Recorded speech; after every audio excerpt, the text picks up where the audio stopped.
Yeah, yeah.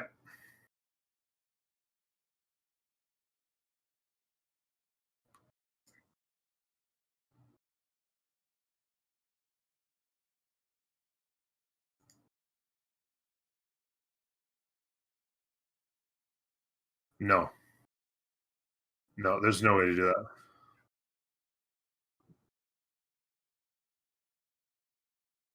Well, yeah, all you would do, like on your Twitch, you just like it could either be picked up by an auto host.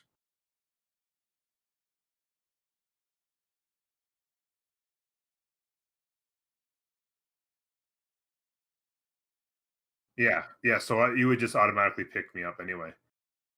So you people tuning into your channel will see me.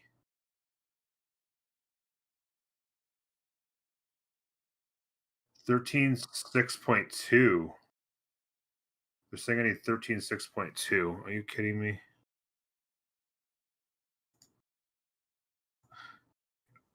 Yeah, 13.6. Well, mine's 13.6.5.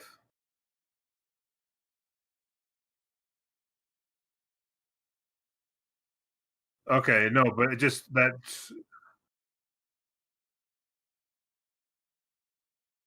So how do I get that though?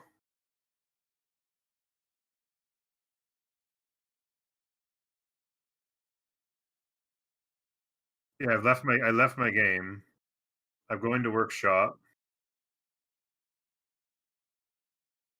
Oh, okay.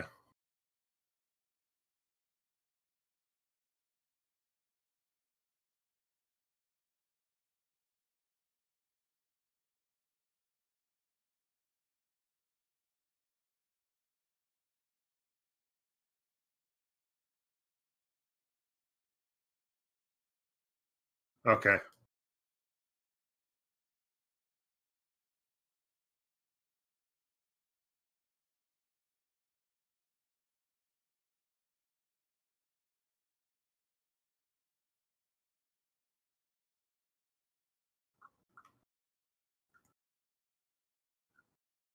Yeah.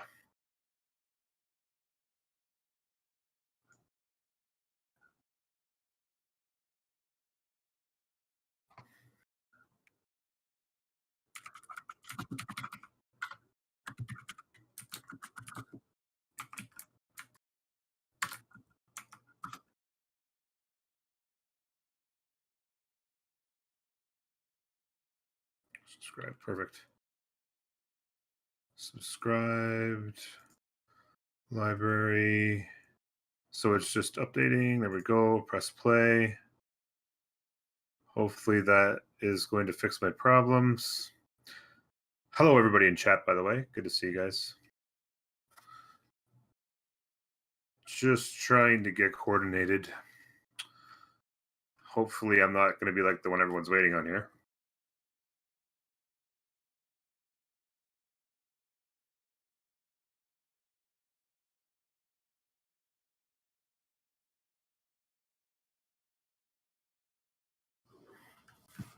I've only been sitting here for 3 hours waiting for this thing to start. And now it's like, oh, I don't have the right mod. Perfect.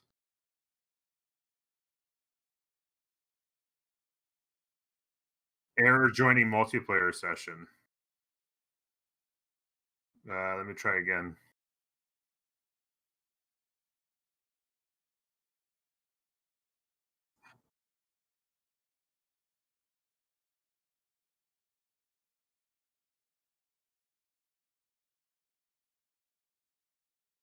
Additional content, mods.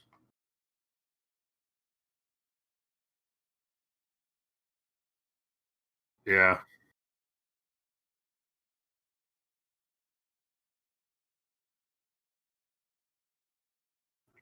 I'm still getting error. I got rid of the I gotta get rid of this music just a second. I got rid of the other mods. So I just have better balance. I have better balance game 13 or 3.16.2. I have the better balance starts legacy.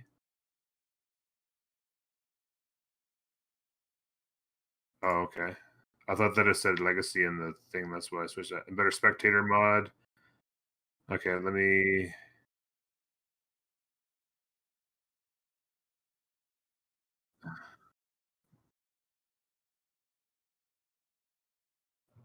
multiplayer. Look for the multiplayer. Make sure it's active. Enable that. Okay, back.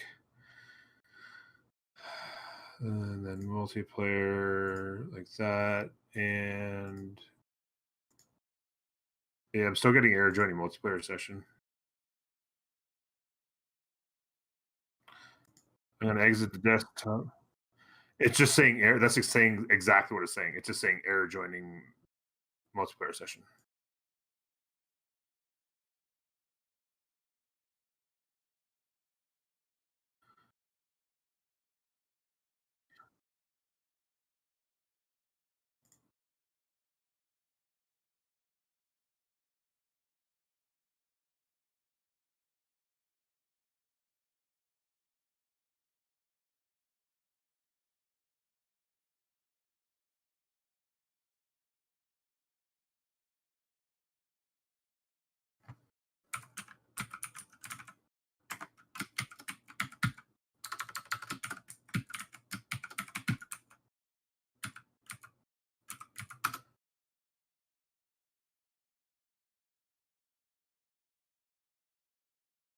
No, everything's just, yeah, everything's.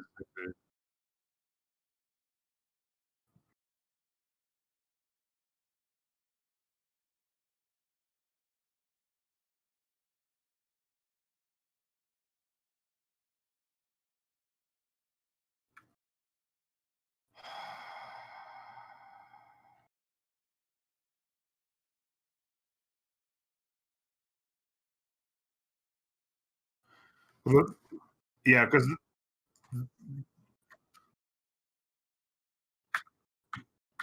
yeah, that's exactly what I'm doing.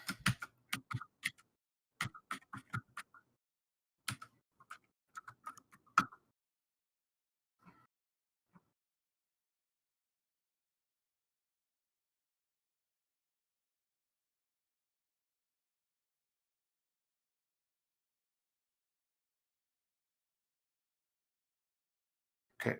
Well, I'm starting up the game again after completely closing and relogging into Steam.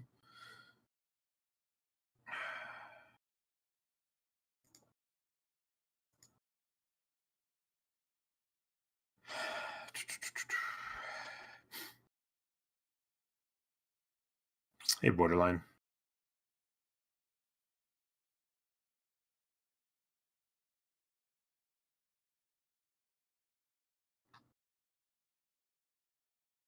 Okay, so let me just 100% double check my additional content mods. So I have Better Balance 16.2. Everything else is disabled. Better Balance starts 1.4.1. Spectator mod 111. And yeah.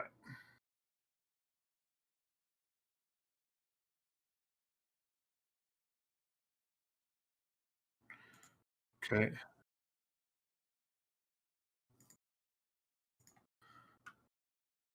And let me just scroll back down here and grab the link. It's still giving me the joining multiplayer session.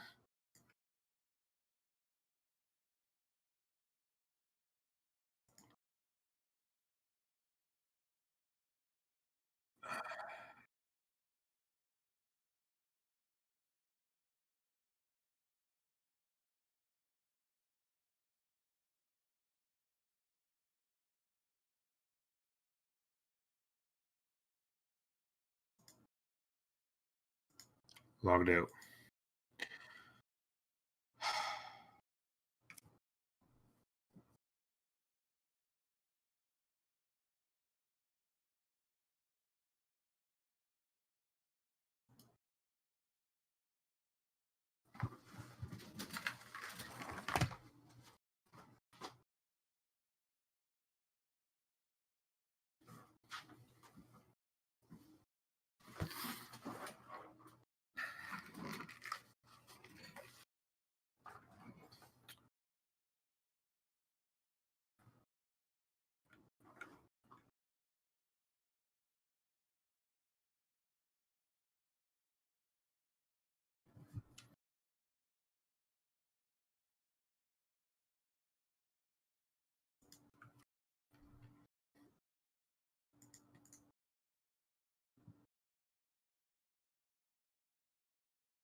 Yeah, because the first time I went to log in with that link, it said I needed the mod, and then I went and got the mod. I came back when I tried the link again. Instead of getting you need whatever, it just said error joining session.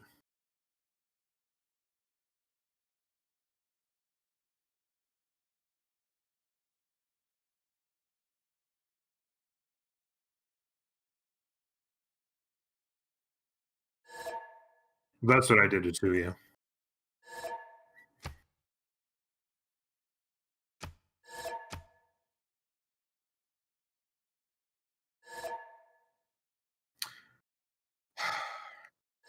Yeah, this is going extremely badly.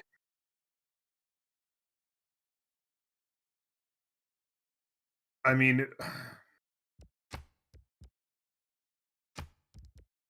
I don't understand why it does that.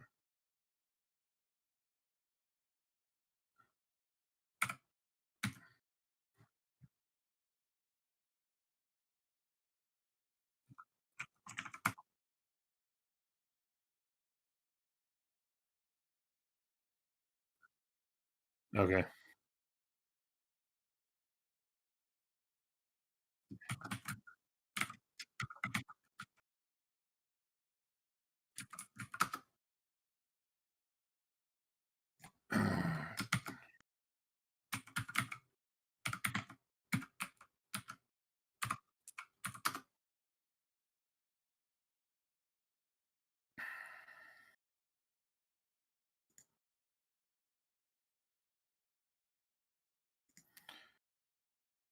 Okay, let me just do this real quick.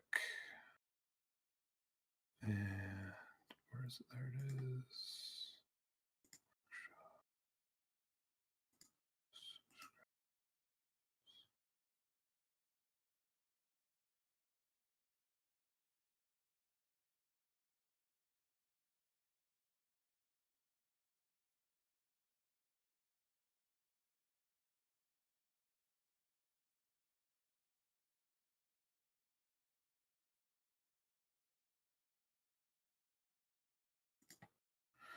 So just to 100%, it's better balanced game 3.16.2. Better balanced starts. Yeah.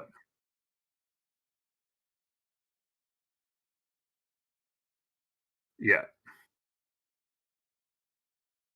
Yep.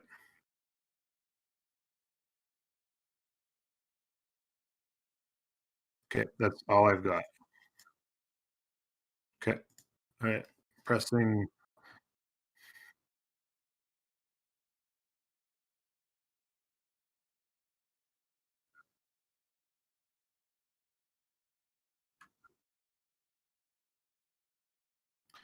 Yeah. The only thing I didn't do is alt tab because I just went across. I just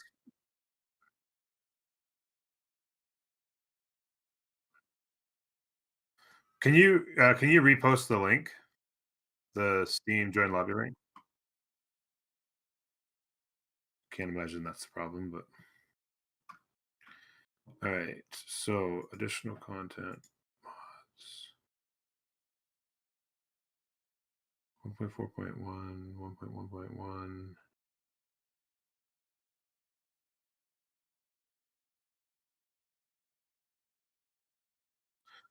You had sent it in our chat.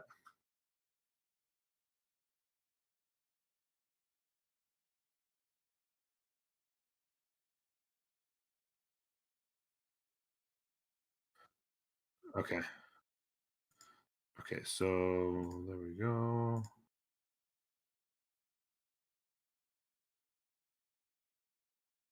Error joining multiplayer session.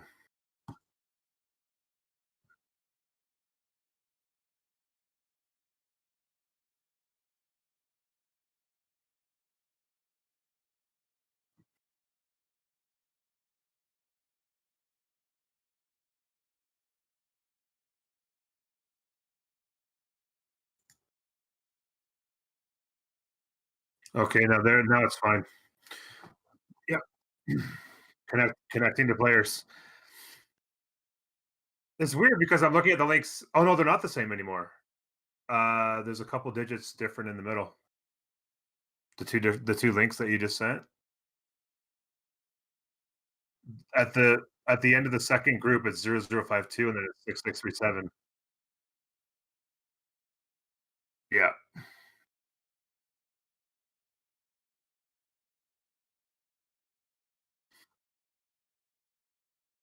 yeah, yeah. Whew, feels good, man. So, uh, sorry, you want me to what? Yeah, you could just go on mute on yourself, and then you'll talk to them, and I won't hear you. Just mute. No, no, just mute yourself, and then you like. Oh, you want to mute me? You mean?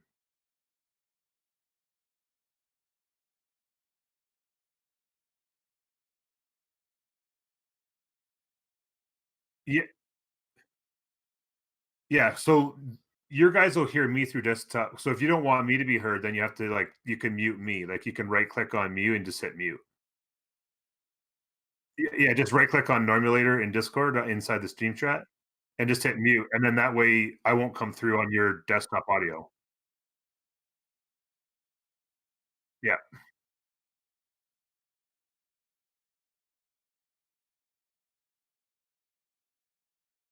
sounds good.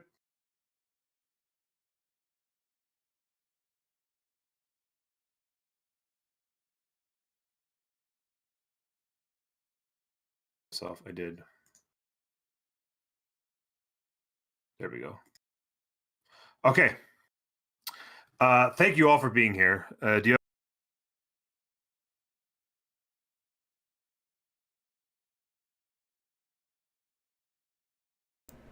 Okay, we are in business, ladies and gentlemen. Sorry about the delay there. There has been technical difficulties, but we are good to go. It will just be a second here, and we'll be jumping in. And of course, I gotta get some music going in the background. I should have had that going too. But how is everybody doing? We're just having some issues because of the delay in the game. I had been trying to give Norm, or I gave Norm the Steam key for, or sorry, the access key to the original game earlier, but then they edited it and made a different one, and so that was the problem with us getting in there. But it's all settled and taken care of now, so that is good to go.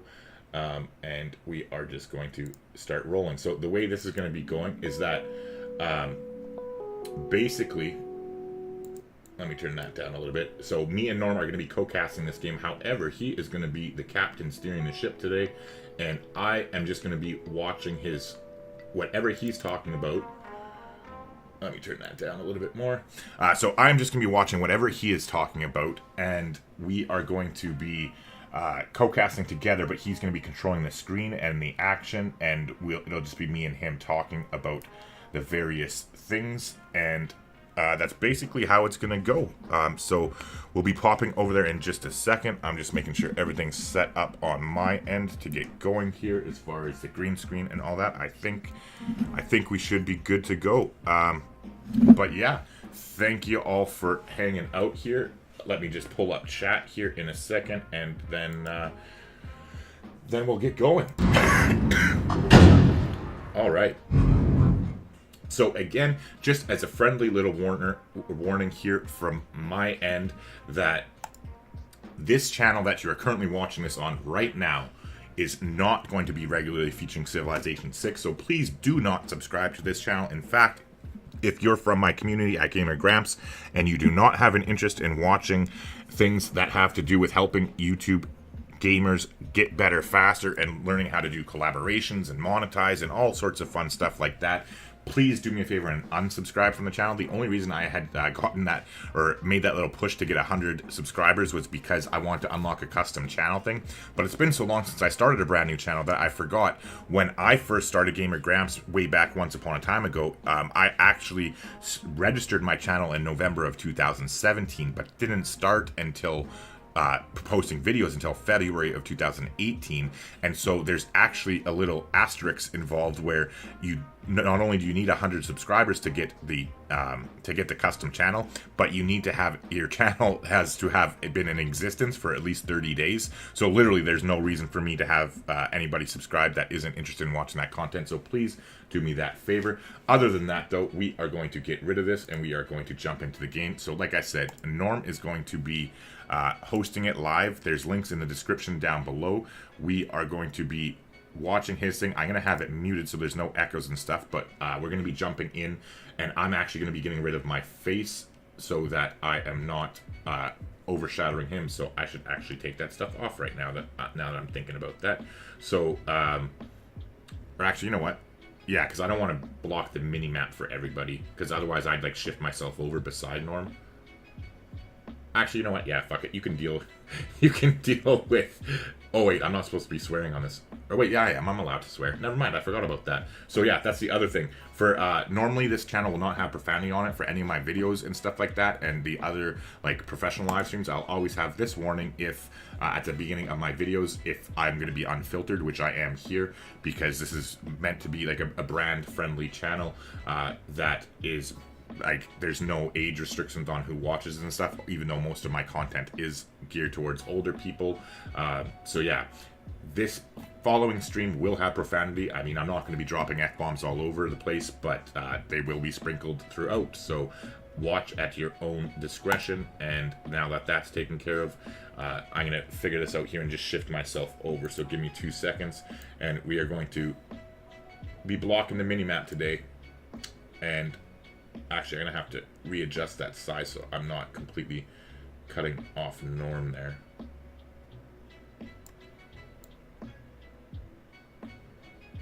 There we go. There's that. Lock that bad boy in place.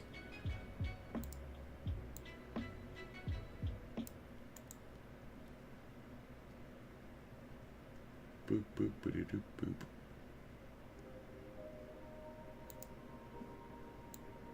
There we go. Lock that in place. And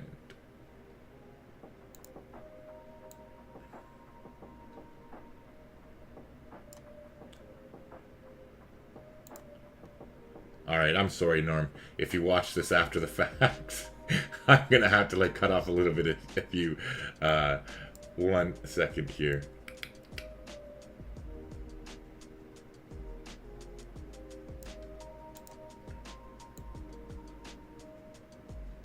There. That's not so bad. It's between the both of us. Whatever. Doesn't have to be perfect. This isn't some crazy professional thing.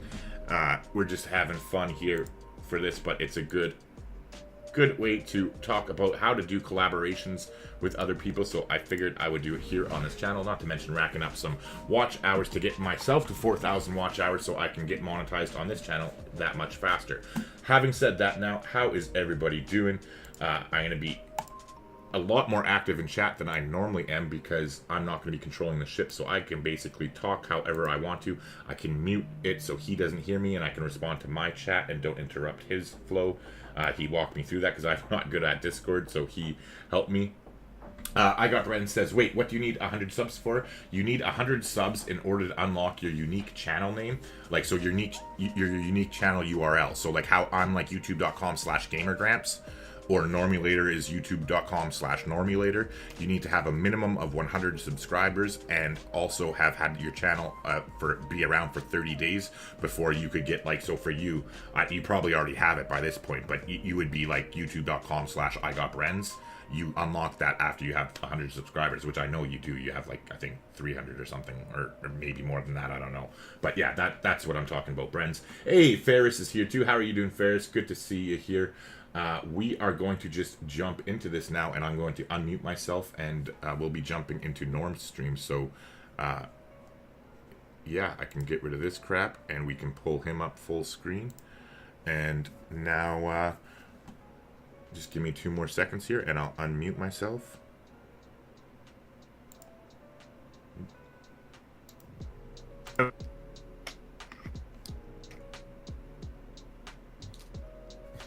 Okay. For those of you wondering as well, Fridays normally Assassin's Creed Day. When this game's over, it might be 5 or 6 hours. I don't know. I will be switching to Assassin's Creed after the game's over and playing for a bit. If I get very little time in, or potentially if it's crazy no time in, then I will stream tomorrow Assassin's Creed. So Assassin's Creeders will not be left out of the party. So, hey Norm, how's it going? Can you hear me now on your end of things?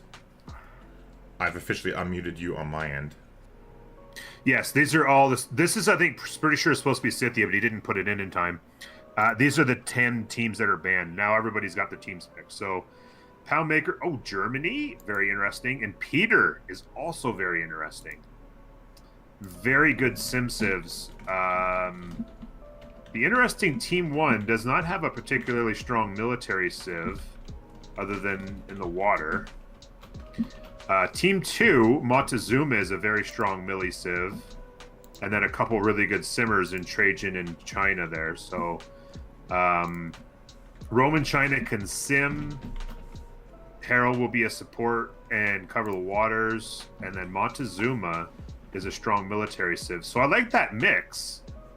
Whereas on the other side, here we go. Where on the other side, it's a little interesting because we've got Creators. Gamer Grampz, can you unmute me? Oh, yes, I can. There we go. Sorry about that. No worries at all. So for us because I've been away doing my own little thing and my own little introduction and whatnot. Can you catch us up to speed? Who they picked? I know it's on a Pangea map. I know that much. But other than that, I obviously haven't seen anything. So I was starting to write it down, and then I was kind of commentating more than writing it down. So Norway was picked on one side, and Dido was picked on the other side as a counter, I do believe. Okay. China was picked. China and Rome are on the same team as. Oh, shoot.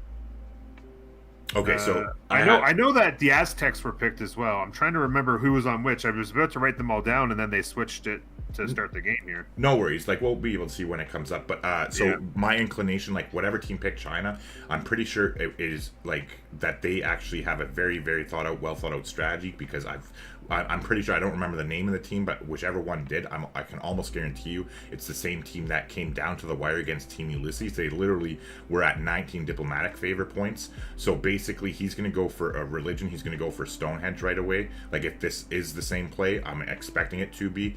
They're going to go for make a Stonehenge play, and they're going to like wonder spam basically, and depend on China, you mean? Yeah, with China, and depend on their teammates to keep them alive long enough, and they'll go for a diplomatic victory or a culture. Like, they intend for a culture one, but then if they have to resort to potential diplo. Yeah, but it's all a matter of whether they can survive, because literally they were at 19 out of 20 diplomatic favor the previous game, and they lost and conceded. They were 23 turns away from victory, and unfortunately that's the way the cookie crumbled. Yeah, it is. Like, I recognize the name.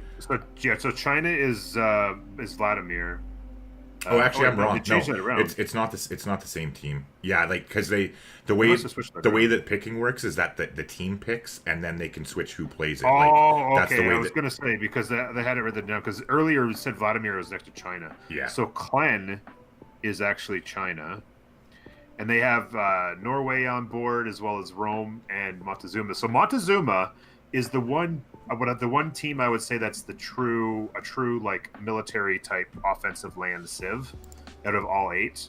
On the other side here on the right with TBD, they do not really go with a really strong military civ compared to Montezuma with CC. So that should be very interesting to see how this game goes and how the map lays out. Yeah, for sure. Could you mute me for like 2 seconds, just because I have to respond to one thing on my end, Norm? Yep. Okay, so Brenz, you asked, by the way, in my opinion, career gaming is a bad name. Like, I give a fuck, first off. No, I'm just kidding. But seriously, though, I don't care. But as far as when you search it up, you can't find it. It's because I don't have any videos out. I just wanted to break down literally what it is. Like, you have to go to filter and go to channel, and then I'll be the third from the top, like right below that guy with 259,000 subscribers. But it's because I don't have a video that's published. I've only done live streams, and so it doesn't work like that. That's what it is. it doesn't matter. And then anything at all. But anyway, no worries at all, Brens. That's just to give you up. TBD, How's it going, Petnik? And how's it going, Ron? Good to see you all there. here. So he's hey, Germany. May is back. Good to see you all here. Just want to have it straight on here. He is Cree.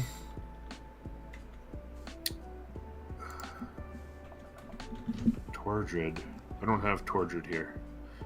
Crony I have as Dido. I'm wondering if Civ Rider has been subbed in for Tordred, I guess. Or maybe it's the same person. Yeah. So that's Russia. So it's going to be very interesting because I love Russia and Germany feel very strong, but they're going to need protection. Hemlock, good to see you. Moondoggy, what's going on, buddy?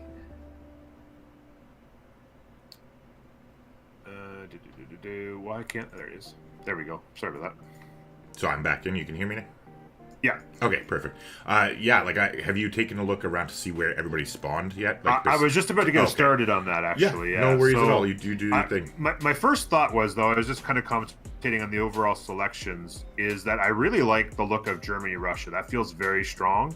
But the biggest thing is going to be whether or not they can stay protected versus Norway on the seas, and then of course the Aztecs. Okay, so in multiplayer, like, because I know you're not like huge into it, and neither am I, and I only know this from watching Michael play with them. Cree is a powerhouse in the multiplayer game. Like Cree, yeah, absolutely. I didn't know that. Yeah, I was freaking blown away by just how effective it can be. And so there's like this strategy that they use in the early game too, where they do like an early with their unique scout. They basically do an early bum rush. So if they are close to an enemy, that's definitely something that we're gonna want to watch out for. Yeah, no, absolutely. Cree, especially early with their special scouts. Those special scouts used properly can absolutely crush. Yeah, I've seen it done. Because as far as multiplayer goes, I don't personally play it a lot, but I've actually watched a lot of it. Yeah, because you watch Tomb Raider, right? Tomb Raider I watch a lot, as well as shoot, what's his name? He's really popular. He's like gets 200 or 300 viewers a day. Russian dude. Oh my god, I can't remember his name. I follow him on Twitter and I can't, or on Twitch. Is it Red Phoenix? Because that's the only Russian. No, Red Phoenix. Red Phoenix is also extremely good, and he actually, him and I are good buddies as well. Oh, okay. But the other one I was thinking of, he's a really good dude. Yeah, Tomb Raider, and what's the other one? Oh my god, I can't think of his name. Jack the Ripper. Thank you, IT nerd. Jack. Oh yeah, Jack the Ripper. Yeah. He's very, very high. So what nationality is he? Because he's on Team Ulysses, but he's the only player that's not French on their team. I'm pretty sure he's Russian. Actually. Oh, okay. He's either Russian or Eastern European. I don't know enough. I watch him play a lot. But yeah, in that region. No worries. Yeah, he's freaking amazing. Yeah. And then especially like Oh, go ahead. Sorry. Okay. No, I was just gonna say, but yeah, as far as my own personal. I don't play a lot of multiplayer, but I know a number of the players and some of them, and I'm good friends with some of them. So and then that helps too that you probably have the advantage over me in that regard because like up until this whole CWC thing, I'd never really paid much attention at all to the multiplayer scene. So I kind of feel honored. It was nice when I was playing that game, like that community game we did last weekend, where I was playing with On Spot TV with Michael. There, he was on my team and he knows about it. So like he was literally like freaking spoon feeding me information and as we played. So it'll be nice to have. Ooh, I'm seeing a timeout on my screen from your end, Norm.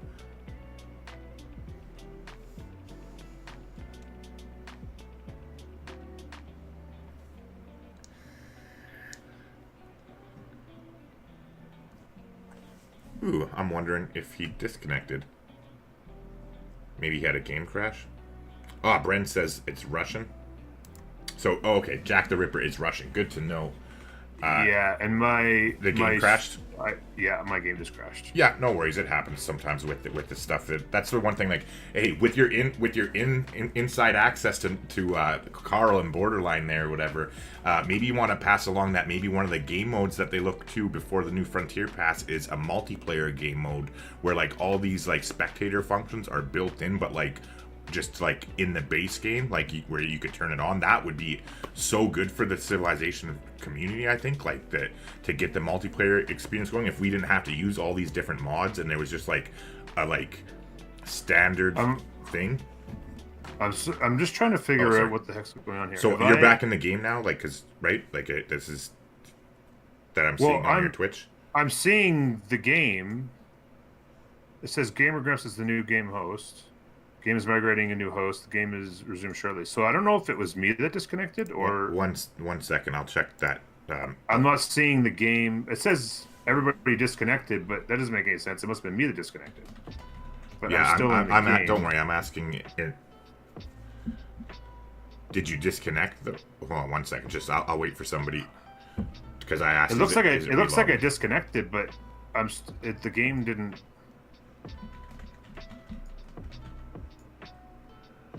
Did the game crash though? My game didn't crash. I'm sitting in the game, but I'm not in the game. You know what I mean? Like you can see.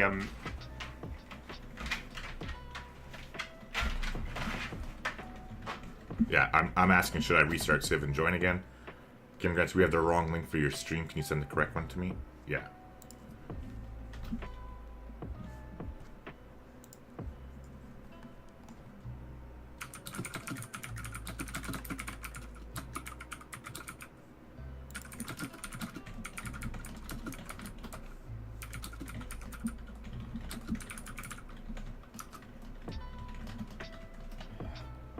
I'm going to just go back to the main menu because I'm definitely not in the game. Yeah, no worries. Just 1 second.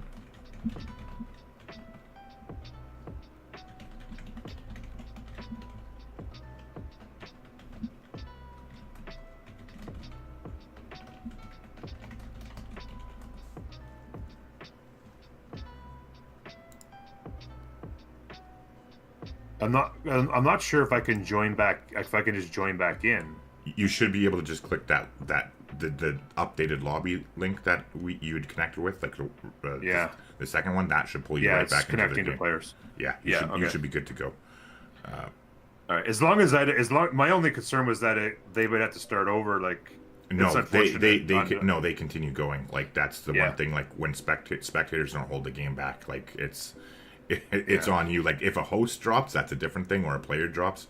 But as far as that, like, it'll just be like a couple turns later when you get in the game. It won't be the end of the world.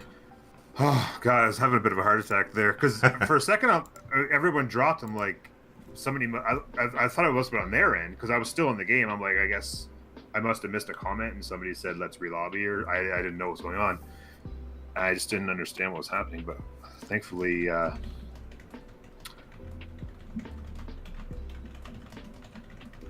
This will hopefully get us connected here in a second.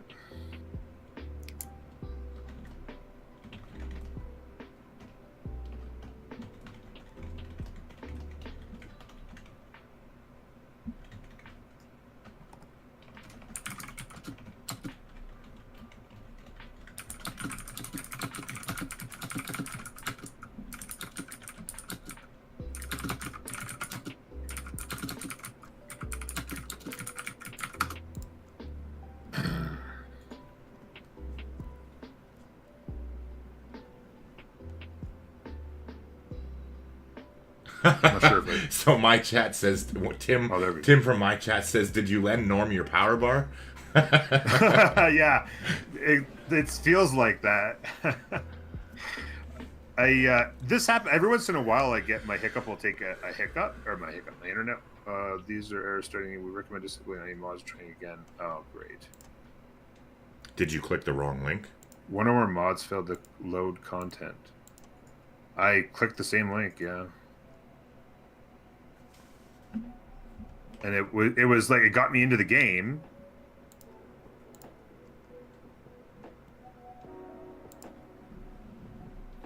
So like connecting to players, and then when I went. So hold on, just 1 second. I'm just because the Russian guy's talking to me. I was dropped each turn. Yeah, he says I had the same problem a few games before. I was dropped each turn. So just he wait. Said that as well at the end of the turn. Like it's not happening to him right now, but he said like a few games ago. So. So do you see here where it says joining? Like, I wasn't. I was in Discord watching the chat. So on you, it's showing the lobby. It says joining, right? It's showing the old footage of the original game. It says Gamer No, Grampz. on my stream, I mean. Oh, sorry. Yeah, it says joining your yellow. Yeah, right. Joining, and so yeah. I click ready. It says joining. Like I'm not sure if I needed to click ready or not, but it says. Okay, joining. it's ready now and joining. And then it went away like it was gonna load, but then it says see loading. Please wait. Okay, I see it now. Yeah. Fingers crossed, it's just gonna work. I don't know. Yeah, maybe it was just the internet. Like, you know what I mean? Like.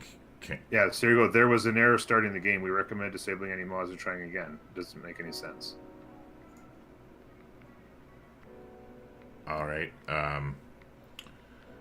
Hold on. I'll 3.16.2, 1.4. Yeah, it's the same. Them.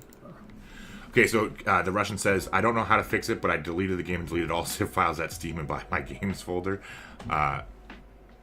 Just 1 second, Pool P. I'm going to ask the Pool P what to do.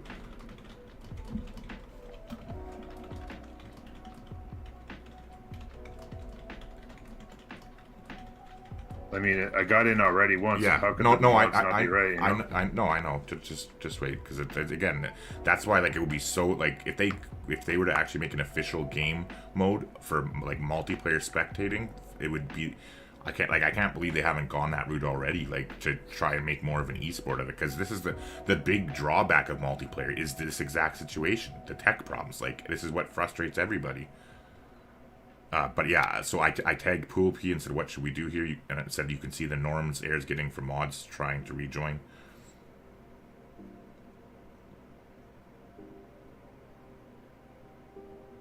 And I'm waiting to hear back.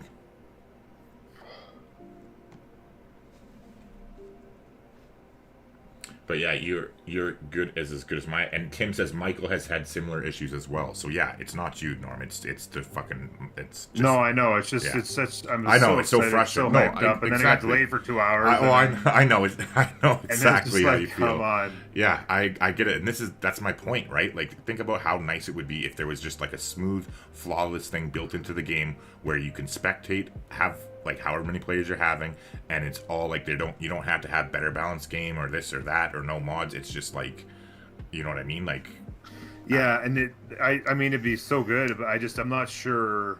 Like on from the their technical perspective, end, the technical end of it. I'm just not sure on their end how much value there is in it. Like obviously it'd be great if there'd be a lot of like, but I'm just not sure how many people play like out of proportions of sales. You know what I mean? Like how many people buy the game to play it on multiplayer? How many people play? But I mean, at the same time, like you look at StarCraft 2, right? Most people didn't buy that game to play professionally, and now look at like GSL and frickin' look how the esports blown up. Like this is the first year they've been doing this, like the CWC thing, and it's already gaining in popularity, especially like over in Europe and stuff. It's a lot bigger than it is here in North America. And from talking with like the organizers and stuff, apparently, so France, like I would have thought that the US is the biggest buyer of Civilization. It's France now, apparently, or they're the second, either first or second. Yeah, no, it's very possible that this game could become a multiplayer kind of, phenomenon. I'm just not sure on their end what numbers they see and what makes it worth it.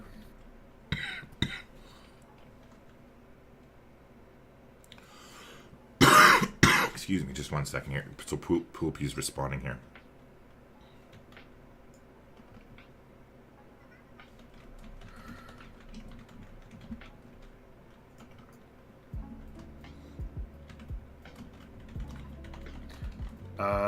Okay.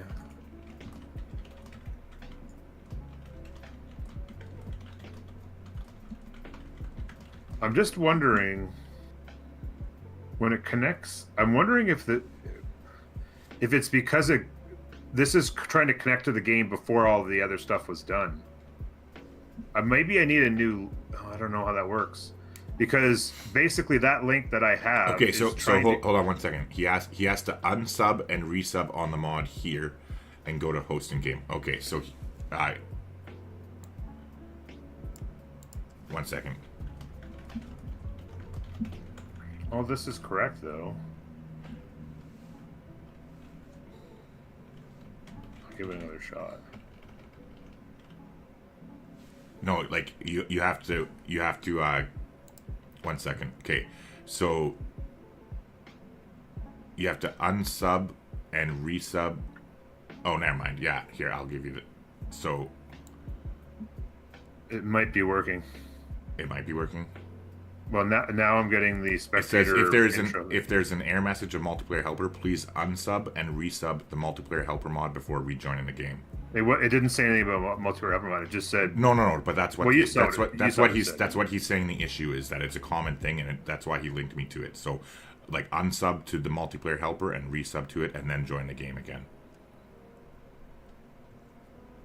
Like, I guess this is a common error they have with it. Like, I don't know this until now, but yeah, I didn't change anything, and I think I'm back in. Okay, well, I'll wait for confirmation. Or maybe I'm not. I don't know. But yeah, like, I just say fuck it, just go quickly do that, because, like... I don't know if you're looking at what's happening here. Oh, no, sorry, I've been in Discord, looking to communicate. Okay, so you're loading in then, it looks like, right? Yeah, it loaded up, and then it's a game pause by spectator, and I hit start countdown, but I'm not in the game now. I would say for brevity, just exit, unsub, and resub, and do it just in case. Because, like, if that's the issue. Oh, hold on. Yeah, just wait. Like I said, your guess is... There you go. It looks like it's good to go on this end. Network manager. Give control to AI. All alone, you're the last remaining player in the game. They must be relobbing or something. Okay. They might have decided to... Oh, no, they don't have to re-lobby to... yeah, they're re-lobbing. Somebody else, one of the players crashed. Okay. Okay, so in the meantime, go do that right now, though. Go unsub to the multiplayer helper and resub to it, just in case. Because I have a new lobby for you to join. So exit desktop as well? Like, exit the game? Yeah, just exit the game and go to the workshop and unsub and then resub, and then I'll give you the link here in your Discord for the library, Civ 6 workshop. Okay, he tagged you. He gave you access now. Yeah. Oh, okay. TD versus CC. Okay. So you now officially have access to all that stuff I was looking at. But yeah, just go unsub to it, resub, and then unsub and resub all mods. And then that link is above is to the new one, like that Corny just posted at 450. That's the fresh game lobby that they did.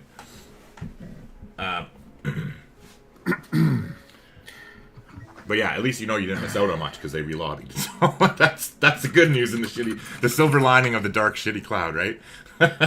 Okay, so now I need the... Okay, so it's just the four of them. I can write them up, or like ramp them off. I have it memorized. So it's the legacy. Do you need that link again? I can give it to you. How do I... Wait a minute. It's the legacy. The link to the 3.16.2 better balanced game is in our chat there in Discord.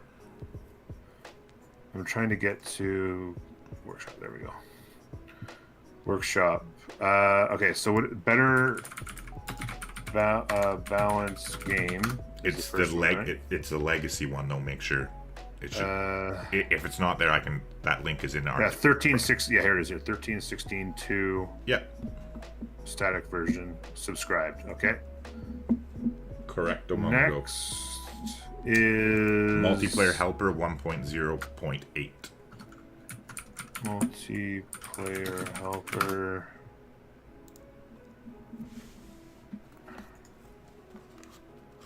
Multiplayer helper 1. It just says multiplayer helper 1.08. Yeah, there we go. Subscribed. Okay.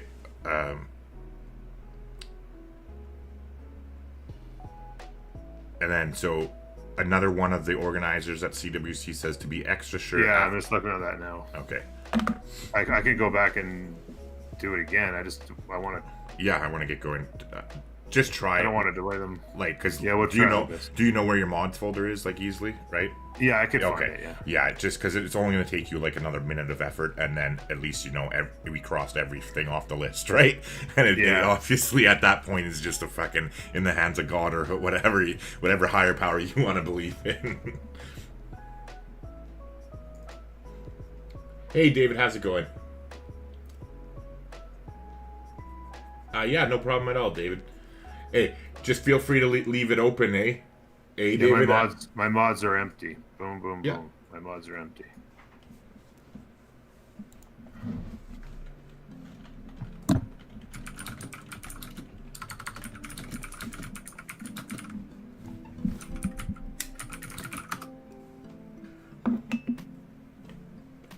Okay, so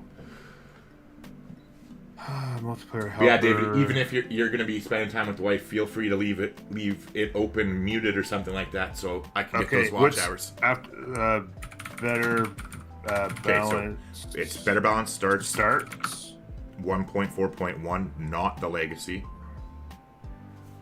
Yep. And subscribed. Then and the last one is the better spectator mod 1.1.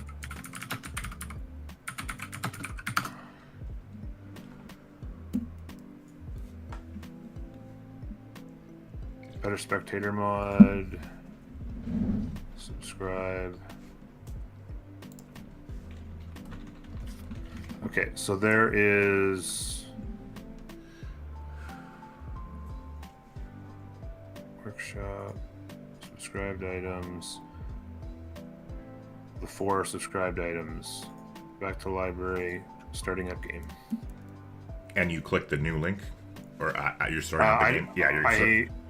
Yeah, I've got the please join soon. Okay, yeah. That's all good. Then you cross it all off. It should work.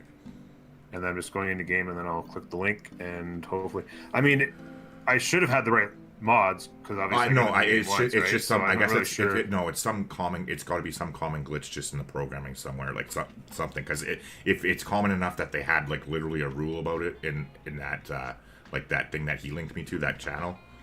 Mm-hmm.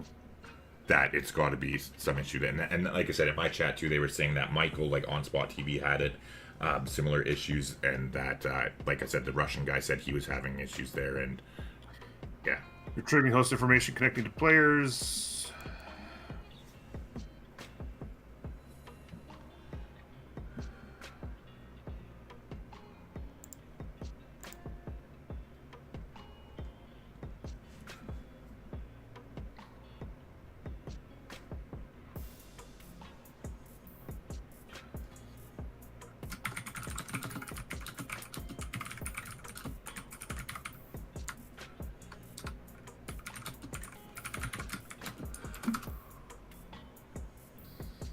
So is it working?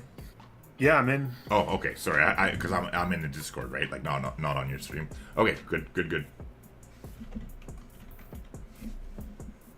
Esther, this is going well so far. Yeah, let's hope that all of the agony is behind us, and everything goes according to plan, or else I might have to throw myself off the roof.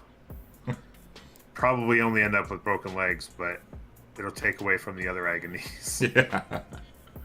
It won't be so painful that way. At least distract your thoughts. I'll be distracted by the pain of broken legs.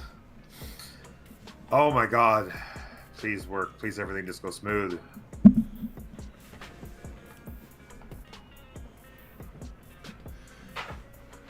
We should try the set admin privilege to both civ.exe files.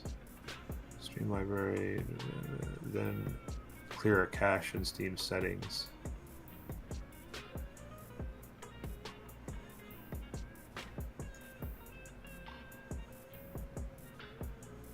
I might be able to do that. I'm not sure if I'd have the skills to do that or not. Yeah, it's a good thing you're having this problem and not me. It's a lot more comfortable sitting in my chair than yours right now. I know, right? All right, we're back in, and they're not. Oh, they're re-lobbying as in remapping then. Oh, I don't know. Your guess is as good as mine. Oh. They must have they must have played to turn 8 and voted for a remap. That's what must have happened. And so same team, same everything normally, obviously. But I will say, I would think that Russia's probably a little bit upset about this decision because they had Look at that little quite baby nice piece of tundra. I know they had themselves a nice big vast tundra with China protecting them from the rest of the world, and now they've got literally a one city tundra. It would be nice. It would be nice to be a fly on the wall. They're going to be. How many times can they remap? Well, it depends on how many of those tokens they want to use, right? Like because like they vote, like, so the way it goes is that they play until turn 8, and then they can vote whether they want to remap or stay on the same one, right? But say, for instance, it's a deadlock, one team wants to stay and one team wants to go. Each team starts the entire tournament, so like way back from September 11th or whatever, or 14th or whatever day it was that this tournament started on, you have 3 for the entire tournament, like tokens to remap. So again, like, we weren't there for it. I don't know if one team used it or if it was agreed upon or what the case was. But that's the one thing I do know is that they only have 3 to use for the entire tournament. So I would think that they would have holded off to use them until the playoffs start next week, because the playoffs are when it, like, but then again, maybe they don't, because if you don't get into the playoffs and they really felt that strongly about a remap, right? Like, so. Yeah. So yeah, I'm just taking a look around here. In this corner over here, the Phoenicians are on a coast over here on the western coast, if you will, and they are, to their south is China, and then to China's east is Cree. So Cree and Phoenicia have China in a really big. Don't know what's going on. Can't move. Always happened.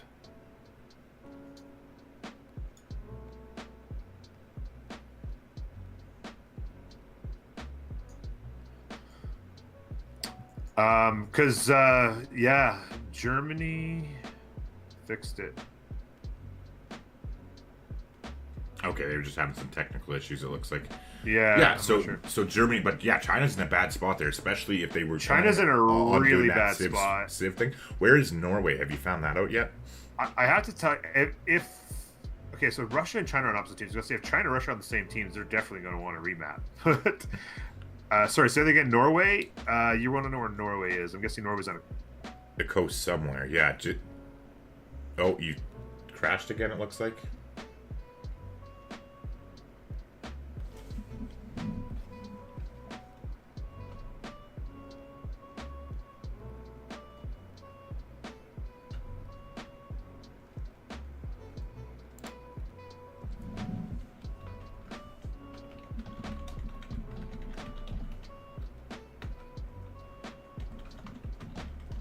Can you hear me?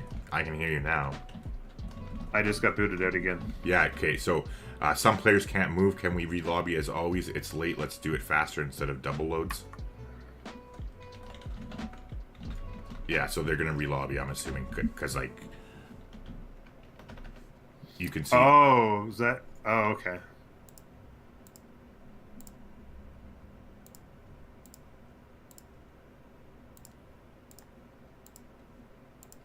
Yeah, so there's like official referees for the CWC, so they're gonna. I'm assuming they're just gonna re-lobby like 100%.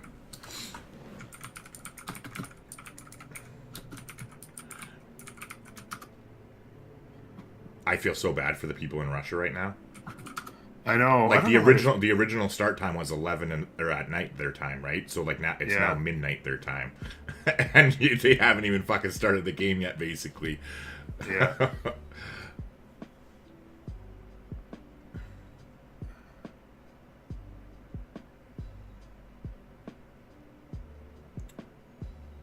So what's happening on your stream end? Because I'm watching that. Well, I'm back into my stream. Everything's fine. It was just like it was another immediate glip. I'm not even sure if it corresponded with when they blocked out or what. But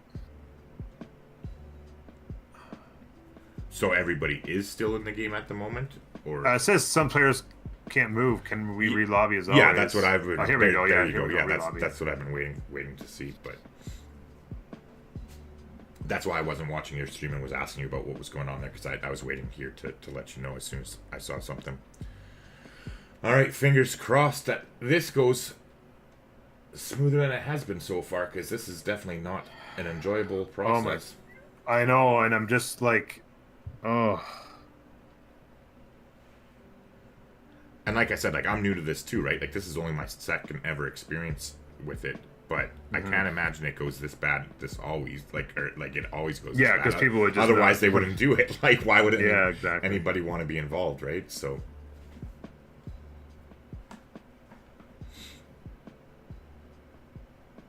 But I mean, even on my first stream there, right? Like, other than my issue, that was like a personal issue on my end with that power bar situation or whatever.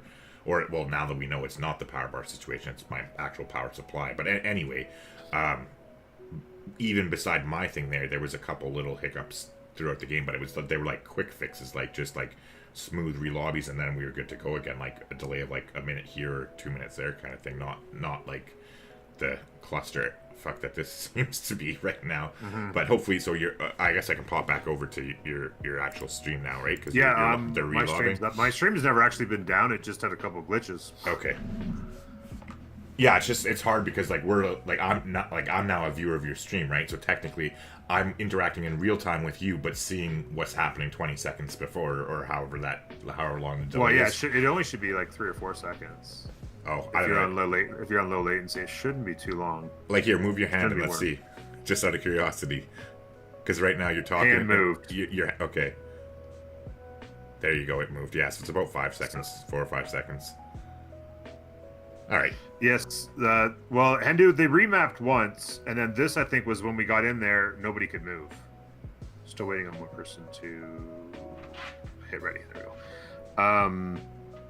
And nobody could move. There's all kinds of screw ups. So I think there's a couple people thankful of that. Russia is thankful on one side, and China's thankful on the other team.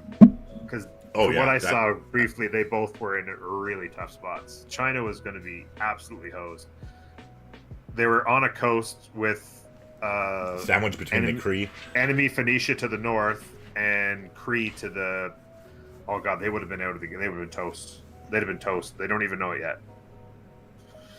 You appreciate the delay while I was working. Well, hopefully now that you're not working anymore, Hindu, the delay will be over. Because yeah, hopefully he'll be our good luck charm. Praying to God that this works really well, or else. If there's more issues, I can just take over on my end and see if we can fight through them. Like me personally, because I understand like it's frustrating, but I have the obligation too because I said that I would cast the game. But yeah, I definitely understand if this doesn't go smoothly, that we'll take it from there one step at a time. But hopefully we're fretting for nothing and the worst is behind us now. Here's hoping.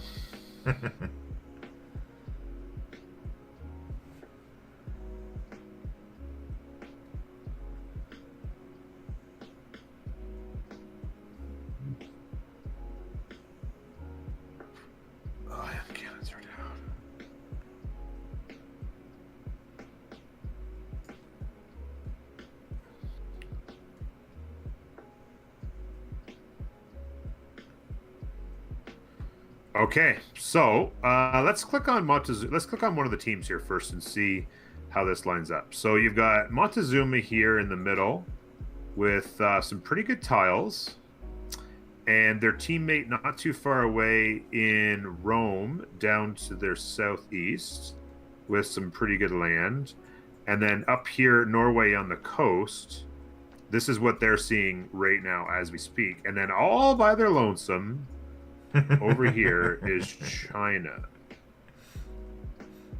And it looks like somebody just disconnected and connected again. Okay. This might actually be the same map. Is this the same map? It is the same map, yeah. It is the same map, yeah. So they don't, because they don't know it, right? Like, they don't see what we see, so they have no fucking idea where anybody is. So China doesn't know it, but they're in a tough spot. Now, if we switch to the other side... Same with Russia and their little tiny... Yeah. If you take a look here, so there's a real tight grouping here with Germany and the Cree and Tyree. And China is just squeezed down here and they just don't know it yet. And then up here to the north, like I said, is Russia. And they don't have nearly as nice a land as they would have liked. And then to their south is... So they're kind of there. And then if you switch it back real quick... Yeah, so Russia's kind of up here, and they're kind of also, if you see, kind of stuck. They have a lot of room out to their west, whereas China is just completely hooped, and they don't know it yet. What kind of land do they have? They have some pretty good, nice tiles.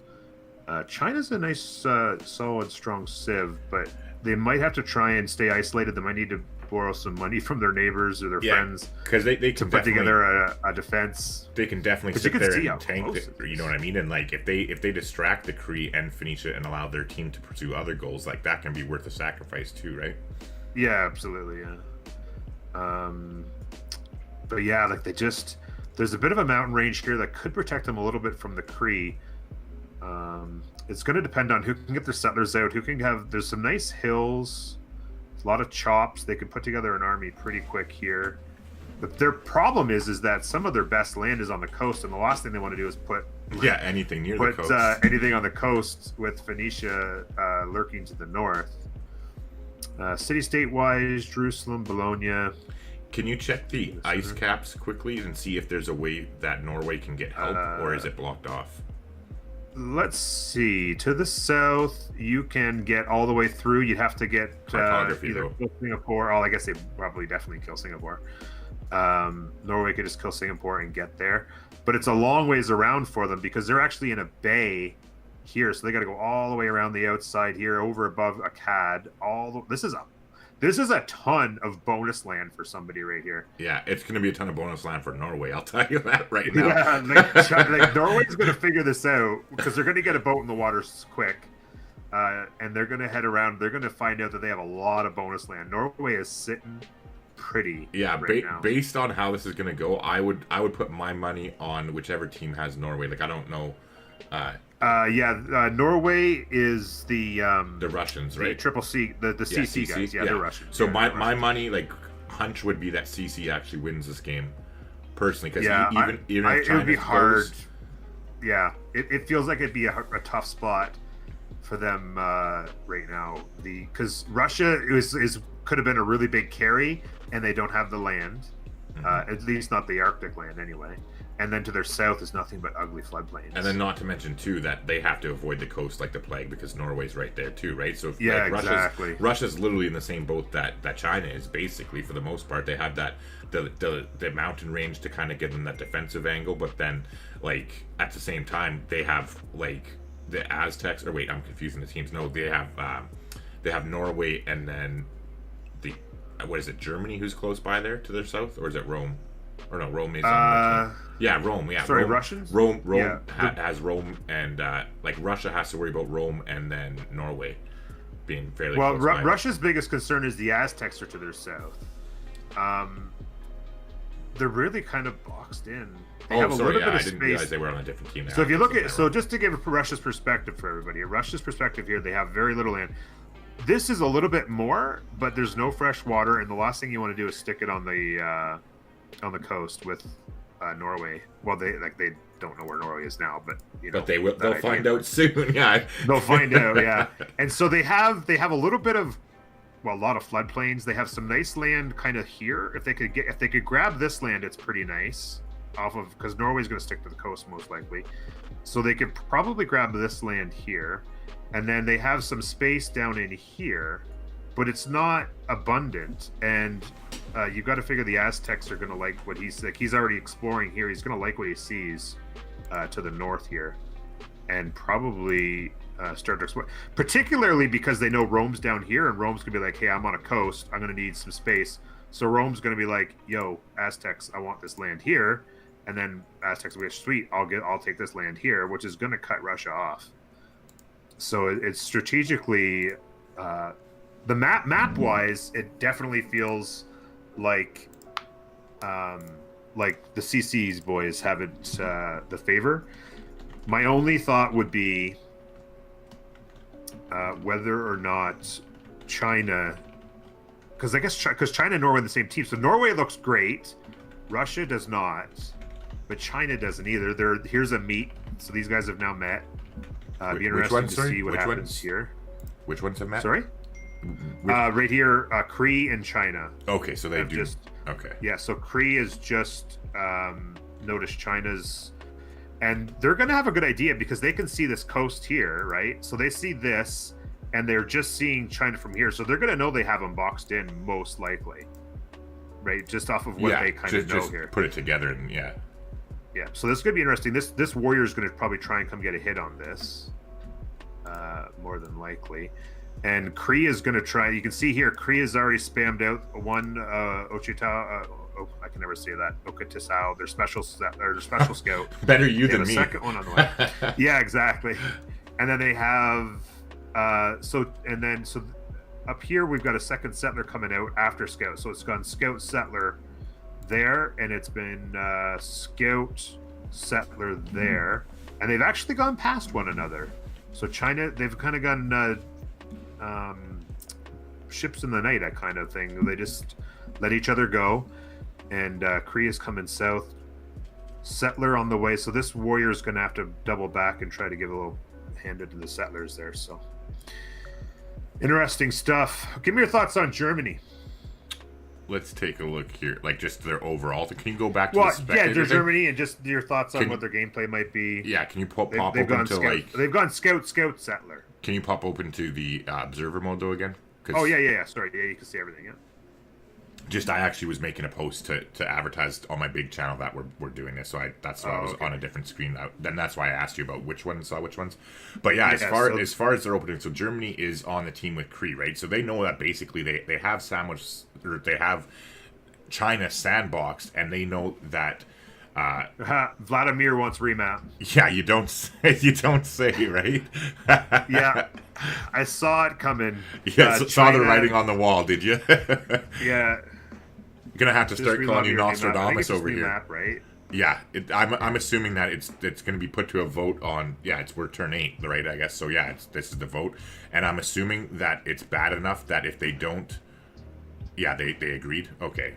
Yeah, it looks like they're agreeing. They're just not sure if they want to relobby or remap. They're wondering if they can. They can remap in the game with multiplayer helper. The host has to do it, but yeah. So yeah. Just you'll know sooner than me because I'm 5 seconds behind you. Let's just do regular means everyone's gonna leave, right? Yeah. Yeah. Okay. So not unsurprising. My thought was if China's team had the option of remapping, if there was like in the dice they had the points or whatever it takes to do it, they would do it. I was like, China's gonna want to remap on the coast. Boxed in, because the thing is they didn't know exactly that Phoenicia was to the north, but they did learn that Kree was really close. They knew that Kree can do a really heavy rush real early. They could just spam out their special scouts and just punish them, and there's no way they could have held up against it, knowing that he was against the coast. And he also knew that Norway was on the other coast, so there's a good chance that Phoenicia was on his coast. So they knew strategically, okay, all my teammates are a long ways away. I'm stuck in a corner. Let's remap. So, yeah, Hendu, it was an abort because Team CC? Yes, Team CC requested a remap. And what was interesting is we kind of looked like, what we saw, it looked like Norway actually was probably the favorite because Russia, which is the best team on TBD as far as actual civs, had crap land, and Norway had great land, but they're probably not looking for Norway to be their winning condition. So my guess is that there's a new lobby. So my guess is that they were just like, okay, China's more of our winning condition than Norway is, so Norway having great land isn't nearly as good as China having something acceptable. So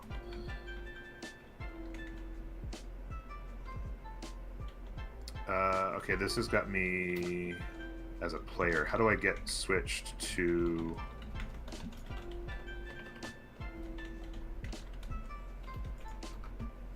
Do I have to leave? Spectator. How do I switch to spectator? It's not giving me the option.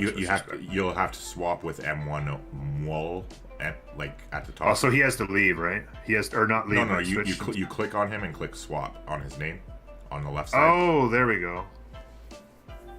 There we go. Gotcha. And then there you go. You're all set.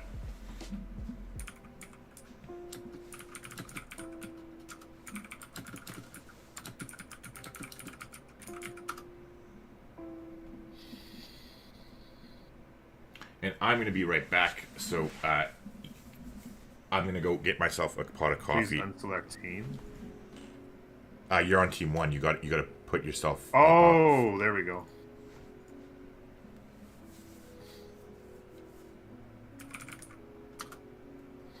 Okay, but I'll be right back. Yep, sounds good. Okay, yeah, thank you, Lobatus. Yeah, I was like, I thought he meant Civ for a second. I'm like, I don't have this Civ selected. I'm ready to go. And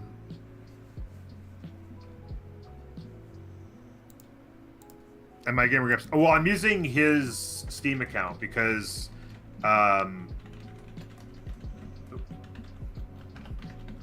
he was the one registered with the league to broadcast the game.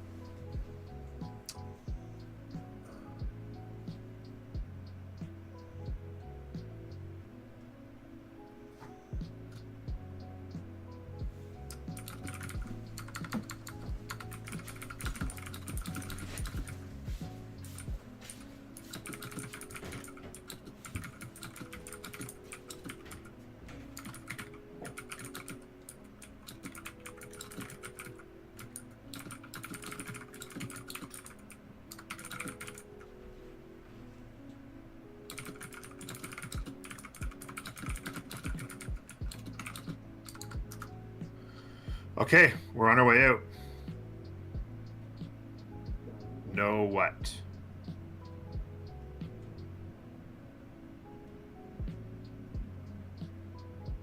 Why are you yelling no? Is that Civ World Cup banner there? Is that in a good spot? Not in the way or anything, right? Oh, by the way,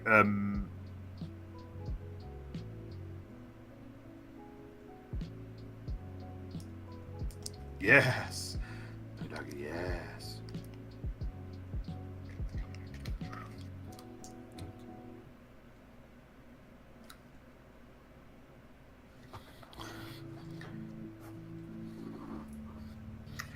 So interesting. I'm really curious. Like Gramps was talking about points or something like that you have to be able to have in order to do remaps or stuff like that. I'm not sure how that works. I guess goes throughout the whole season, but I'm not sure how many people have. Like, I'm wondering if they got an even worse roll this time, if they could request another remap. So interesting. What is my opinion on potatoes? I love potatoes in basically any condition. I will actually even nibble on a little raw potato. Scalloped potatoes, I'd say, is kind of down towards the bottom, but mashed, fried, hashed, you name it. Oh, wow. Look at that. Galapagos. Somebody throw something down on that fur. Whoo, or even over here. Actually, both sides could get it. So, let's take a look again at each team's perspective, what they're looking at right now. Montezuma is kind of fairly far north here. It looks very spread out on this situation. They have a good map. China looks to have a little bit more space here, and then they have their friend Rome in a little bit of an interesting land over there. So it's very spread out, though. And Norway's got a coast over here. Again, not a lot of... it's very interesting. And then let's look at the other perspective on the other team here. And they have two sandwiched together out here, and another friend up to the north in Phoenicia. And then finally out here, St. Petersburg, again, not much in the way of tundra, but quite isolated, I will say. Quite isolated. Looks like everyone's got room this game at the very least, I would say. Scalloped potato is zenith potato. I'm not a big fan of the scalloped, man.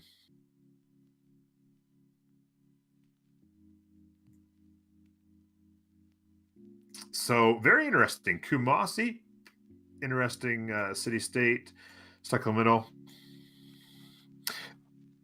Mashed is definitely king, in my opinion. Rome has... So, oh, wow, China got a wonder start. Wow. They have two fabulous wonder tiles within range of their first city. and they have a beautiful spot over here. Probably settle that copper to grab the rest of the tiles. No, the copper wouldn't reach that one. Maybe they do a coastal settle to get the bottom. But yeah, or you can settle. You can get rid of the tree, I suppose, but I'd want to settle the copper. The best 2 tiles of the whole thing, though, are sitting right there in range of their capital. They're loving their remap. Petrite. Muscat down here by themselves. So Rome, China is going to like this because they're on the same team, right? So they're going to be able to divvy this land up nicely, and they have a lot of room kind of outwards. In fact, they have another wonder up here. They're going to want to try and beat Russia. Now, Russia is actually not too bad. They do at least have a second city in here, but it had to go coastal in the tundra. And they have a lot of space down here for themselves. So it definitely feels like people are probably going to like this map. China needs stone for Stonehenge. They do, and they don't have it. That's a very good point, IT Nerd. They would have to get it here. They are really kind of stone light. They're waiting. Okay, the game's just waiting on somebody. I'm not sure how that works. If it's if there's no turn timer, turn 1, is that how that works?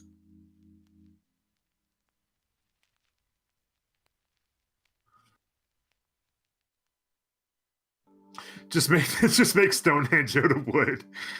It could work. Might not be quite as impressive, but hey. Yeah, they could make. Yeah, absolutely. Yui Takali would be pretty solid for China as well in here.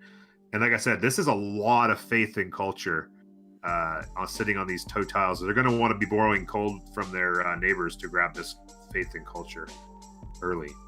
Rome heading south for they've gone scout. Let's take a quick look. Has everybody gone scout? I would imagine so. Yes. Eagle Warrior. They got an Eagle Warrior here with really good productive tiles in this city here for the Aztecs. And scout,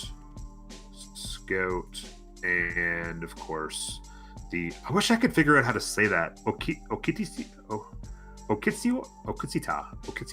Maybe it's Okitsita. Can anybody give me phonetically in the in chat? Is Okitsita pretty good? Cree and Germany are buddies. Interesting that Cree has gone this way to hook up. That might be for early trade route access, because Cree loves people love trading with Cree. So that might be to create an early trade route access, so that there's a line between them. Up here, so this is interesting for Phoenicia. They got lots of coastal land here as well as up here. They are cut off. This is interesting that they are cut off to the north, so they won't be able to get from their capital over here, unless they were actually. If they could do potentially 2 canal cities. Oh boy. 2 canal cities would allow them to get over to this area. Granada is a solid city state, and Antananarivo is going to be theirs as well. So very interesting. Nightshade, Okichitao. I think I've been pretty close there. Okichitao. I'm going to write that down because that message is going to disappear. I want to be able to say it properly. I'm not always the best with weird looking. Okichita or Okichitao? Okichita maybe. Okichita. Probably Okichita. Look at this mountain range. It's going to supply a +5 campus there and a +5 campus there, whoever wants access to them, and another +5 there. So there's 3 +5 campuses along this mountain range for potentially Norway to go grab, and a lot of rivers. Wow, that's some nice land. Lots of hills and some nice rivers to lead into those. Settle. You could settle up here in the wonder. Norway's got some fantastic non-coastal land to work with here. Now, Norway is going to be contentious with Germany, so they're going to want to probably grab that land before, because Germany's coming over here to find it. Cree has a nice lake as well. What the heck? Kree's over here. Kree does have another. Oh wow, they have a really nice lake. 3 fishies in their lake. That is absolutely got. We could have a UET Cali race off here.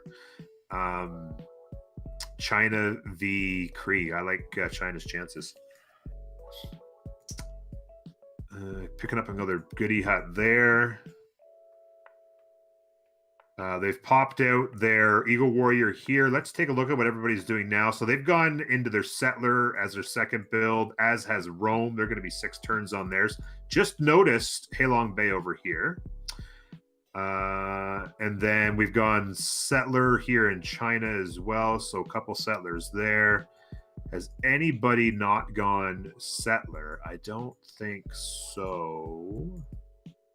Nope, they've gone Settler. Actually, I was gonna say Kree might be the ones that didn't, because last game they also went back to back with the Okichita. Hey Rihanna, how you doing? Sorry I'm late to the stream. Hope I have not missed too much. Rihanna, you've missed just mostly Agony. So purchase of the trader. So this is very interesting. Purchasing the trader, you can see here. So that was kind of correct there. The warrior made a beeline for Germany and then purchased the trade route because, of course, Kree get really nice trade routes. And so they made a direct line to Germany with their warriors so that they could purchase a trader. They probably borrowed money from friends this early in the game, buy a trader, start that route. And keep in mind that Kree is going to eat these 2 tiles up with that trade route on the way.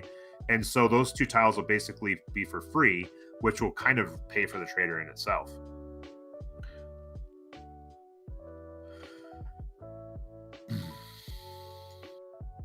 They get they get a trader. Oh, maybe that trader came with Grant. Yeah, you're right, actually, because it comes with, in the base game, it comes with oh god, the one that gives you the granary. Brain fart. Let's look at the tech tree. From their perspective, pottery. Now, it doesn't, from their perspective, it's not showing it giving. It doesn't have it say giving a free trade route, because that's where it normally gives it, right? The iron is a very nice tile, and they don't know yet that it's iron, right? Right now, they just think they're getting a couple Plains Hills for free. They don't know that they're iron yet, which is interesting. So I'm not sure if somebody could check the mod. I'm not sure if Kree gets the free trader or not. That's a very strong ability. It's possible that that's how they got that trader, but I'm not sure.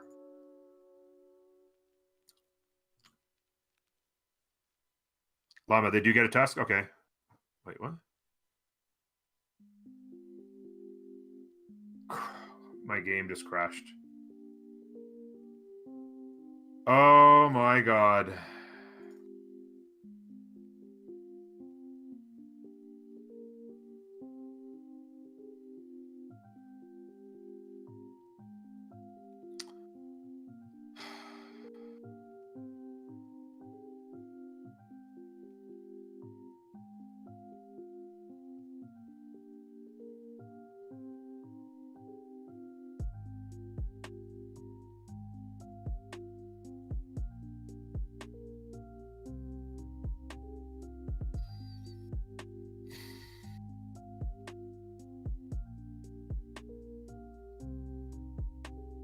I'm having so much fun. I could do this every day of my life. I'm having so much fun doing this. And I cannot, for my life,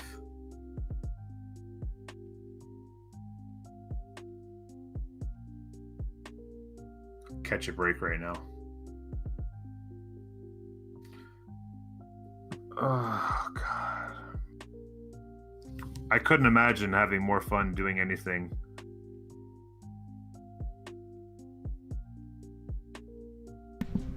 Okay, I'm back. So I don't see a screen that looks. I don't see a happy Norm. My game crashed. Okay, so I got a. Would you like to submit this crash report? Exclamation mark, notification. yes. Yeah, so that's a more natural one. So that's at least something good. Like, remember how I said there's a couple small hiccups where it's like a minute Yeah. downtime here and there? That's the same kind of thing I ran into the first time when I did it myself. But anyways, I'm just literally still waiting for that coffee. I just popped back to check in to make sure things were okay. So Yeah, no, things are going great. up until just that little thing. Yeah, so until you'll miss like a turn or two, and you'll be back in on the action in no time. God willing, like knock on wood. That's me knocking on my head. I don't know if you heard that through the mic, but I thought that's what I heard. I thought yeah. maybe. All right, Kay. Good luck. I'll be back in just a couple more minutes. All right.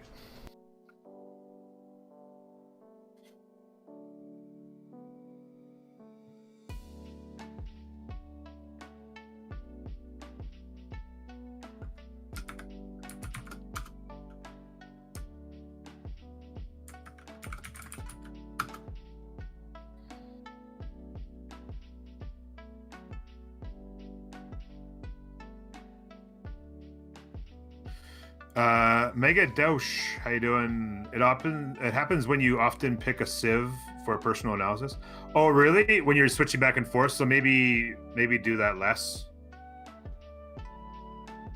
Maybe pick on particular civs. Well, I mean, I don't want to not do it though, as well, right? I don't want to not be doing all the analysis stuff. But anyway, it looks like we're back in. Do I have to do anything here?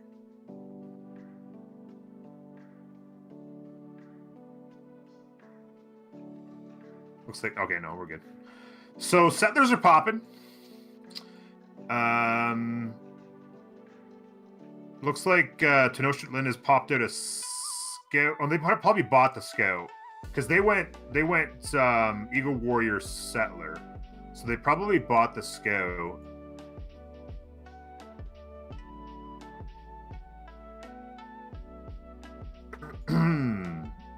Sorry, Aztecs have there's a five campus there. This is the map of 5 campus right here. Let me tell you, there's a 5 there and a 4 there. There's a 5 here, and then where is here?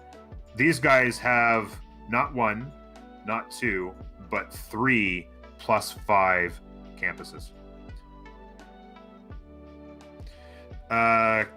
The CIS. Oh yeah, Kesheka. Yeah, he's the other guy in this. He's the other guy doing a stream, I believe. The other broadcaster, right here. Yeah. So yeah, I'll try not to do it unless it feels like. I guess I don't even know. I think I might not. I think I might not ever. Maybe if there's certain circumstances where we need to know some information, but I don't want to keep crashing.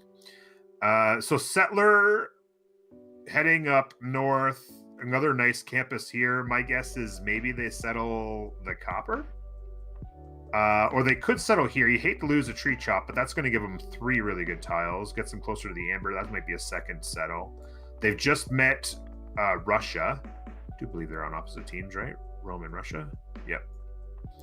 So Russia to the north, they've got their second city down already. They've gone with the floodplains. And of course, with Russia's skills, they've been able to reach out to some really nice tiles. They got horses here, but they don't know it yet. So interesting. It's up to you. Like, I know, right? That's what it's going to be like. Every time I'm like, okay, do we want to see Germany's perspective just for a second? Everybody hold their breath. Mount Everest over here has been discovered by the Aztecs probably first, I would say. And they're also going to get some first meets, it looks like, as well. A number of first meets that the Aztecs are likely going to get, so not too shabby. Some pretty nice tiles over here, so be interesting. Like I said, the settlers were popping. Let's take a look at where people are going with them. Coming down the coast here, no surprise, is Phoenicia. I'm not sure, but I would think they probably want to get to the river. They might actually come settle the cotton. It's going to be a bit of a jaunt, but I think they're going to want to probably settle the cotton. Whoa, hey there with the tier 1 Mega Dance. Thank you very much. Mega. I got a Mega Dance. Thank you very much for the tier 1. I appreciate that.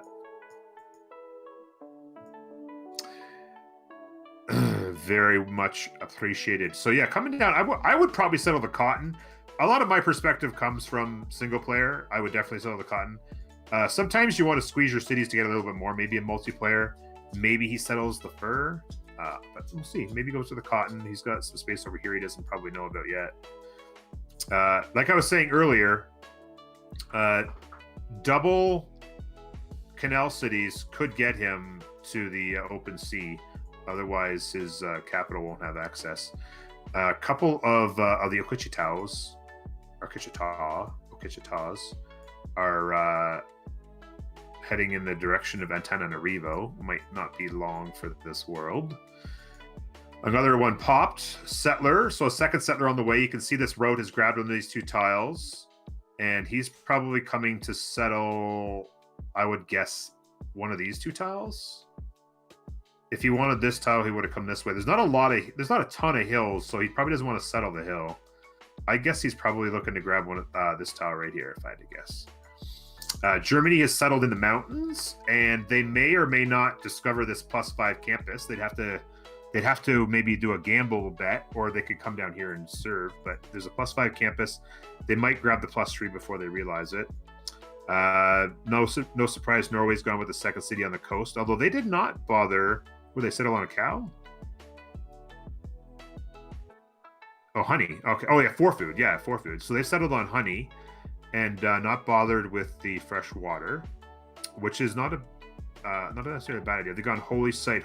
So they're jumping on a religion super early. You've got to love that. China's got a settler on the way south. I'm guessing they're heading for the stone for Stonehenge. Maybe they settle right here. I would not be surprised if they settle right here. Or maybe here, and they can't aqueduct there either. I don't know. This might not have been a bad settle for an aqueduct there. They need the stone for Stonehenge.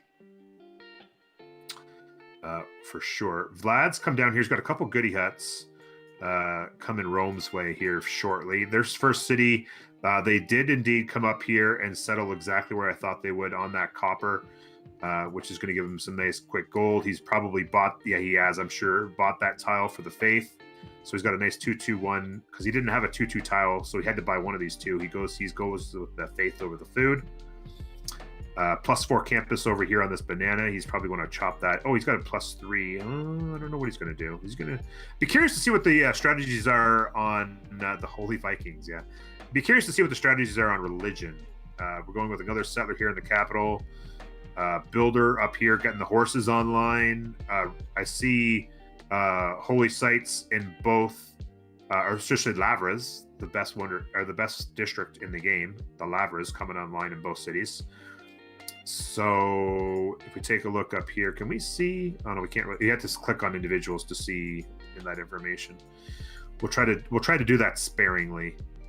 Another settler coming online here. They're going monument, and they did settle on the furs. That feels like definitely probably the right move. It's a multiplayer type thing where you're not worried as much about housing. You're much more worried about squeezing your cities a little bit tighter, I think, is probably the strategy there. As I mentioned before, Antananarivo is probably not long for this world, as Okichitaos have come along here to run some damage. Interestingly, though, oh no, they're on the same team, so he's come over to help out. Okay, yeah, sorry, I was thinking that they were on. So these guys are on the same team, yeah. And the second, oh wait, no, he headed north. Okay, and that's actually a really nice settle. That's a really nice settle, right there. I thought he was going to come around here, but this is the better settle for sure. Some nicer land over here. He probably knows about the horses now. Really nice. You gotta love those plains, all that production from those plains hills, and that is beautiful.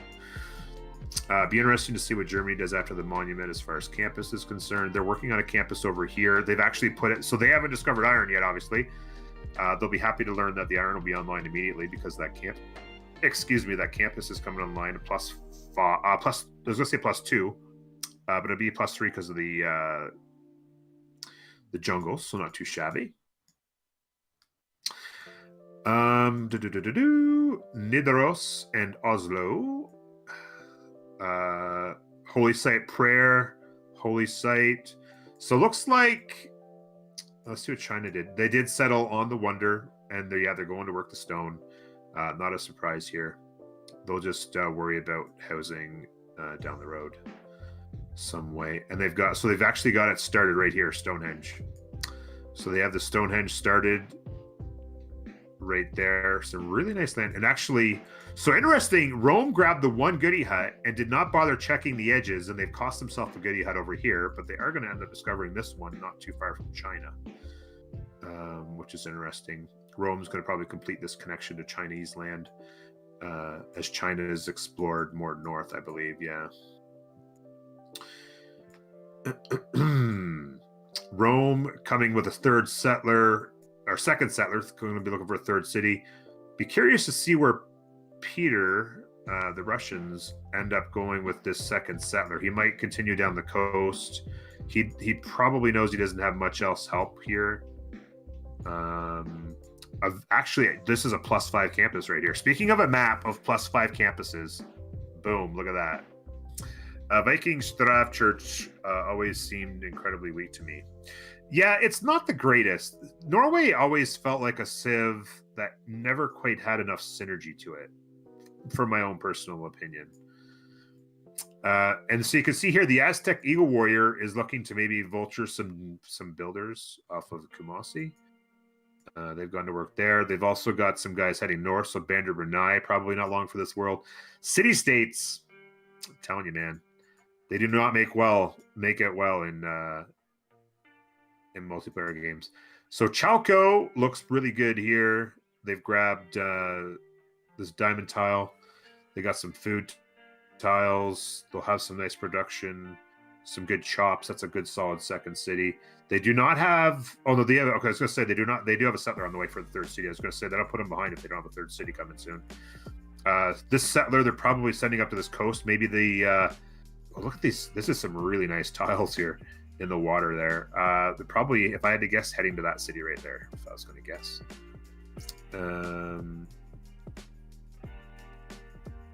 Antananarivo starting to get some shots. I'm surprised Rome's not helping there. Is BBG Norway is actually much more interesting?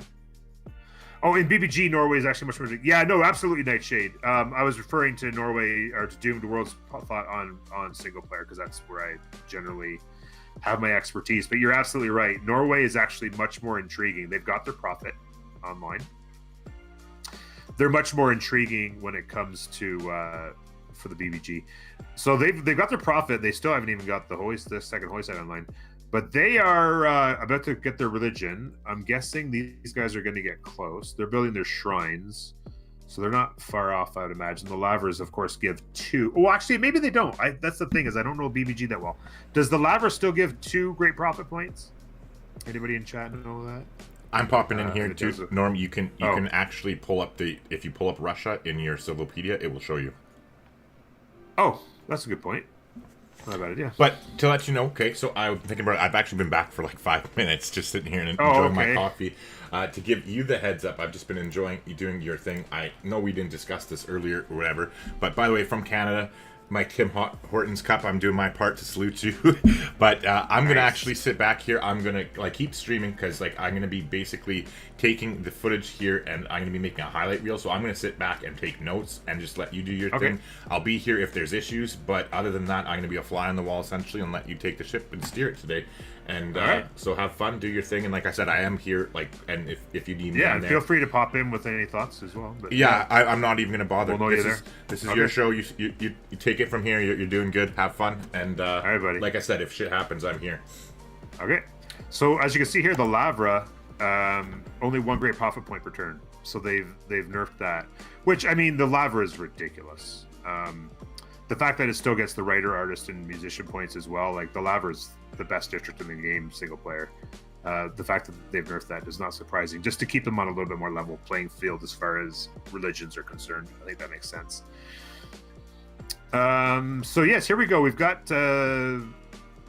Guangzhou, China, working on the Stonehenge. There's already going to be 2 religions off the books pretty quick, so they're going to want to go quick.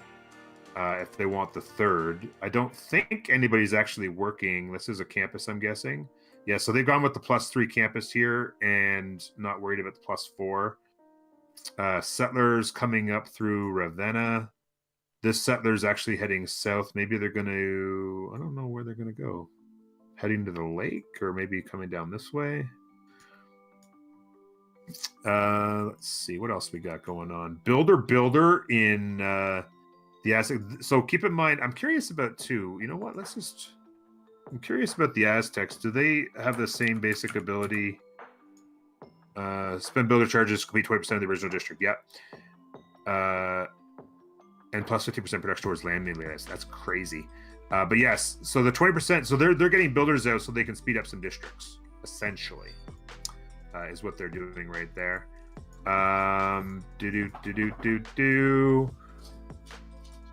The dog doesn't get fed for another 10 minutes, but she's crying. The wife's supposed to be home soon.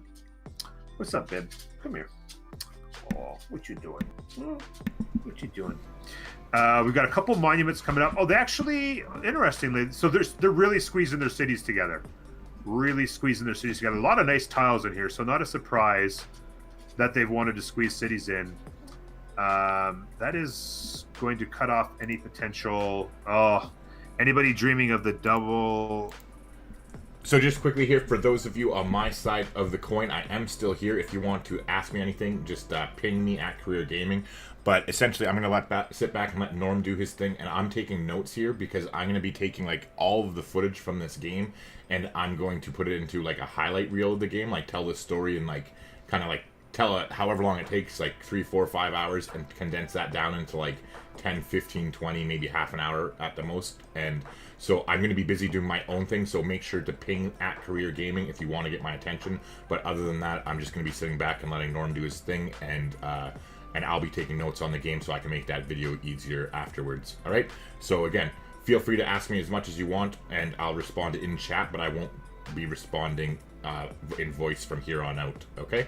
All right, anyways, enjoy the show, everybody. It should be a fucking hell of a game, and I'm looking forward to getting to sit back and enjoy it as a spectator, just like you, but still be able to do it with you guys here. So, or guys and girls, depending on who's in chat. I don't know who's all here with me, other than Mangdatch and Jigger's here too. I see David. I know he's off with his wife. So, if you are in chat, say hi, though. Don't be a stranger. Okay, have fun. Wow. Seb, I know, why no Creed, right? We will Assassin's Creed late night and probably tomorrow as well. We'll probably get some in. Maybe we'll be able to get some in tomorrow if we don't get them in tonight. So Goddess of Appeal, I always say call it Goddess of Appeal. Earth Goddess providing 2 faith on breathtaking tiles is absolutely going to kill it for China. They're going to have some monumentality runs of epic proportions. They're going to be looking to get into a golden age. Let's take a look at where we're at right now. It does appear as though China's going to have theirs. In fact, it looks like everybody on this team's going to have theirs. And then it also looks like everyone's in pretty good shape. Frederick Barbossa's 1 turn off. Dido's hurting a little bit there. They're going to need to do something.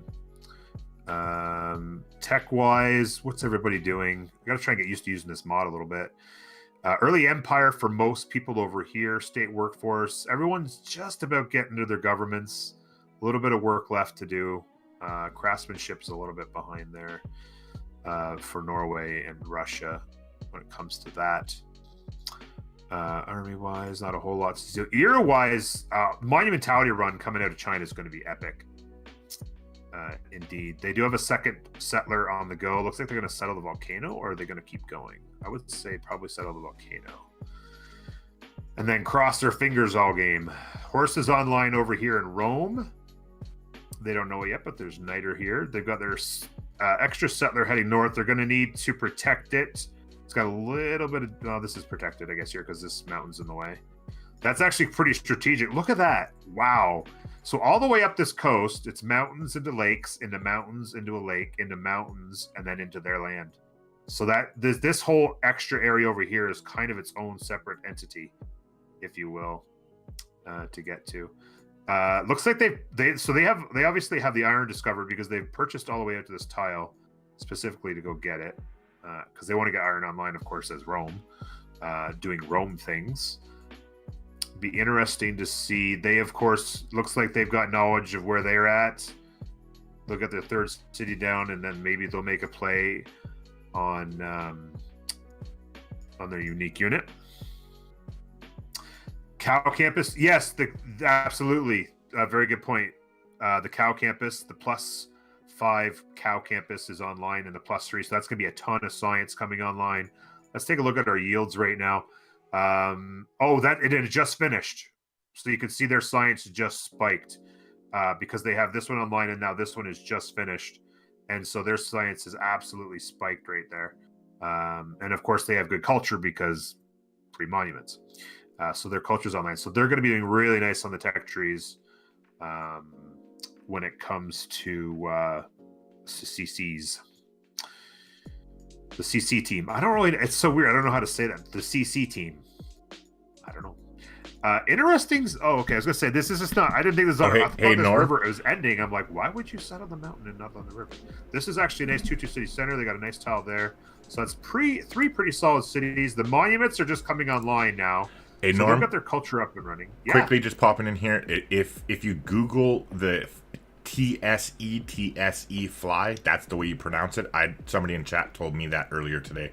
But like, there's like a CC fly or something like that. But I don't know how to pronounce it. But if it's a fly. Yeah, if you Google TSE fly, like an insect, however you pronounce that is the way you pronounce their team, because that's what it's about. You know as much as I do at this point. Good luck. Have fun. All right. Okay. Okay, interesting. You can see how beautiful, with the extra production that you get from fishing boats, how beautiful tiles in the water can get. So they're good. They're really going to like their production going. Again, everybody's trying to get their monuments online. Everybody trying to get their culture moving. Let's see. Race to a third city. Third city's coming online there. Germany's got their. So Cree a little late on their third city. I think everybody except for them in Norway. Ooh, interesting little interaction going on here, where Cree has sent some units over to Pester. Got a long ship coming online in one turn, and settler. So these guys got their religion really quick, but they're a little bit behind on settlers, on cities. So them and Cree are a little behind. China will have a city online shortly for their third. And then everybody else is sitting on 3 right now because Rome went and got theirs up here. They actually exactly what I expected. When I saw them settle the copper, which I was hoping for, I knew that they would be coming up here to settle that culture tile and get that online right away. And then another campus going on here. This is going to be, this is the Pamukkale. I'm just going to because I'm just trying to learn here. The how the heck what? Wait, what? Oh, Pamu. Sorry. Pamukkale. It provides an additional amenity. Major adjacencies, yeah. So it does provide a major adjacency to the districts. I wanted to make sure that was the case still. I just wasn't sure. There are a number of wonders that have been adjusted slightly. So major adjacencies. So they're going to have another nice solid campus going on there. Interesting that they didn't put it here. Here would have been better, but maybe they didn't have the money. I don't know why they wouldn't have put it here though. That feels a little bit. Actually, we use CC, and you can check it on a logo on the team. Anyway, ZZ is correct. Oh God, is that am I saying that? ZZ? How do you say TZE? TZ.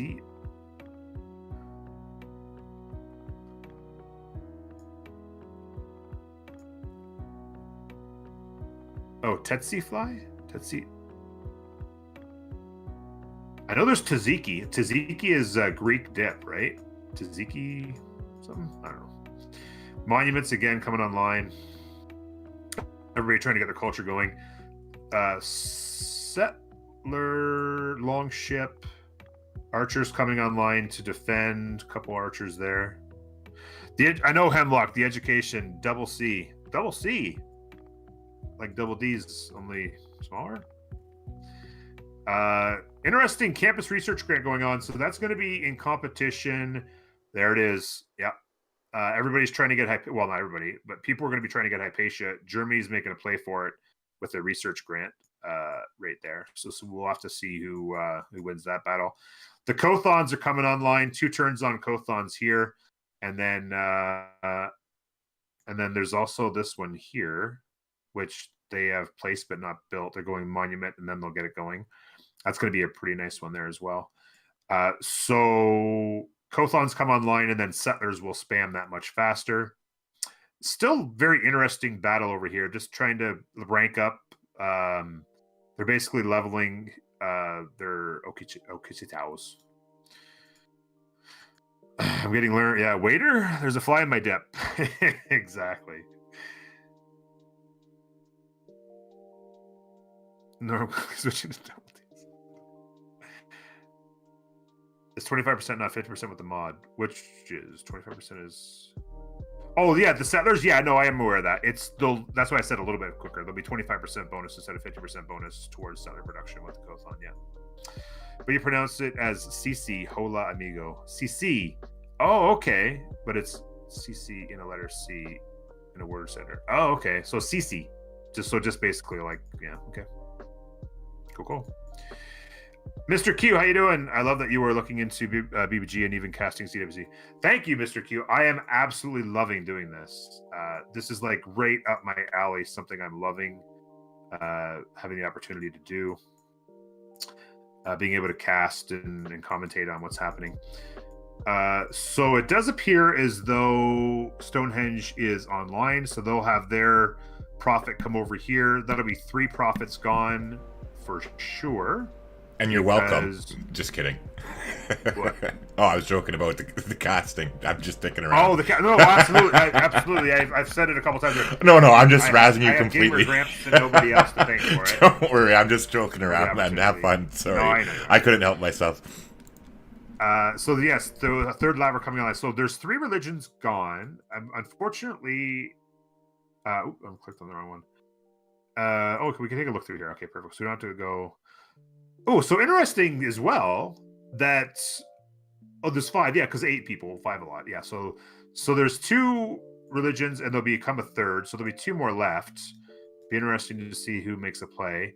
Bandar Brunei has fallen. I knew that we saw the Eagle Warriors in the north there. We had a feeling that was going to happen. So Bandar Brunei has fallen to the Aztecs. Be interesting to see where they move next. I'm also curious. I don't know for sure. Maybe Megadinch, can you tell me? Did they have a rule about how many city-states can be taken? Is it 1 per? I know that I think they do that in CPL where you can only take 1 city-state, but I'm not sure if that's in the CWC as well. You're a bad teacher. No, that's all good.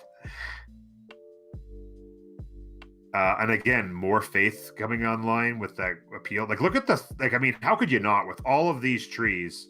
I mean, let's take a look at the appeal lens. I mean, look at that. With all of that and all of this, and even up through here, they'll be able to get some advantage out of it. I mean, obviously, they're not going to want to venture up there too much with it, although they're going to want to take the land eventually. So that is just a whole ridiculous amount of faith.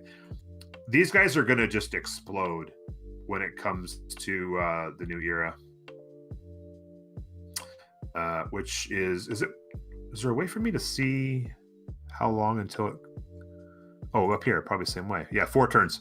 So you can see they've gone way over on their requirements. Looks like they just got it. They just got it. They're at 19. They were at 16 a second ago, and they just got there. So very interesting indeed. Let's take a look at what Norway's doing with the Navy. We've got the long ship there. They're just basically doing some exploring there and there.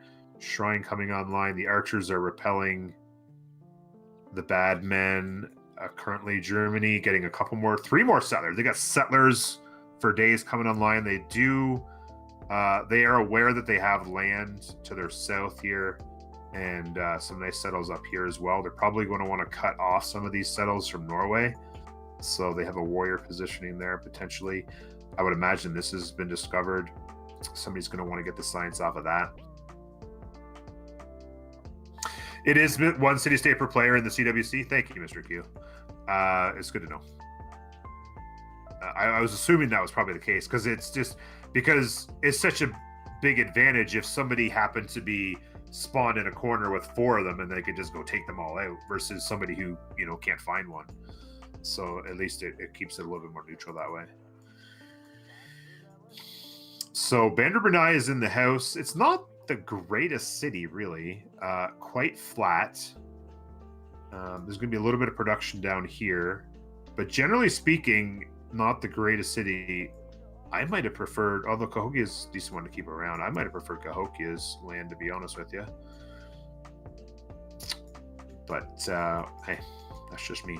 Kumasi, looks like Rome's going to take Kumasi, get them out of the game.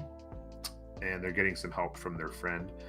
China is also helping, yeah, because they're all part of the same. They had a flood down here, adding fertility to 4 tiles. I don't see much production added. Oh, they actually, I'm wrong. Two tiles got production. So, and looks like the Russian scout just got tagged just a little bit. Wow, really aggressive here. I'm not sure what I think about that play. I'm not really sure what his plan is there. I don't know if he survives. I'm not really sure why he made that move. Clen has gone into autocracy. Which one's Clen? Clen's China. China. Oh, didn't mean to do that. Sorry. I meant to go here. Please don't give me an error. Oh, thank God. China's over here. So they're into autocracy. They're building a holy site, so they're going to try and get their religion, or their faith game even further online, I guess. They've thrown it up here where it'll be a +2 with all those trees around. And let's see, where's the yields right now? I wanted to see China's yield. So they're at 10 culture. They're still trying to get. What are they working? Why they're not getting? I guess they're just working this tile and trying to grow. So they're probably working the 2-2 in order to try and grow along with this tile here. And then they're not working that. So that's their extra culture there. So they're not got their culture crazy. I'll tell you right now, Rome, obviously their free monuments has helped them out. And of course they settled on top of a culture tile. But those campuses are absolutely killing it. Rome is looking really strong right now, I have to say. Score-wise, it's pretty flat. Actually, Russia's 91 points.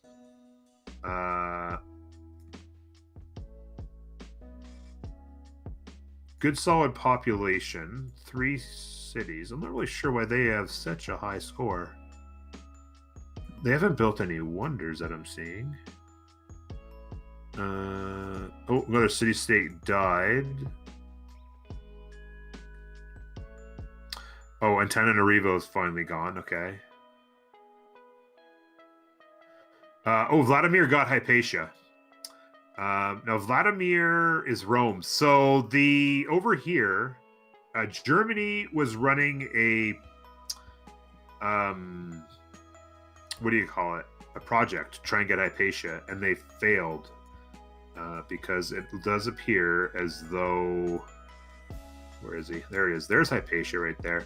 They'll probably wait because they probably, they don't even have the libraries built here, but they'll probably throw it in here because this would be the city that will, in 2 turns, they'll probably wait and throw it down in here in order, because this will be the city that will be able to build it the slowest. So you always want to build it in the city that will would have taken the longest to build it themselves, basically. Yeah, they have 3 lavras up. That's the biggest thing is they've got Shrine Temple. Is all their points. Is that the 3 lavers with Shrine Temple is giving the big score. I was just thinking 93 seemed high. I don't really always take a look at the details of scoring. So in my head I'm thinking that seems really high with no wonder or anything like that. I was thinking, did they get a 4th city? But they didn't. So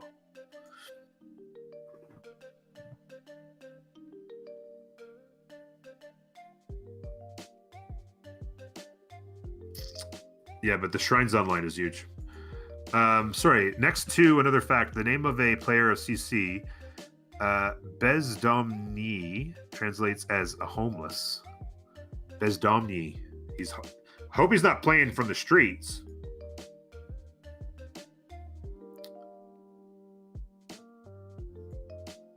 I don't think you get points for land, for owning land. I don't think so.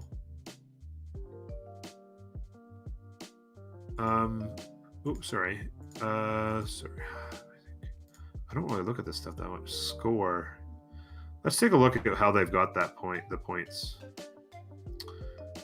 We've only got 4 points, guys. Oh, you can't see it. Well, you can kind of see it. My thing's a little bit in the way. But yes, so Vladimir's actually up to 104. Rome's up to 104.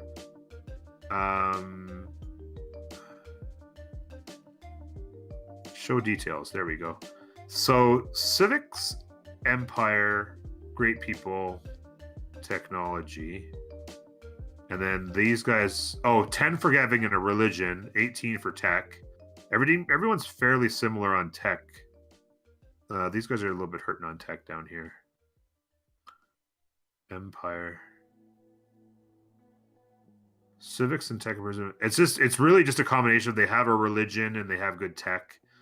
And then they have the great person as well that they've picked up. Yeah. The first rule of Street Civ, don't talk about Street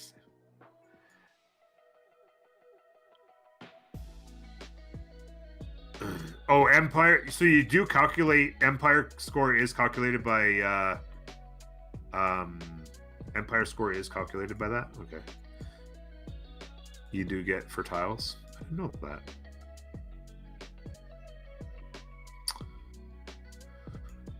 Another settler coming online. Be curious to see. Let's go take a look at what these guys are doing up here. They got their Kothons online. I don't see settlers popping out. They're gone Government Plaza. Looks like they're going to make potentially an Ancestral Hall settler span play. Maybe chop out a bunch of settlers with all these trees. That's a possibility. They have a lot of builders coming potentially over to do that settler spam thought. Granada looks like they'll survive. Well, actually, these guys could take Granada eventually because they haven't taken a city-state yet. Antananarivo. Looks like... So everyone's kind of sitting on 3 cities. Either 3 cities and a city-state they've taken or 3 cities. But Germany, who is spamming settlers or looking to spam settlers, has actually done so. 1 out, 1 next turn, another 3. Be curious to see where they send those. Certainly be a good idea to try and take some of this land up here with all these campuses. We've got a Government Plaza play over here in Nidaros. Settler is popped here. Be curious to see. They're a little bit of pressure here, so they're not really able to send it inland. They're the 1 civ still sitting on 2 cities. A little bit slow on the ball. And also, of course, Kumasi's fallen to Rome, so that's the reason why they bumped over 100 score that last turn. What else are we looking at here? Boom, boom, boom. Yeah, not bad at all.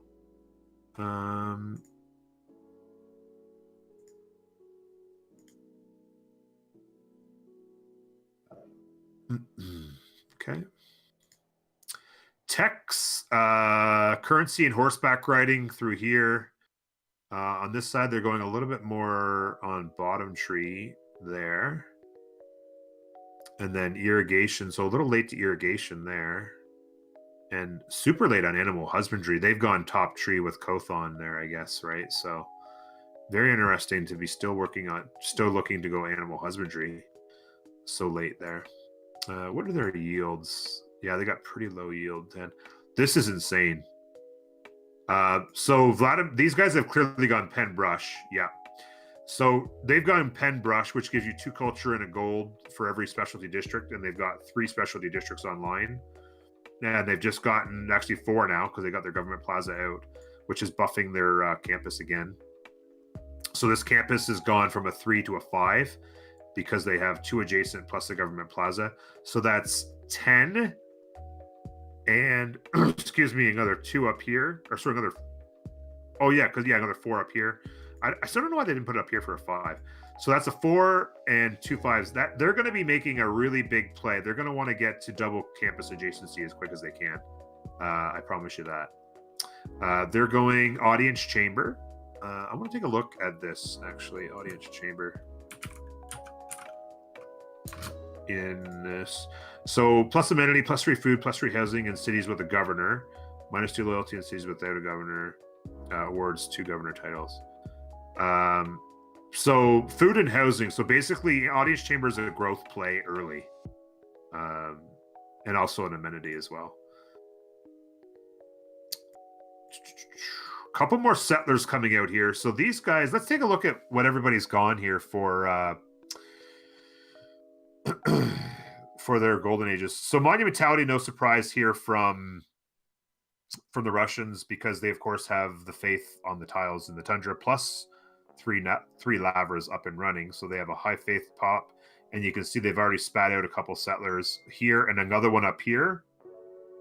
I'll be right back. Sorry.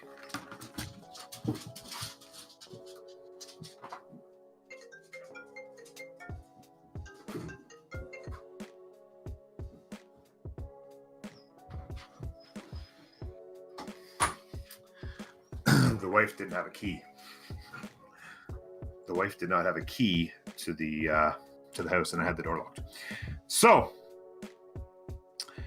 as you can see, yes, sorry about that. Yes, that was the wife calling. She texted and then she called. It's really cold and it's actually snowing and blizzardy out. Hashtag Canada life. So she was probably like desperate to get inside. But yes, the monumentality is coming online for Russia. The bonus culture from districts is coming online. You can see here just a ridiculous. Oh, it looks like they may have put it online. Their government card. It looks like they must have put on the double campus adjacency. Their science and culture is ridiculous right now. Rome's going to be hard to beat. Spamming builders and a settler in China using another settler up here coming into the mountains. So their monumentality run's coming online very nicely as well. Let's move on, see what else we have for golden ages. The Aztecs have gone with pen and brush as well. If you don't have faith generation, pen and brush is really the only other choice. They're trying to get their districts online to take advantage of it. They have their government plaza here. They haven't got a lot going on right now, though, to be honest with you. They've got a campus going there, which will be a 3. And then, yeah, so they're going to have to get their districts online here to take advantage of that. If we come over here, we have the Phoenicians who've gone with free inquiry. Oh, that makes sense for them because of their Cothons. So they're gonna get a nice little bonus of science here out of that because they've so quickly been able to get their Cothons online. Generally speaking, going into classic era, it's not free inquiry is tough that early because getting 2 commercial hubs and getting them done is a little bit tricky. But when you've got the ability to put your Cothons out that quickly, that's a lot of free science they've got going there. Yeah, snow. Yeah, it was. It's like 1 or 2 degrees out and snowy, blizzardy things. 3 settlers coming online. Another one popped out here. Another one up there. So they have a lot of cities. They're gonna have 8 cities before long. They're gonna have a lot of cities coming online. They got 3 now, 2 out, and 3 more. So you can see this is the Phoenicia play right here. Get your Cothons down, and then spam settlers with your 25% bonus, and of course you'll have your 50% settler card on as well. So not too shabby at all. Started to build Temple of Artemis. Settlers coming there now. Let's see what Germany's doing with their settlers. They've got one coming up this way and one coming down this way. Oh, we wanted to. What did these guys do for a golden? They've gone pen and brush as well, so they're going to want to try and get some districts online to actually take advantage of it. Commercial hub here, campus I'm guessing, up in that corner. They're going to want to try and get built. They're getting delayed trying to get out their... they're going to go commercial up here as well. So they're going to try and be heavy commercial hubs, work those great merchants as Cree, and they'll get their pen and brush online. Germany has gone pen and brush as well. They have a solid campus here. Real nice campus here. They've gone government plaza there to buff that as well. So that's going to be a +5 campus here shortly. And this settler is going to come and settle the iron probably. Unfortunately, and they don't see this coal. They don't personally see this coal right now, right? So they'll be able to throw a campus in there and be all happy about it. Because they don't see the coal yet. And then interestingly, oh, here we go. So I was just going to say, Norway's behind the times right now. They need to get moving. What did they use for a... they've gone monumentality. They do have a solid faith production with their holy sites. And they're going to want to be able to purchase... There's another settler they popped out there. They're going to want to be able to purchase some settlers and get themselves rolling. So some interesting plays.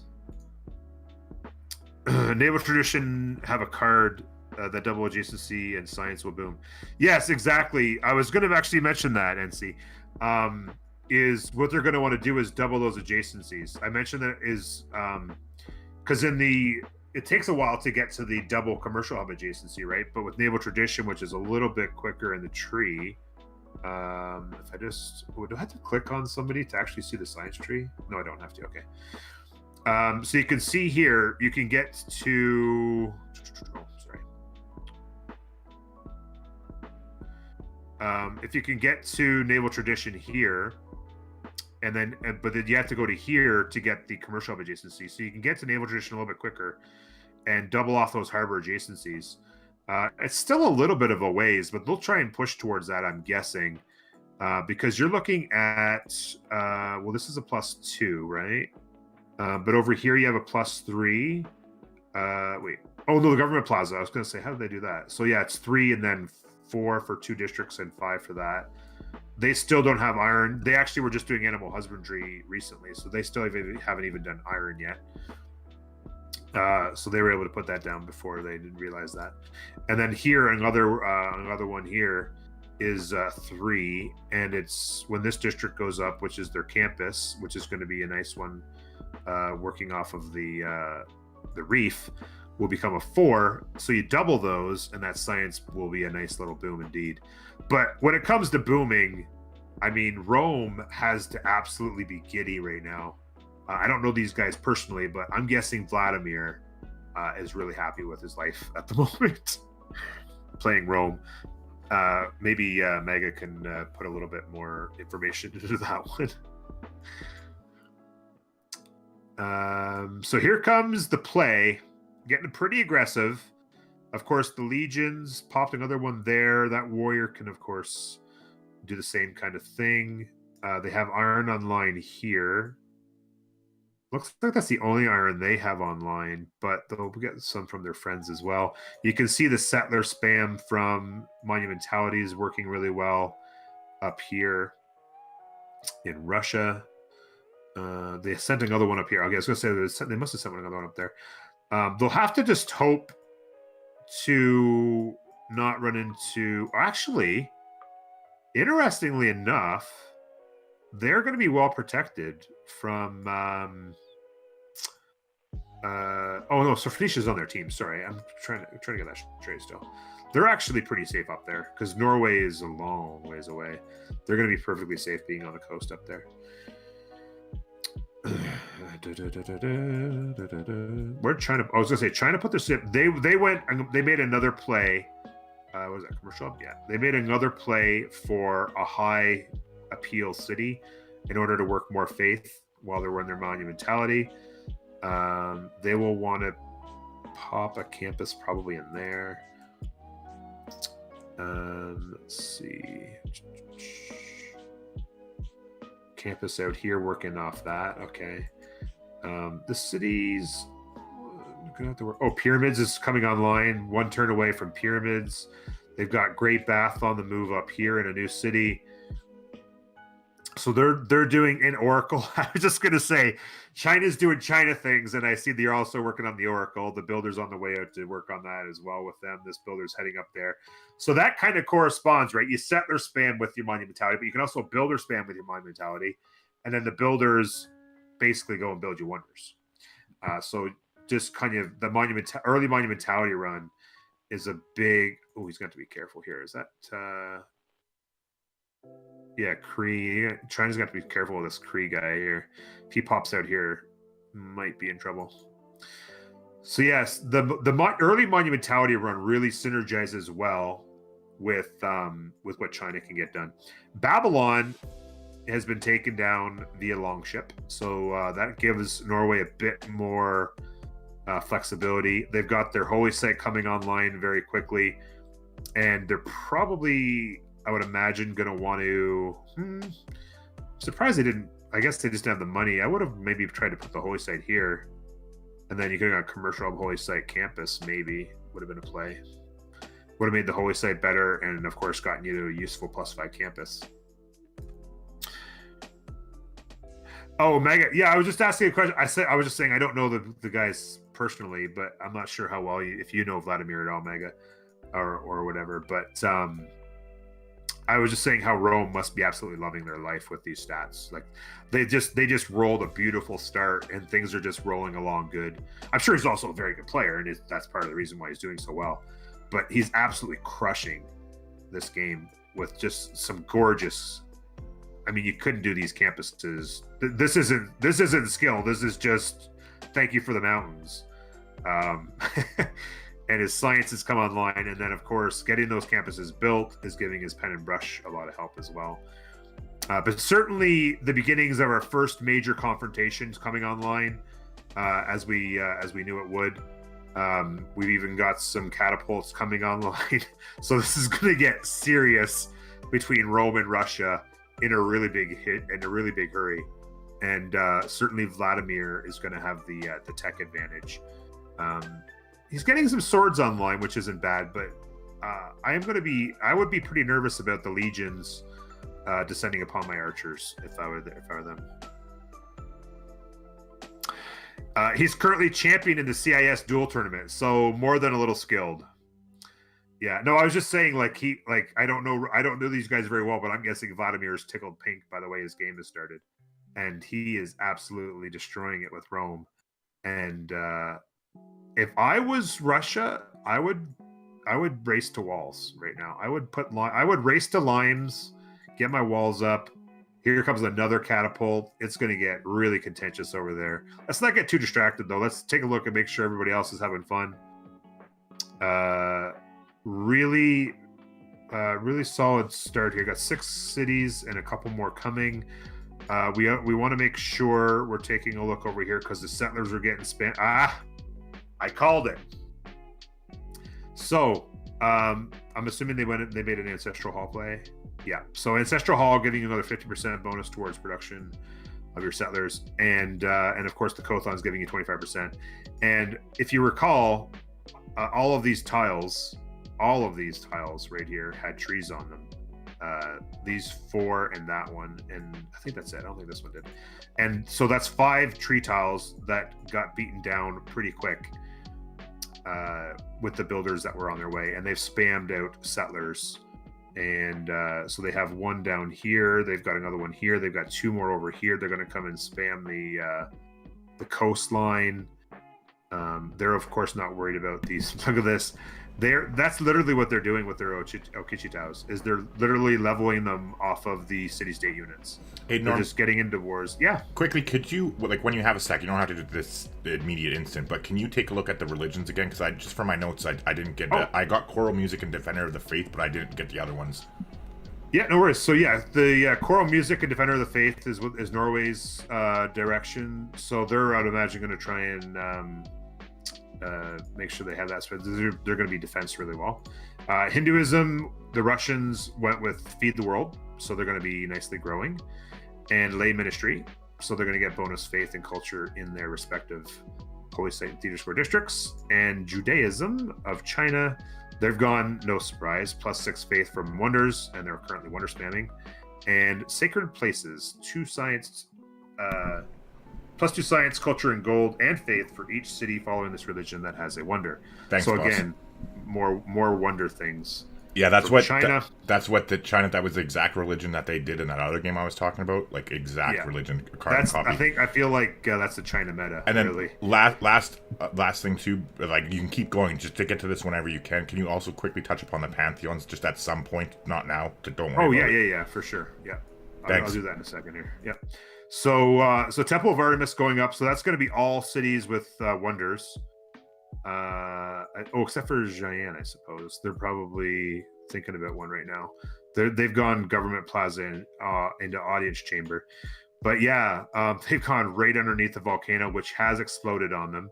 It's thrown some science in their capital, which is not going to be too big of a complaint. But they have settled right underneath that, and they've gone theater square.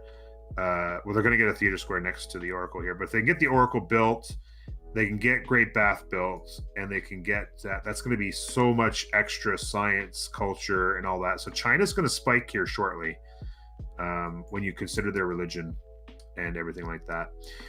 So let's take a look, like he said, at the Pantheon. Is the Pantheon when you hover over this? Can you see it? No, it's if you just like if you're playing the game, if you look over their cities and hover. Oh, okay, yeah, good point. Yeah.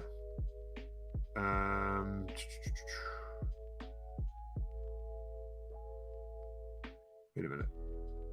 Oh, because the religion's showing, so I can't see it. Yeah, so check Goddess. the religion thing. But like if they have a religion, you can if you look. Oh, there it is. Yeah, it's just because that was their holy site. Never mind. Go ahead, have fun. Okay. Sorry. So yes, Earth Goddess. We knew that obviously from the lands. Goddess of festivals in Rome. So you can see culture on their plantations. So that's another part of the spike that they've got going here in their culture and science game is all that extra culture on their plantations.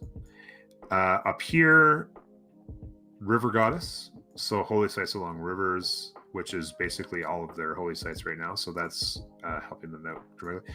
Now let's just I'm actually going to take a quick look at River Goddess.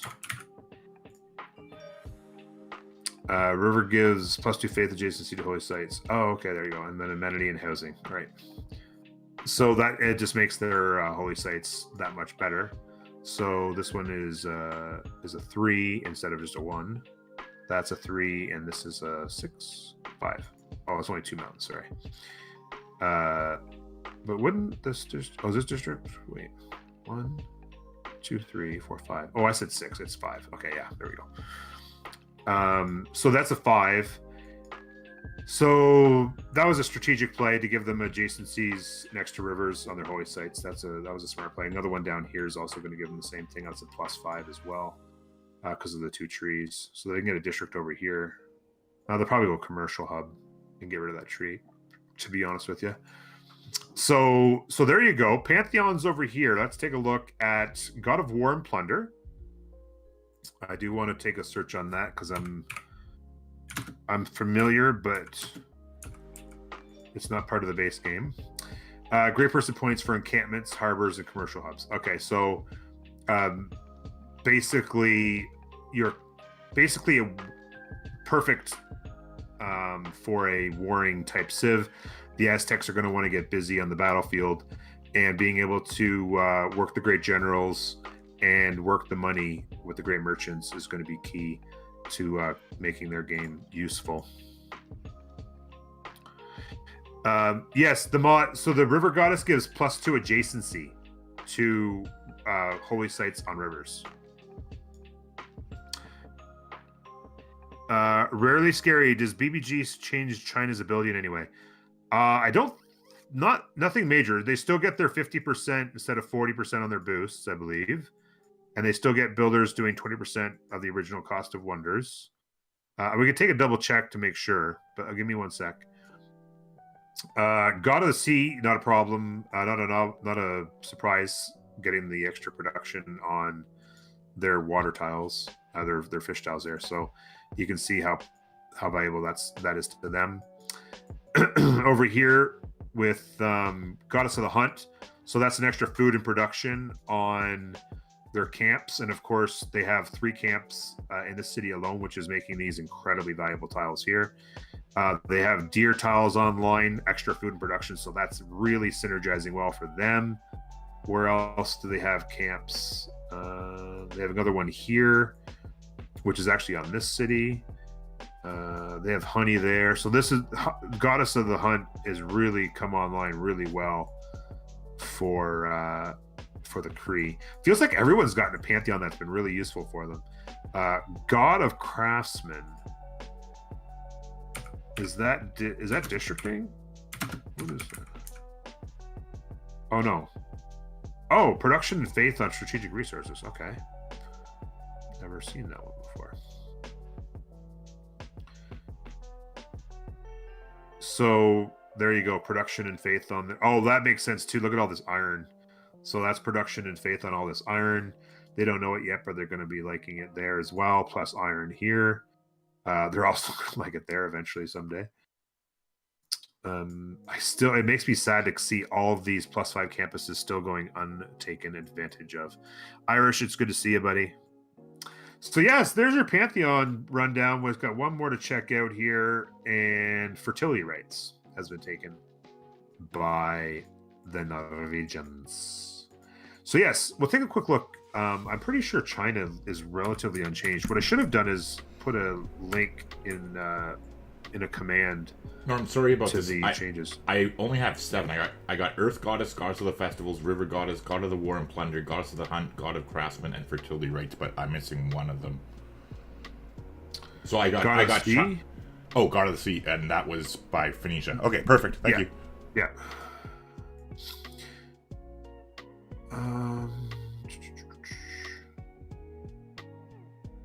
Yeah, sorry, I was in there and I missed it. China.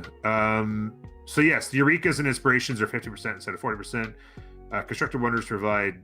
So this is an additional bonus. I didn't even know this was here. Constructed Wonders provide an additional food, production, faith, gold, science, and culture. So that's an incredibly strong play there for China. And then you get 15% of the original cost towards ancient classic wonders. So that's the China meta basically right there. And it looks like they've all come online. Great Bath is done. Theater Square coming online. No, Commercial Hub. Okay, I thought maybe Theater Square may be out here. Hanging Gardens. They've put down a city here. Hanging Gardens. Builders. Like again, builder spam with monumentality and then settler spam with them. It's a great play. It looks. Oh, they did lose. I'd be curious to see who they lost that to. They were making a play on Temple of Artemis, and they missed out on that, which is going to make them unhappy, I'm sure. But Hanging Gardens, they're making a play on Pyramids, and of course already Stonehenge. In here, they're making a play on Apadana in the capital. So that'll be the wonder in the capital that they were missing. And Oracle's online, so they're getting the wonders online in most cities. Just if Apadana works and Hanging Gardens works, Chengdu will be the only one missing a wonder. Let's take a look for. Actually, you know what we could do? Wait, sorry. You could do it here. Temple of Artemis.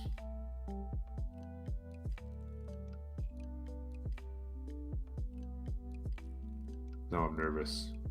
Why is it taking so long to search for Temple of Artemis? Maybe that doesn't work in the mod. Yeah, it doesn't work with the mod.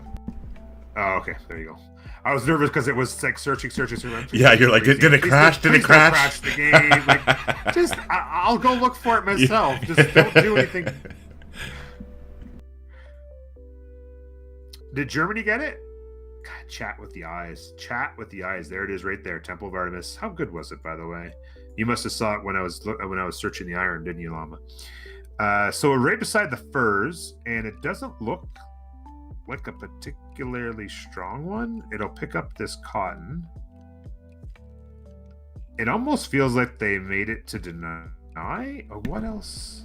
Yeah, I think it's a defensive play. Oh, the pasture over here. So it picks up this pasture.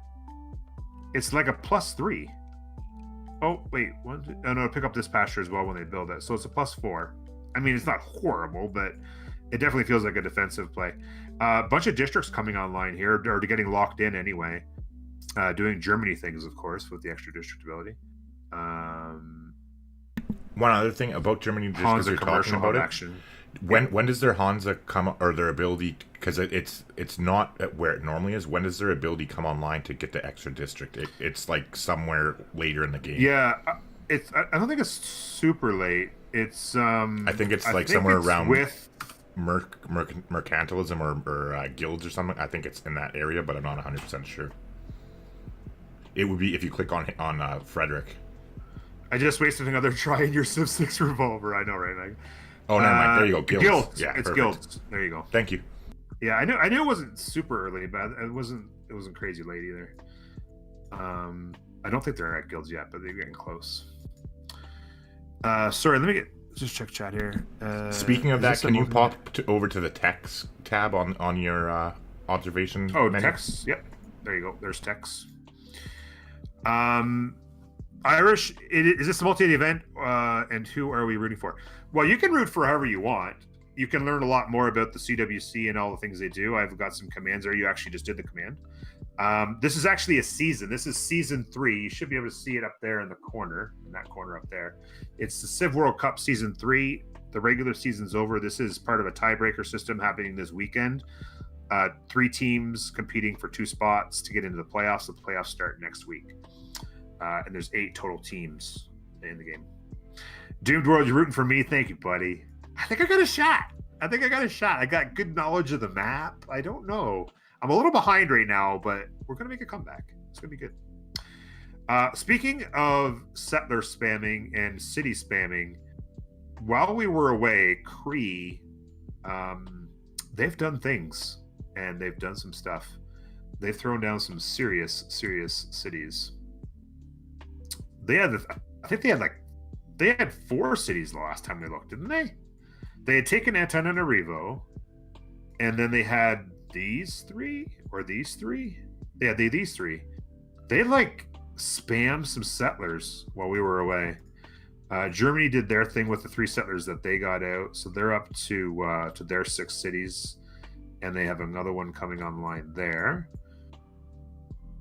Up here again, Phoenicia things. They've done their settler spams, and they're getting their cities out. They're up to 7-8 cities, and still have not taken Granada. I'm surprised that they haven't made a move on Granada. Now, mind you, their main cities do not connect to the water that does connect to Granada, but Granada is still super duper uber available right now. 2 tiles you can hit it with, still only 21 strength, sitting on warriors. They're going to want to make a move on that. 2 more settlers coming online. 5, 6, 7, 8. They'll be at 10 cities here very soon. Very interesting. Juzzy, thank you, Juzzy, for the raid, for the host. I guess the host. Sorry. Who built TOA? Yeah, Nightshade. We sorted that out. What are the builders players have to their government? Oh, Mega. Sorry, I'm getting way behind on chat. We'll show you there in a minute. We saw Ancestral Hall play out of Phoenicia, and we saw a couple of what do you call it? Rome went brain fart. The audience chamber. I kept thinking chamber, and I couldn't think of the audience part. So we've seen a couple audience chamber plays. We'll take a closer look in 1 second. And can you also pay attention to the war when you're catching up with chat? Because just so I have footage of it for the highlight reel game. Or yeah, for sure. Between, so the war is yeah. I'll keep it right over top of the war right now as the war is just getting underway. Yep. The city has a lot of hills, so TOA, they're a smart way to grow it and work a lot of reptiles. Oh yeah, where they would have had it, where China would have had it, man. Yeah. Big Daddy, look at this normal man. I gotta say, you record the commentary for YouTube. Yes, I'm going to have this whole thing. In fact, Gamer Grampz as well is going to be working his YouTube angle as well for it, and I'll be putting this up on YouTube as well, and hopefully it does well. They'll be putting you on the CWC YouTube page too, probably, just so you know. Oh, okay, yeah, sure. Fine by me. You have advantages. You don't know the player. Analyze what you see 100% totally. Few player and host are in tournament themselves. Yeah, exactly. Like, so I'm not biased, right? So I can kind of just, and I'll get to know who does and the styles and stuff as we do it more, I'm sure. But yeah, being able to come at it from a non-biased perspective, I think, is helping me, NC, for sure. Hostility on the Viking-Germany border. We can take a look real quick. There's not a lot of units, but they've kind of almost made a truce that, hey, we're just going to sim for a while. Neither one of them has done anything in the way as far as heavy military, and they'd be able to see that. A couple horses here and there, 3 horses there, but really they're just. Oh wait, these guys are on the same team. Forget it. I'm like, this seems like awfully. I mean, almost like a. I don't know. These guys are on the same team. I was like, these guys are awfully friendly. What the hell? And of course they're friendly because reasons. Hopefully these campuses start coming online before I get tilted. So let's take a closer look at the war. Sorry. No, I appreciate it though, Jazzy. All the signal boosts help. Doesn't matter. All the signal boosts help. Welcome in. And you never know. I mean, I've been raided literally by people who have hundreds or even in a couple cases more than 1,000 viewers in the past before. I've been rated by people with 400 or 500 viewers and had like maybe 1 or 2 people follow, and then most of them just disappear because you just never know, right? Some people they just the habit of just stream ends, they leave. Who cares who they rated, right? And I've been rated by people with 1 or 2 or 3 people, and then they all follow and they become friends and they come hang out. So you never know where the next follow is going to come from. Doesn't matter if you've got 50 followers or 863 followers. The next one could be your favorite supporter. Well, not my favorite. I got my favorites already, but they could be the next one in the line of top favorite supporters. You never know where the next one's going to come from. Okay, so looks like we are down to 10 turns left in the era. Let's check out. We'll keep a close eye on this war. Let's check out what we've got for era. China's going to get theirs. They're at 65. No surprise with the settler spam, the wonder spam. Vladimir is in tight. He's going to need some mirror score. The Montezuma's probably in pretty good shape with 10 turns to go, as well as Norway. Over here.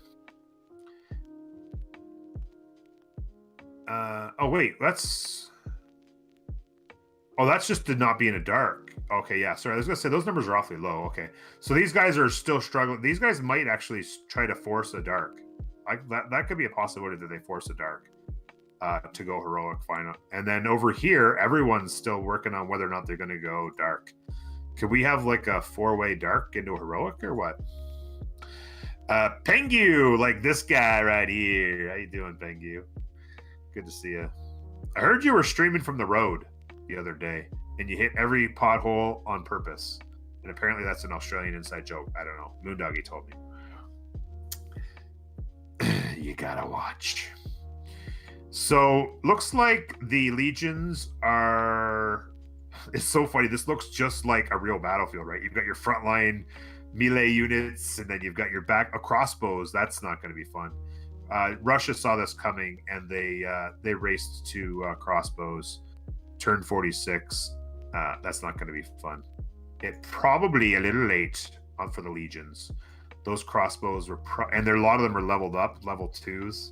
So it's probably a little late for the legions at this point. Although they do have a fair amount of backline. Maybe the catapults can damage the swords. It's going to be interesting. There's a lot more archers out here. Oh my god. Sorry to interrupt again. Okay, so this is the medieval era that you're heading into, correct? Yes, we'll be heading into the medieval era. So that's why I was chiming in. I thought so. Okay, so don't make the same mistake I did at my first time doing this. Go into chat in the top left corner and select Kaku. Like, I can't pronounce his name, but K-A-K something. Like, if you look in like your normal chat as if you're playing a multiplayer game. Yeah. Like there'll be up here, you mean? Yeah, like click that little down arrow. Like no. Oh, okay, where you were. There's that little down arrow to your right of your cursor. Yeah. And so, look for click it's on- yeah, look for him, and then say, okay, so are you taking the lead in the World Congress? Because so the way it works is one of you is going to take A, and one of you is going to take B. Yeah. Like on every single decision, and then for whatever one, like you guys have to communicate with each other, like for the stuff that could impact it, because it's something like as stupid and small as like you pick yourself. If you pick yourself but are on the wrong side of A or B, you can still actually impact the game. So, and I fucked that up the first time when I did this, so that's all I was saying. Anyway, there you go. I'll just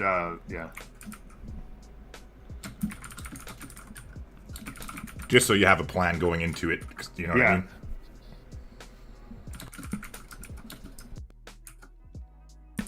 Because he's Russian, but he speaks like English enough that you guys can communicate. So anyway, I'll shut up. Have fun. Yeah, no worries. I just sent him a quick message there. Good call. So you can see here the crossbows made a big pushback on the legions, and the swords have taken a step forward. Although I'm onto some flat land here on these cases, so be interesting. The catapults are now on the front row. It does look like the crossbows will have run the day. Battering ram coming online. They're not giving up. Still no walls up. Interesting play. What's their yields? Yeah, their yield 74 science. I mean, with that much science, they've got to be, I would think, pushing towards something beyond legions, right? They should be like turn 47. I'm trying to get used to the timing, but I'm thinking they might be pushing towards let's go techs. What are they researching here? I was gonna say gunpowder. I was gonna say they got to be getting close to muskets, and there you go. Gunpowder going to come online in 3.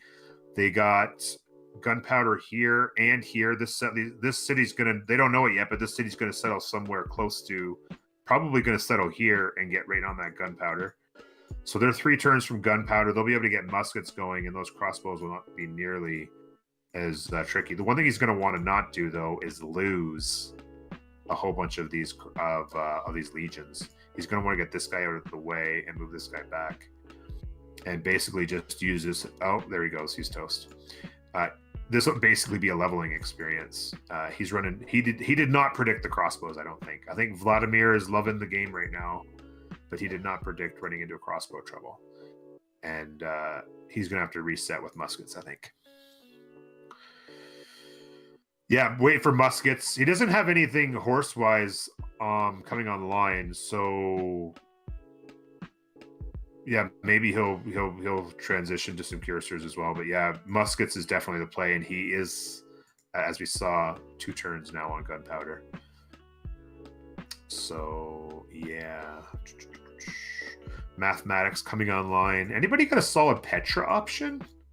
We had some joking about Petra in here. This is a solid Petra city down here. If somebody came and built it, 1, 2, 3, you'd have to settle the coast probably. Yeah, you'd have to settle the coast down in here somewhere to get it all. There, right there would be the Petra city, and certainly China is the one to build it. Although China wouldn't be. Yeah, sorry, China. That it wouldn't be classic. Wait, Petra is Petra classic? Petra is I never really paid that close attention. Petra is classic, isn't it? Yeah, Petra's classic. Venice. Why don't you build Petra? Come on, let's go. To heck with the monument.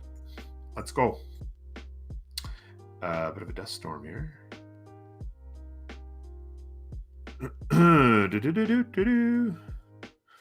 I occasionally do while at work. Yeah, that's what he was saying. Yeah, I think I've actually seen a couple times where I tuned into you and you had the thing going and you were driving away. I think I've seen you a couple times doing that, actually.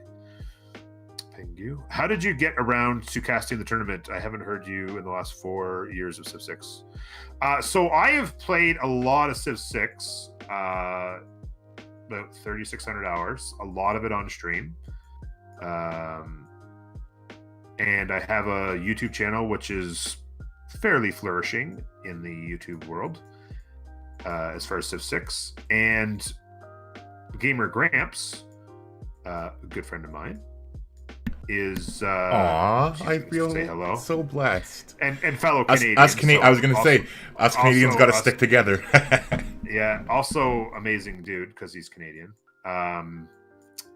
He had somebody approach him about doing it, and he couldn't wait to include me because he knew how amazing I would be at it. Just joking. And so yeah, this is my first opportunity and enjoying it. And Machu play in Cree land. So yeah. Was it single player? Me, I'm not mostly single player. Mostly single player. Occasionally play some multiplayer with the community and things like that. I don't have a lot of.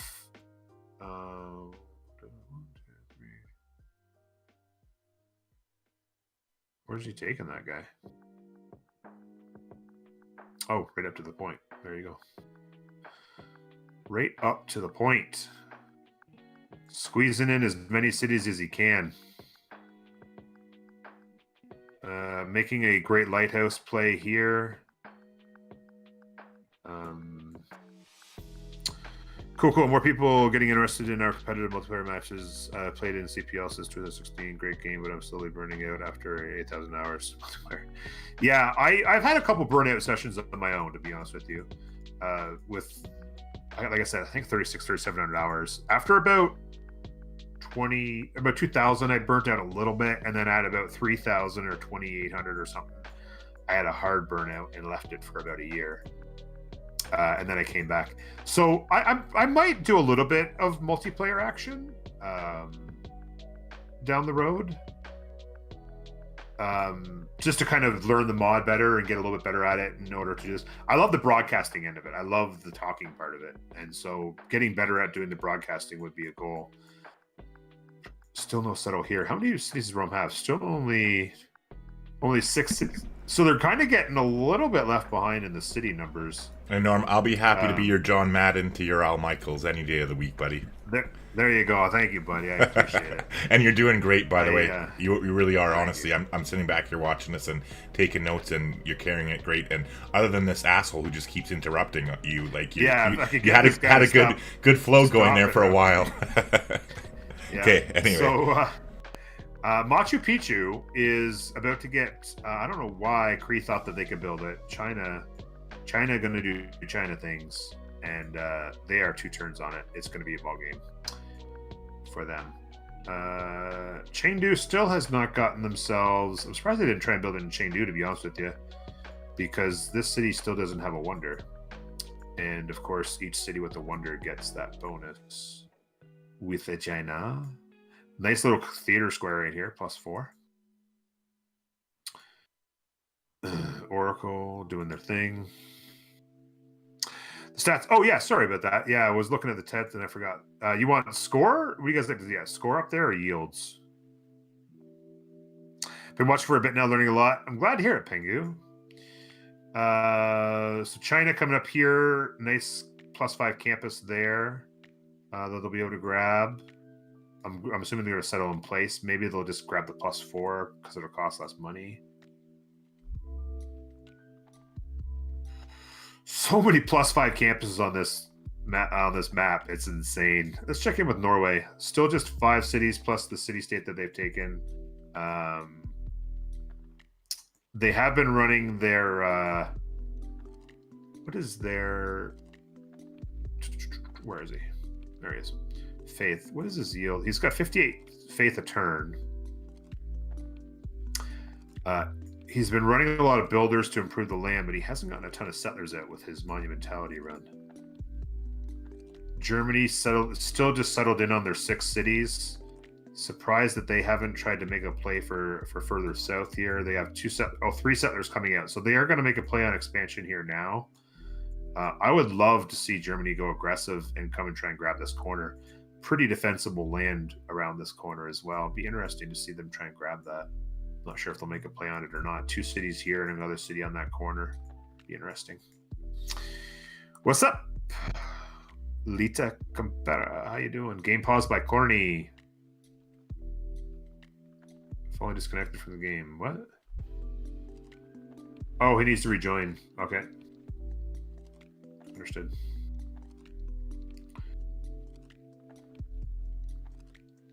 He has a bug. He needs to rejoin. Let me get caught back up here. 2B. You're also Canadian. Nice. Oh, God. Chat went flying by.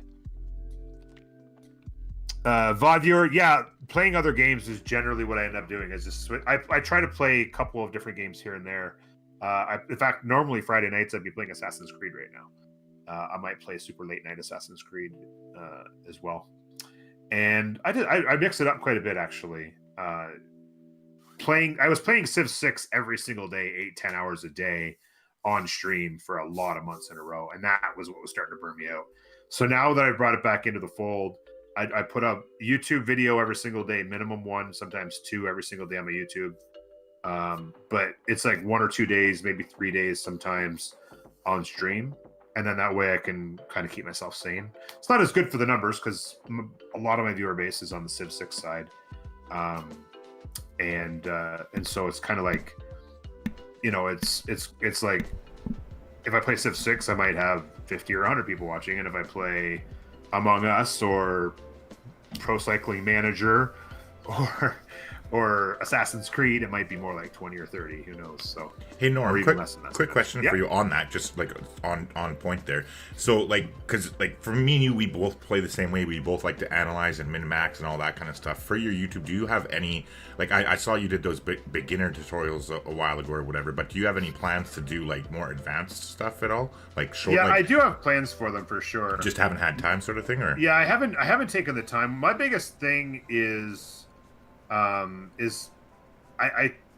such a perfectionist. I don't like to do things half-assed. No, I know exactly. And so it's like the idea of making another tutorial is like, okay, well, I got to make sure I do it the right way. I really want to make it awesome. Do you script them like ahead of time? Like for that tutorial thing that you did, I didn't watch it because obviously I don't need to learn beginner tips, but or at least I hope not. But like, do you script them when you write them? Yeah, for YouTube? I script them out. Yeah, like okay, not word for word, but like I'll like, okay, I want to cover this, then I want to cover this, and then I want to cover this, and stuff like that. So yeah, I've got that the one tutorial set that's done really well, and I do want to expand on that stuff, but it's just getting myself. It's time consuming too, and you do it full time on Twitch. Right? Oh, I get it. I was just curious. It's hard to find the time. I would love to hear like your take on certain things too, right? But anyways, I just was curious for myself, not even for the stream. So seeing as how I got the key to jump to the front of the bus, I figured that I'd use it. Anyways, go ahead, keep going. Yeah. So yeah. Did I miss anything else? It's nice seeing Tordred get his ass kicked a bit. Oh, which one's Tordred? Oh, Russia. Oh yeah, he's a top 5 player. Yeah, he's doing okay. He didn't get the greatest land, and he actually did a really good job of defending himself. He pushed to his crossbowman and sent him with his tail between his legs. Really, so Russia's actually not doing terrible. It looked like they might be in trouble, but the crossbowman made all the difference. Tugalunt, hello there. This is like my first time. I'm hoping that things go really well and the feedback is such. Do I have to hit this? Countdown.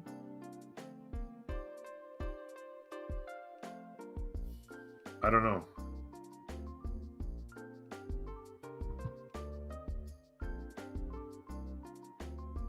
I'm not the one who paused it, so it doesn't really matter, right?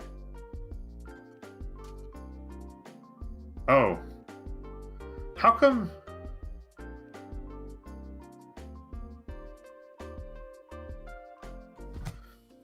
Oh. Yeah, I'm not in the website. I'm in the CPL and sorry, give me 1 second.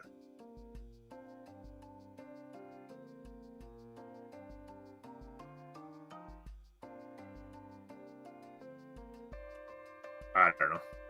I'm not sure what happened there.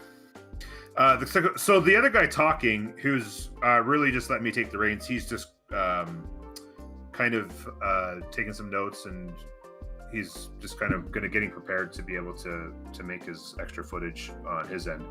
Is Gamer Grampz. This is his information here if you want to check him out. He's the other dude going, yeah. I don't actually see many. I mean, the single player commentate on the multiplayer BBG meta.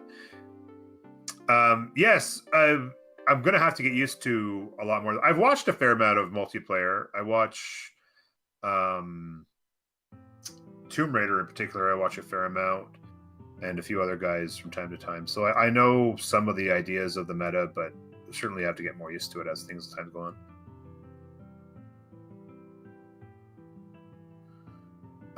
If there's anything else I missed, I'm just gonna try and unban the guy.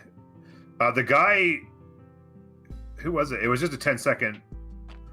Slumgulian. Yeah, it was just a 10-second. Oh, the website? Yeah, sure. Just give a second.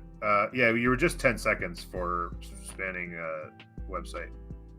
There's permit if you want to post the website now.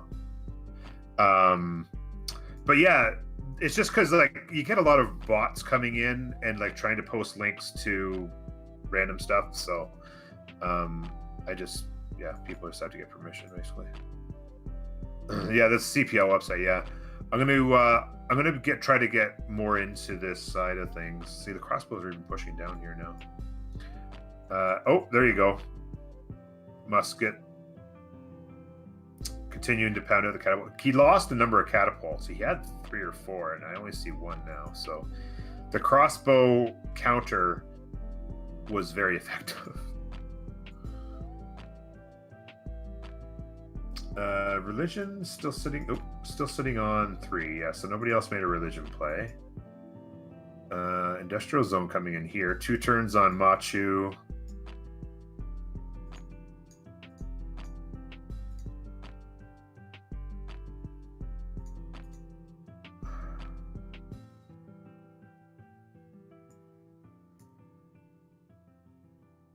Is it?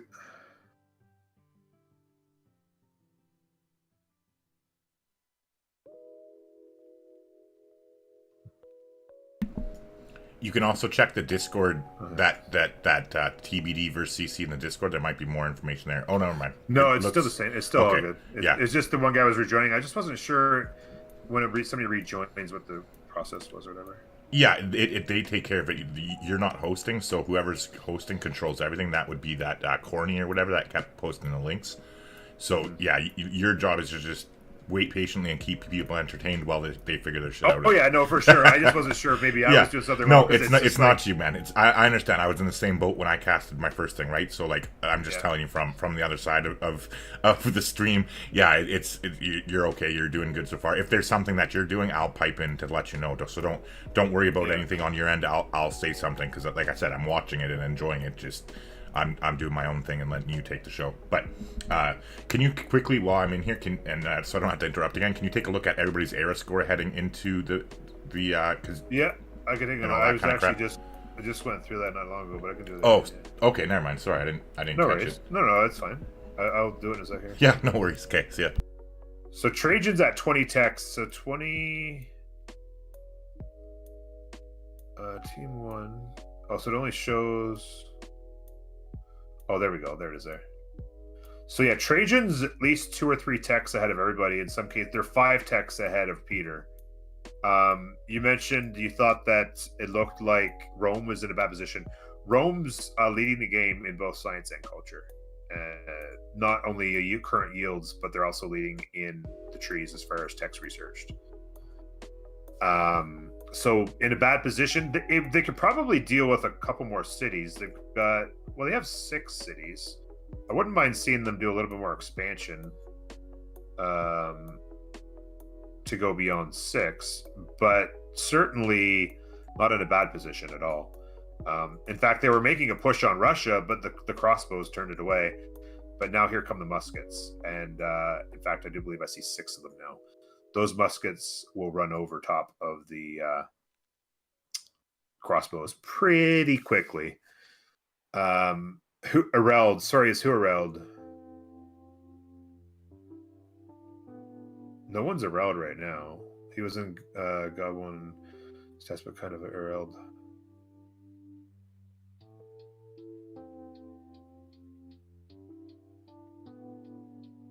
You're saying that Rome's Ereld? I don't know.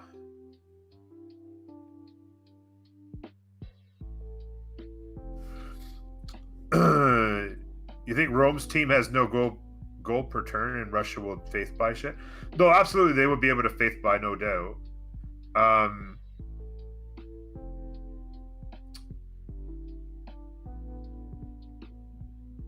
Yeah, he's hurting on gold a little bit.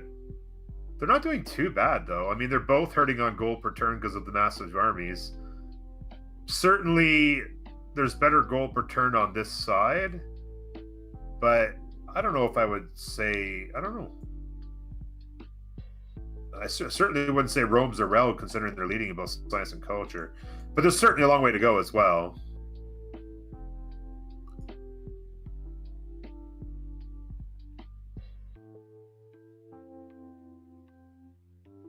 Yeah, no, I agree with that, Slum. Yeah. A wonder spamming, theater square spamming China is the play. Rome got off to a great start, and they're basically going to try and keep Russia building units so that they can't culture spam at the same rate that China is.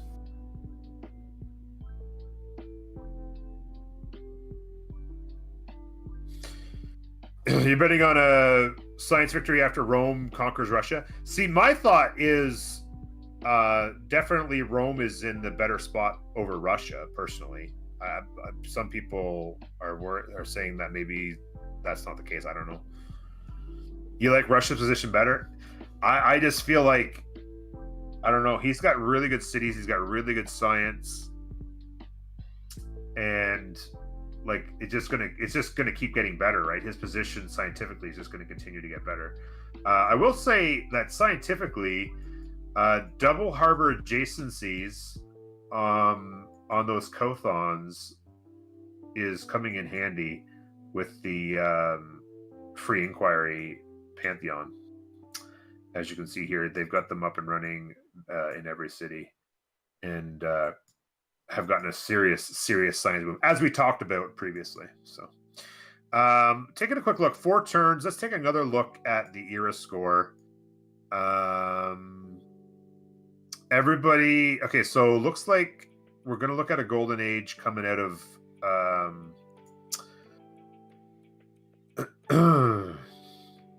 Phoenicia.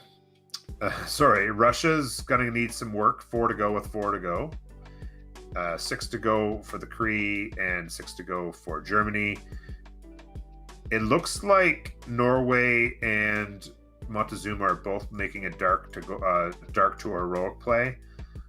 With they're going to try to stay on that because it's very unlikely they get to a golden. Oh, well, not lied, but Norway just lost that opportunity. They could potentially have a plan for 10 era score in the next 3 turns, but chances are they just cost themselves a dark age there. And then the Cree, sorry, not the Cree, the Aztecs look like they still have a shot at the dark, if that's their play. Golden ages are secured by the Romes and the Chinas. Dido nukes, as in literally nukes. Who knows? Dido nuke play. I like TBD positions more. Germany can culture defend, and then Diplo just nuke. Dido just nukes. I don't know.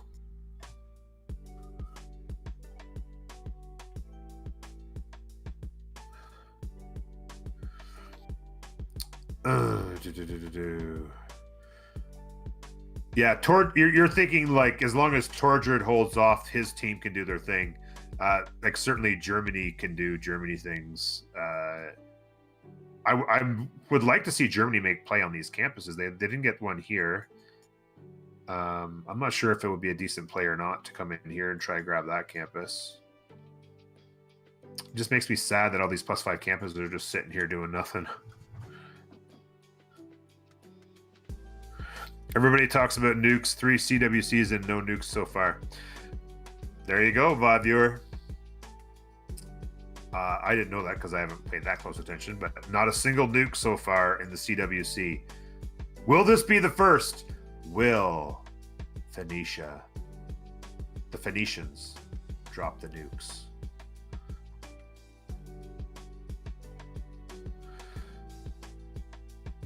Science victory is just put down by proxy. Yeah, you just basically get to the point where you've got so much science that you ooh, the walls are going up. You better be careful. You basically Irel everybody else by having more science, and you out tech them militarily, right? So here comes the muskets. You can see, for those of you, especially in my community, who aren't as familiar with multiplayer, just how much they stack up units. Like, this isn't even all that crazy for stacked up units. I've seen games where it's just like 15 tiles, 3 deep on both sides, just smashing heads. And the muskets are coming. The bombards are coming. They're going to need to continue to push down the bottom tree of tech, which is, again, like you said, slowing down Russia's culture game by having to push out.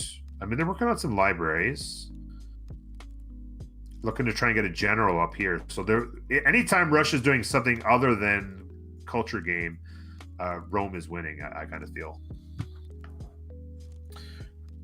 Oh yes. Oh, sorry. Russian roulette. So let's take a look at Empire.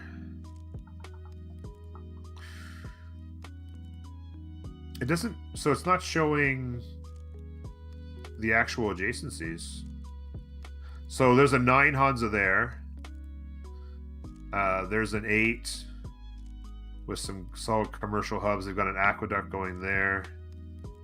Over here, the Hansa game is a 5 commercial hubs still to come online there.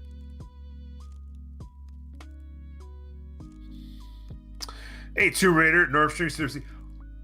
It's happening, Tomb Raider. It's happening. Good to see you, buddy. I'm loving it, by the way. I love the broadcasting side of it. It's like a dream come true to be broadcasting anything in life. I've always been a fan of the broadcasting world. So yeah, with commercial hubs online, these will get a little better. These are in the way of districting here, unfortunately for them. The iron and the niter. So not fantastic. The Hansas over here have a little bit more potential. Down here, not so great either. So there was definitely not a dream setup with the Hansas, but can't complain. I mean, you can't complain, but hey, Tom Brady. Tomb Raider Tom Brady. I get it.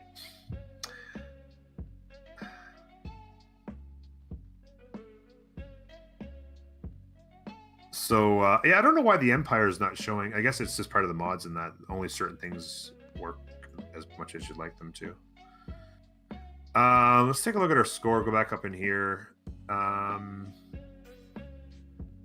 Yeah, Cree went real wide and has allowed themselves to creep up on the score. Yield-wise, you're still looking at a dominant Vlad, and then China's making their culture play now. China's culture play started to really come online there. Sorry, how many? 2 turns. Okay. Time clock. Who do you think is the best choice for winning this game? It's tough. I feel like Rome's really quick start is helping them a lot on this front, and it's slowing down Russia.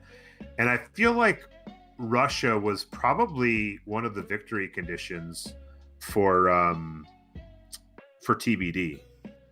I feel like Russia was probably their main play on a victory condition, particularly because I believe Tordred might be their best player, or he's like a really high-end top player, I believe, right? And so this on their doorstep, I feel like this is slowing down the best option that they had. And then China is able to sim city over here.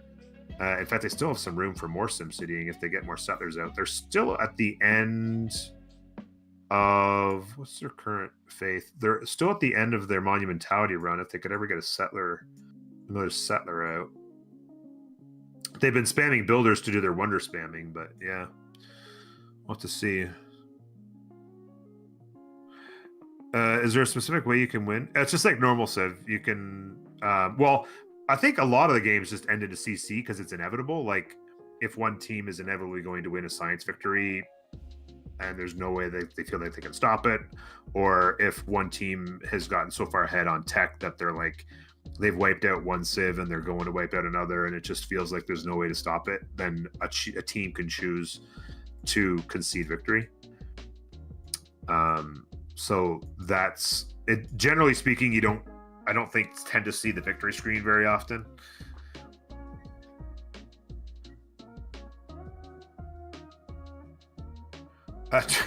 Did he delete? Did he get a? No, I think everybody got Golden Age, didn't they? Everybody was in a Golden Age. Yeah, everybody was in a Golden Age in Classic. But he missed his Dark going into. So yeah, I don't know if he was trying to make a darker play or not. But yeah, he's in a Golden Age right now in the Classic era. But we're in next turn. He just missed Dark Age. I don't know if that's Dark to Heroic feels like it's still a play in multiplayer, right? I think maybe you were also Aztec when you were on the world demo screen. I saw a normal age. Yeah, Dark to Heroic is still a play in multiplayer. Yeah. Yeah. So like I think he just missed out on that. If he was trying for it anyway. I was on. When I was on the world, maybe that's what it was. Tomb Raider, yeah. Have you ever seen nukes launched from a sub in a competitive game?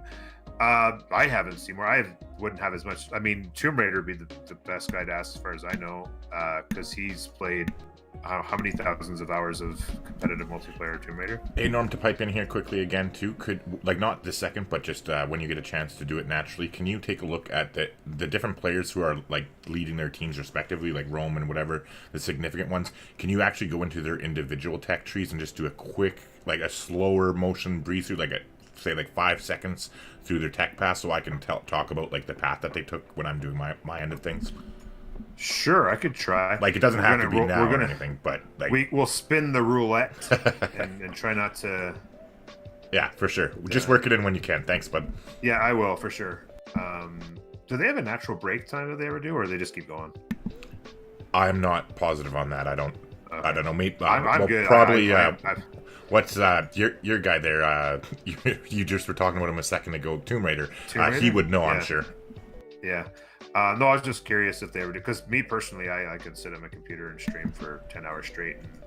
Yeah, in my first cast, they had like a 5-minute bathroom break at some point, but it was just the one, and in that game was like 4 or 5 hours, I think. Nuke subs are very big late game. Quite often the team that controls the C wins the game. Oh, quite often the team that controls the C's. That was the thing is. When they were picking the teams, actually, Norway was, I think, the first team chosen, or at least the feast. No, I think actually Russia or Germany was the first team chosen. But then somebody took Norway, and then Dido was picked directly after Norway, and I was like, that was probably a counter move. I'm not sure if Dido would have been the pick or not had Norway. Like, it was probably like, okay, we'll go Dido if they go Norway kind of thing. I'm not really sure if that was the play or the idea behind it, but it certainly seemed like it. So, a bit of a standoff here. The muskets don't really want to wade into all those crossbows too much. A lot of them are level 3'd and ain't in level 2 here. So, a bit of a standoff. He looks like they're going to try to make a bit of a play. The big thing is there's trees here, but then it's you got to kind of step onto flat land in order to make the play. And then when you're on flat land, you don't have the defensive bonus, so it's probably a little bit less enticing to walk across, maybe.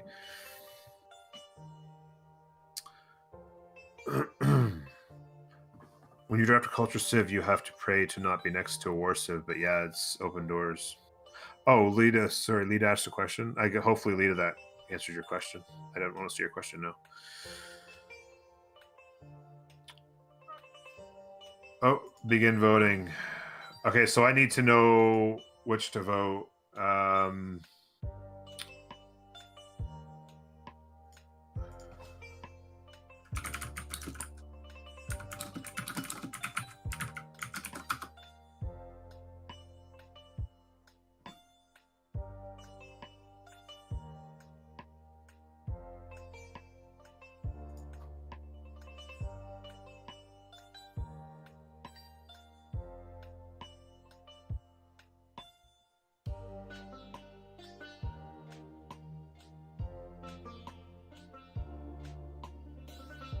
I vote A, me, military, me.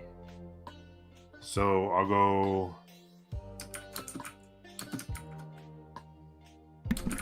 So Norm, you would go B on everything? You would go B, U, the opposite of military. So you would downvote military.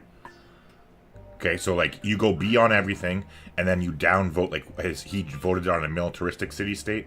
So he just confirmed that I read his message right. But like, so he says me. He says so you me. pick yourself. You pick Gamer Grampz. So B me. Yeah, B Gamer Grampz. But check the middle thing. Yeah, let me do these ones first so that they're done. Yeah, done. for sure. So B me. Gamer Grampz. Yeah. B. Yeah, you got that all right. One. It's just the one. So it's militaristic, but I'm pretty sure that you go B military. I just want to double check that I didn't see it wrong. But anyways, yeah, you're good with those first two. And then I go B military. And military, yeah, you go down vote on militaristic city state, and then you guys all right, just totally cancel each other out. Yeah. So I go B militaristic, and. No, hold on. Wait, I go down, right? You downvote, yes. So that's wrong the way it is right now, but I'm delayed. In my head, I hate how they do that, because in my head it should be the thumbs up on the left and the thumbs down on the right. 100% agree. I thought I was doing a thumbs down. Now, how do I undo that? You hit the thumbs up, go A, because you're not voted yet. Hit the thumbs up on A, and then thumbs down. Oh wait, maybe never mind. Don't worry, you're good then. It's fine. It doesn't matter. It won't let me do a thumbs down, though. Yeah, just do a thumbs up. That's fine, and pick military.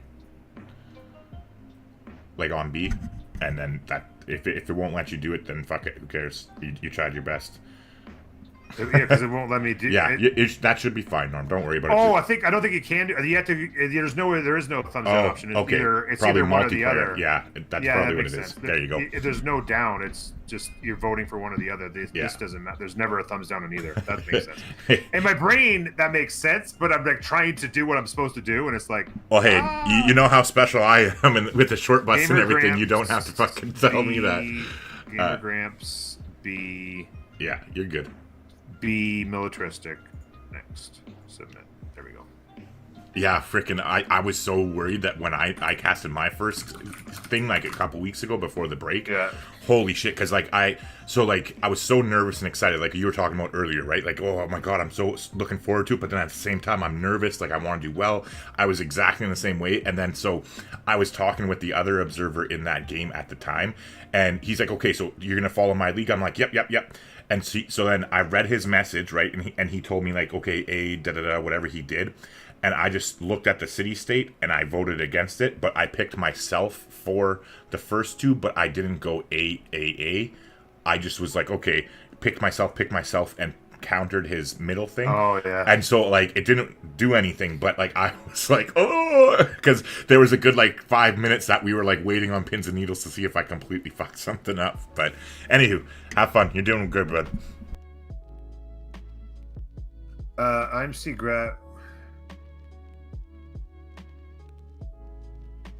Oh, I should have went B on him.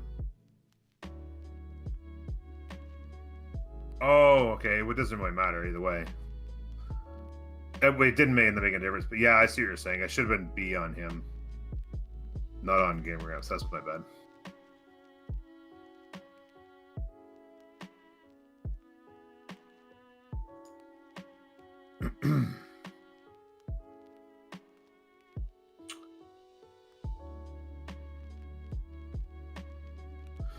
Piss bottle's actually not big enough esport for catheters.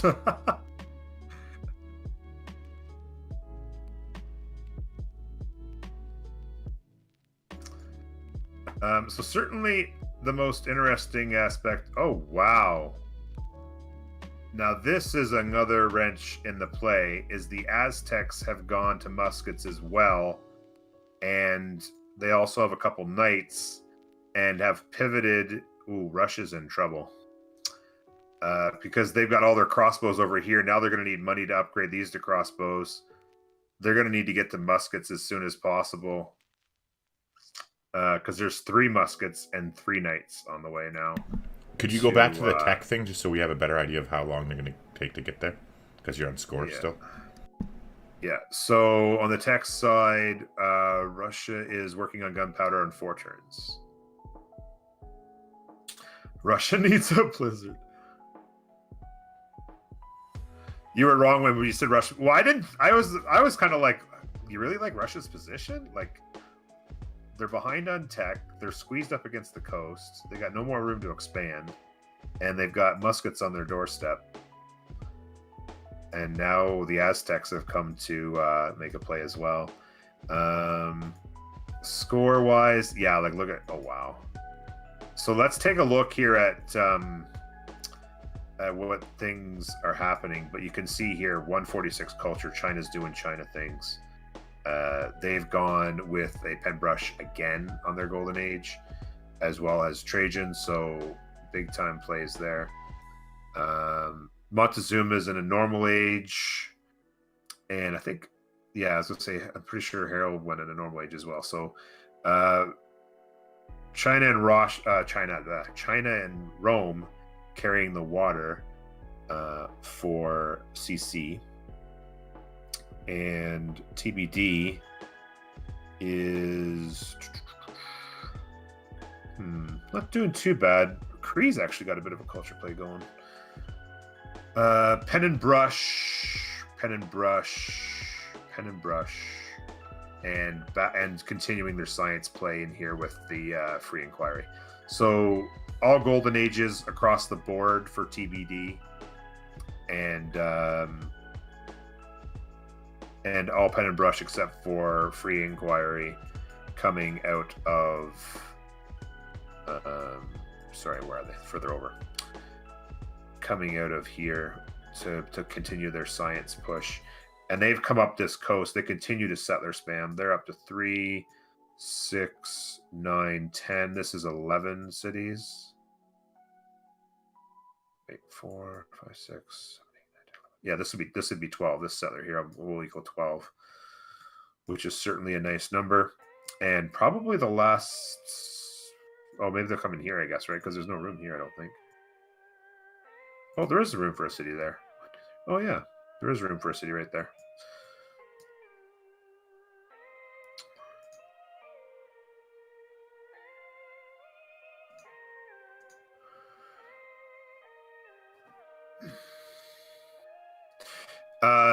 Take a look at the CV. Yeah, so culture, they have started to accumulate some. They're at one culture. Team 0 is now irrelevant. Or sorry, Team 0. Team Spectator is now irrelevant, as we have no defense. Actually, technically, they're saying that we have. Wait, what? Oh no, that's the goal. Yeah, our defense would be 0. Yeah. So we lost. It's over. We have no chance. Spectators go down again. Sorry, score. So take a look real quick.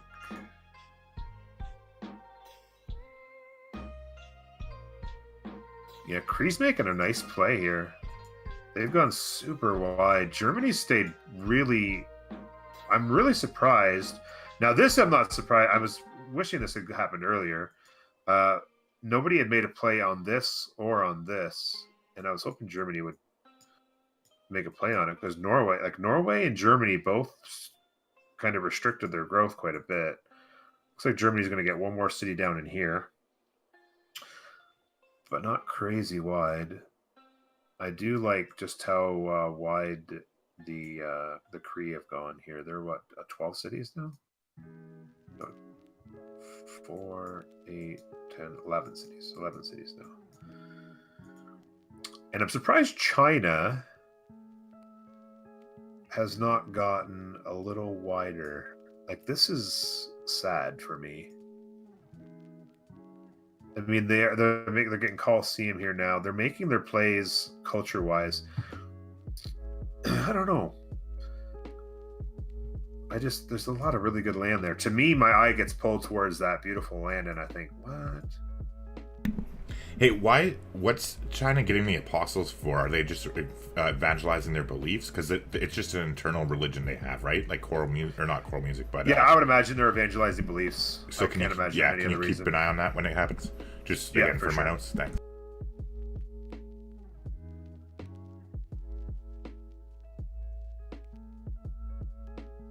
Yeah, I would imagine those. He probably just saved up just enough faith to grab them. Interesting that they did go pen and brush to push that culture tree when obviously with their faith production at 154 a turn, they could have done some money, but they'll just probably save up and then make a big push for monumentality in the medieval, would be my guess.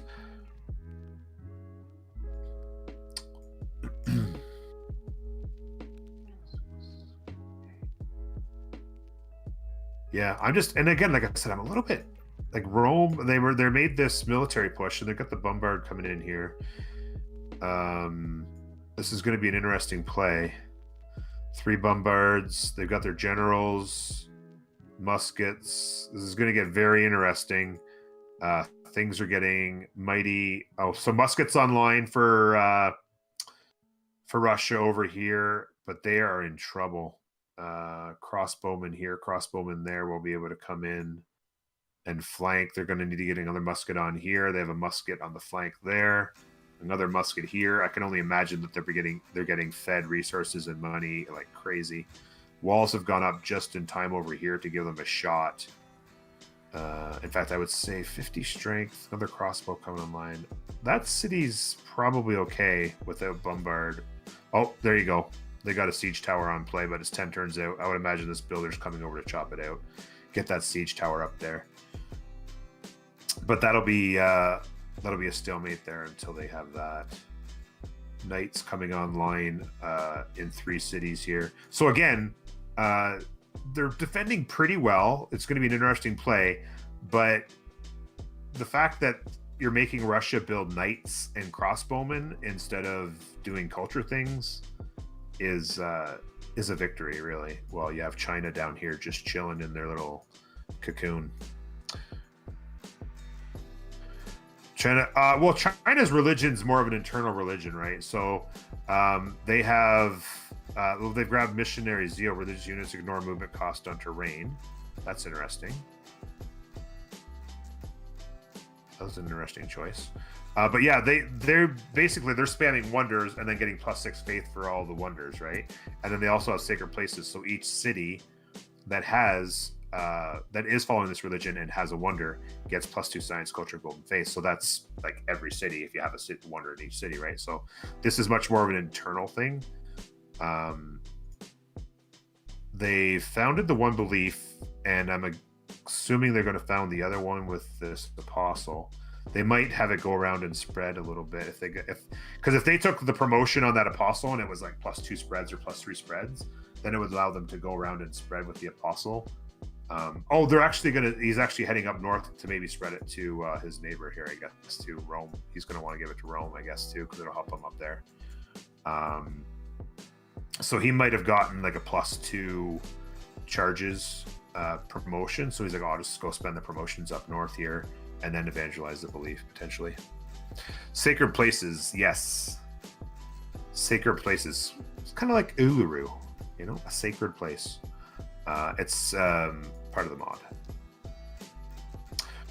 All right, so here we go, back at it, and Tver, however you pronounce that, has lost most of their walls here due to bombard action, and I don't know if there's an answer to these bombards. These bombards. Oh, and there's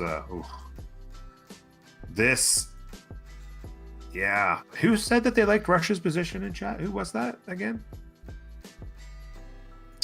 Under siege.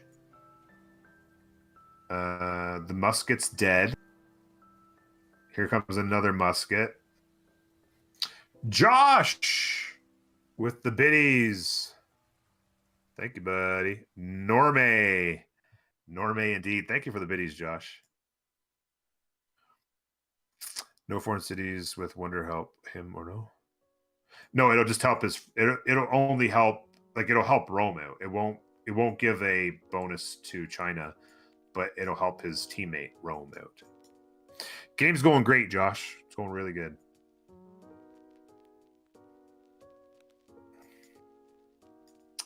So yeah, I just don't think these crossbowmen are going to be able to take down these bombards fast enough to keep the walls up. Now this flanking encampment here could make it difficult to kind of get around the city and take it down. There are muskets on this flank that are going to make it difficult to move. The cuirassiers, though, are going to be able to negate a lot of that problem as well. And he knows it, and that's why he built them. He's actually going to... Oh, 2 more over here. Oh, wow, he's building an army. So I think he is getting... I was just going to say, he needs... Because to me, Rome, like when you build a settler, it's like you're building a settler and a monument at the same time, right? So to me, I was like, if I was Rome, I'd want to get more cities down. But he also realizes what his job is with such a good start was to pressure to the north. So focusing on military and getting generals, getting his stuff online is the big key. And okay, here comes a musket. That's a sacrificial musket right there. There's a knight out here, but it doesn't really have an opportunity to get in. There's no way to get in here, right? Like we talked about this at the beginning of the game. It's like mountains, lake, mountains into lake, mountains into one gap by this city, and then mountains again by another gap. So it's like there's really not a lot of play. Like right now, they're probably wishing they had an opportunity to get units into the flank here, and they don't. Excuse me. Get a little bit of liquid in here. Blaken, good to see you.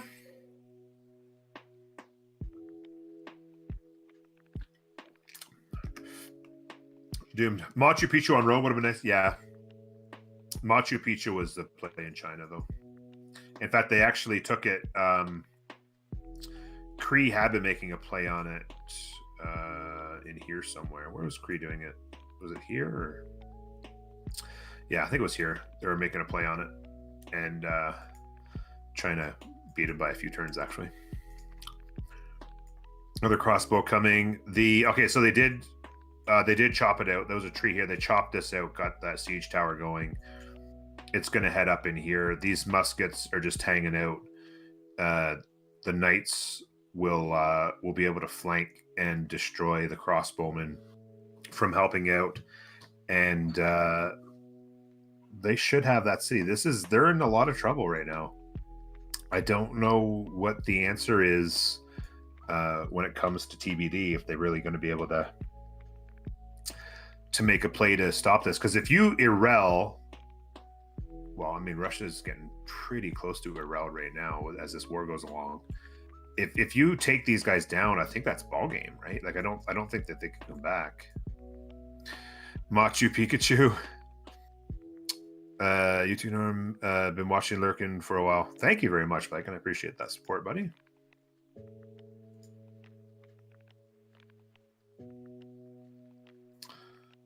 So, in another turn or so, I'm going to take a look at some of the tech tree choices.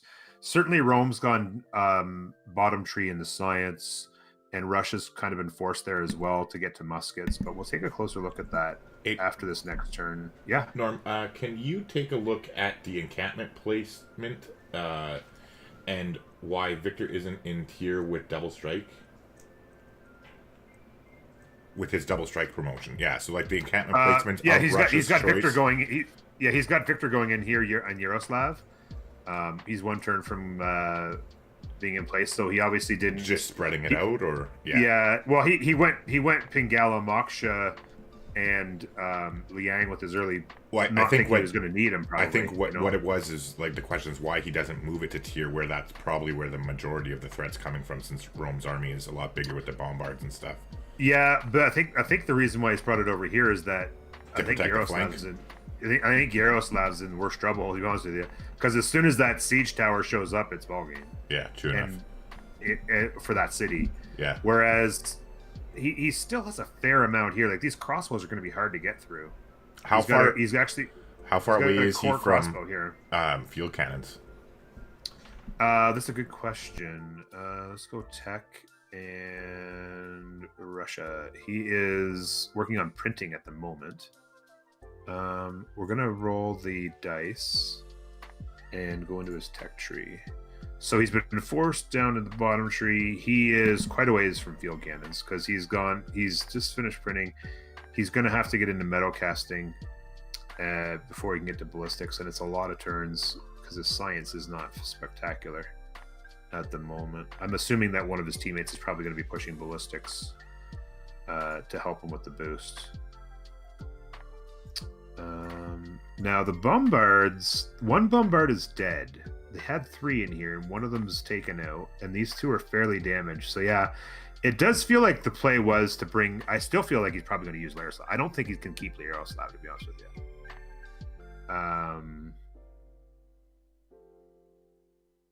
I just don't see. Yeah. And it is interesting too, the encampment placement to put it here. I think that they do this in order to keep it like so that there's zone of control all the way across the line versus some people might put it out front. Well, I'm surprised about their holy site too, because they're the one that has that river goddess, right?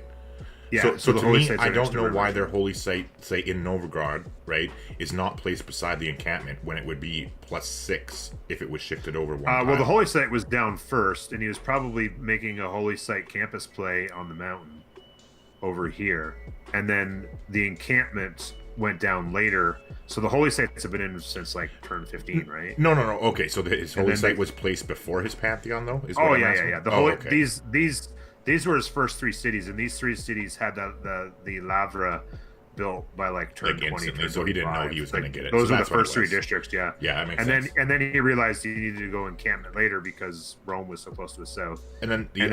Sorry. I was going to say, and generally speaking, in multiplayer, the play is to put.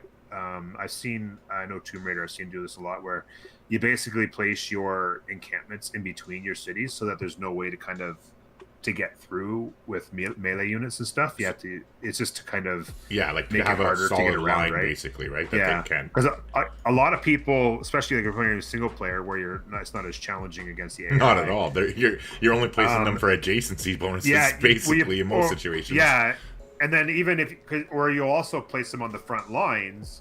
Because on the front lines, your troops get there faster when you make them. Yeah, and it's harder. It's easier to deal with the AI, but if you put it on the front lines against human players, it's just another city to take down real quick, and there's no real way to defend itself, right? Yeah. So I think that's the play for putting it. The only other question I have that I'm curious about your input on is: so why do you think that the other who is on their team? Just one second, so I'm getting confused. The team that is on Rome with Rome and the Aztecs, their naval civs, so it would be Norway. Norway. Yeah. Why do you think Norway hasn't gotten involved and come around the north to flank them by the water? I do believe they are. They're way down there. Okay, never mind. But they are a long ways away. Yeah, that's why. Yeah, and it's been kind of weird. They have built a bunch of catapults. I'm just noticing. I'm seeing like 4 or 5 catapults. Germany did throw Ulm down here to grab the Wonder.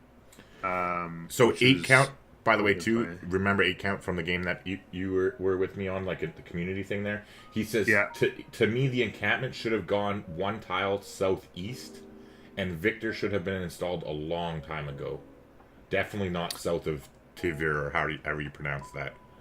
So 1 tile to the southeast. He would have wanted it here?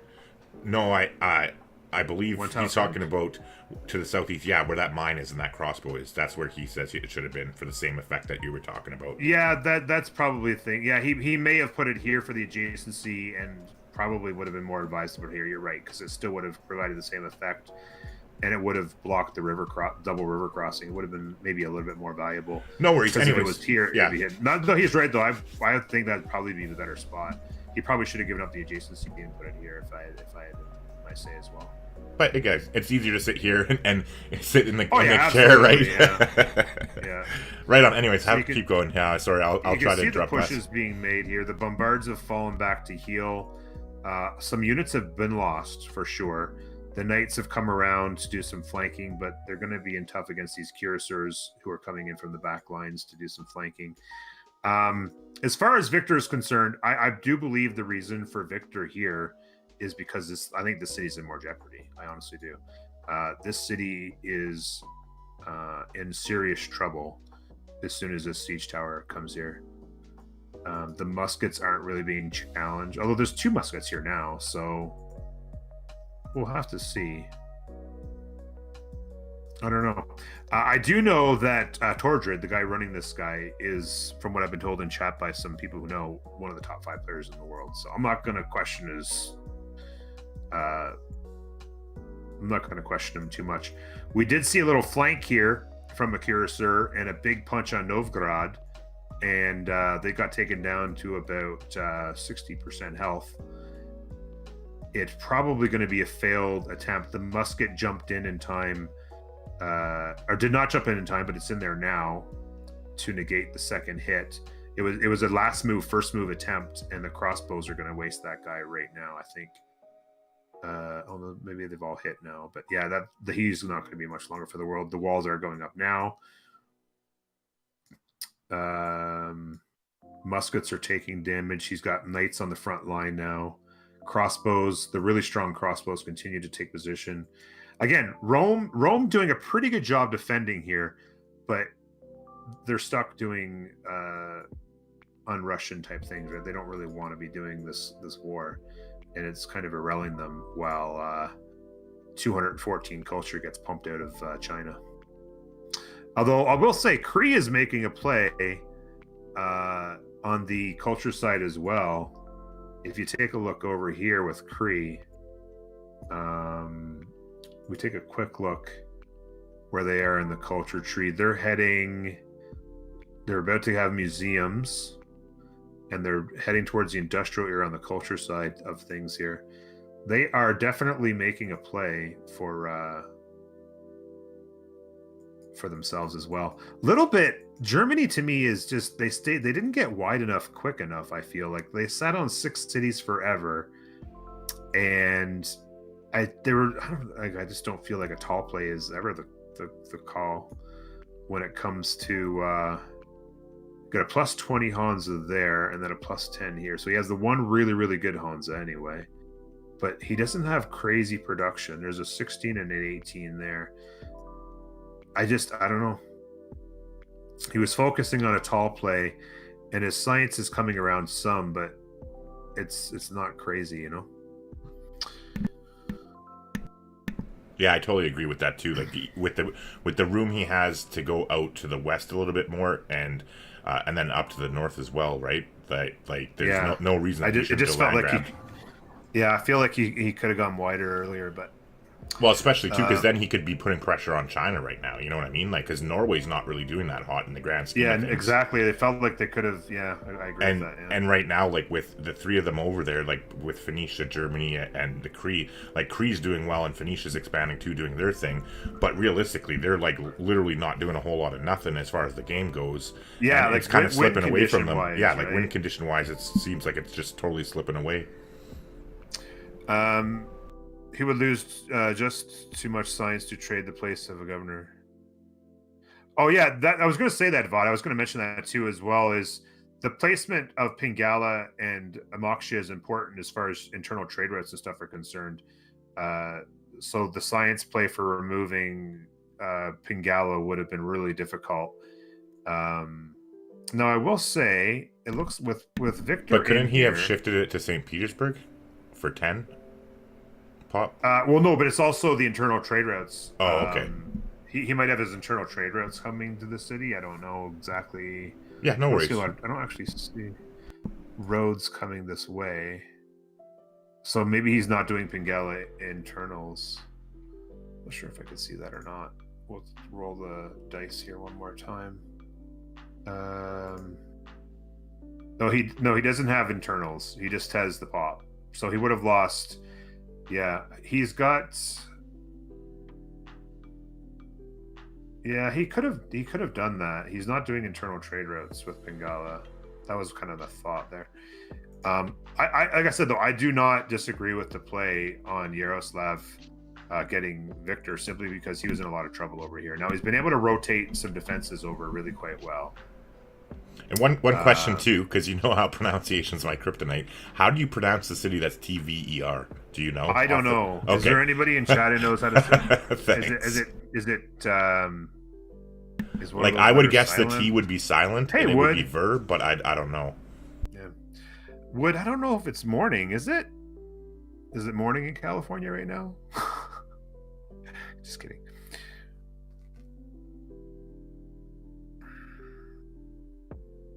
How long until Grandmaster's channel? Oh, Grandmaster's Chapel for Russia, not channel. Where is their government plaza? Already done. Yeah, Grandmaster's Chapel's already done, and we have seen. What is their current yield right now? 222 a turn for Russian science,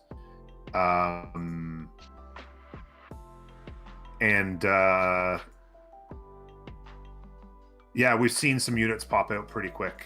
Some muskets have popped up to help over here, and then we saw some crossbowmen. A crossbowman popped online here. So yeah, they're able to defend pretty well with that. And you can see here, even like they've been able to push this back. The bombard's got kind of wasted. He is flanking with some field cannons, but just too much strong defense has gone up here, and it'd be interesting to see if he can save. Like again, this was again kind of reiterating the play on Victor out here. As I said a few turns ago, this was definitely the city under the most pressure. And once the it's getting close. Although, oh no, looks like they made a play to take out the siege tower, so they're now hitting the walls equally. So if the siege tower had not gone down, the city would be gone. So they did make a play and take out the siege tower. Coming with one only was probably a mistake. They could have chopped out a second one easily and brought two and had a better chance. So at this point, it doesn't look... It looks like Victor might have just saved the day in that city by putting him in there. So that was, I mean, there you go. That's why you don't question the motives of a guy that's that good at the game, right? It's morning. No, I know it's 16:53. I was teasing. It is morning for Moondoggy though, so good morning to him. What's the question? Sorry, Dido still provides him a lot of gold. Yeah, Dido's crushing it on gold and science because she's continuing her free inquiry runs with all of her Kothons with the double adjacency on. So just absolutely crushing it on gold and allowing essentially Russia to run a negative on his gold because he's just going to keep getting fed gold from everybody else. So absolutely. Sorry, Hendu, I don't know which question. The chat's kind of flying by on me here a little bit. No internal is the way BBG governor's promotion are made to science for 5 turns is big. Oh no, for sure, Vod. Absolutely agree with that.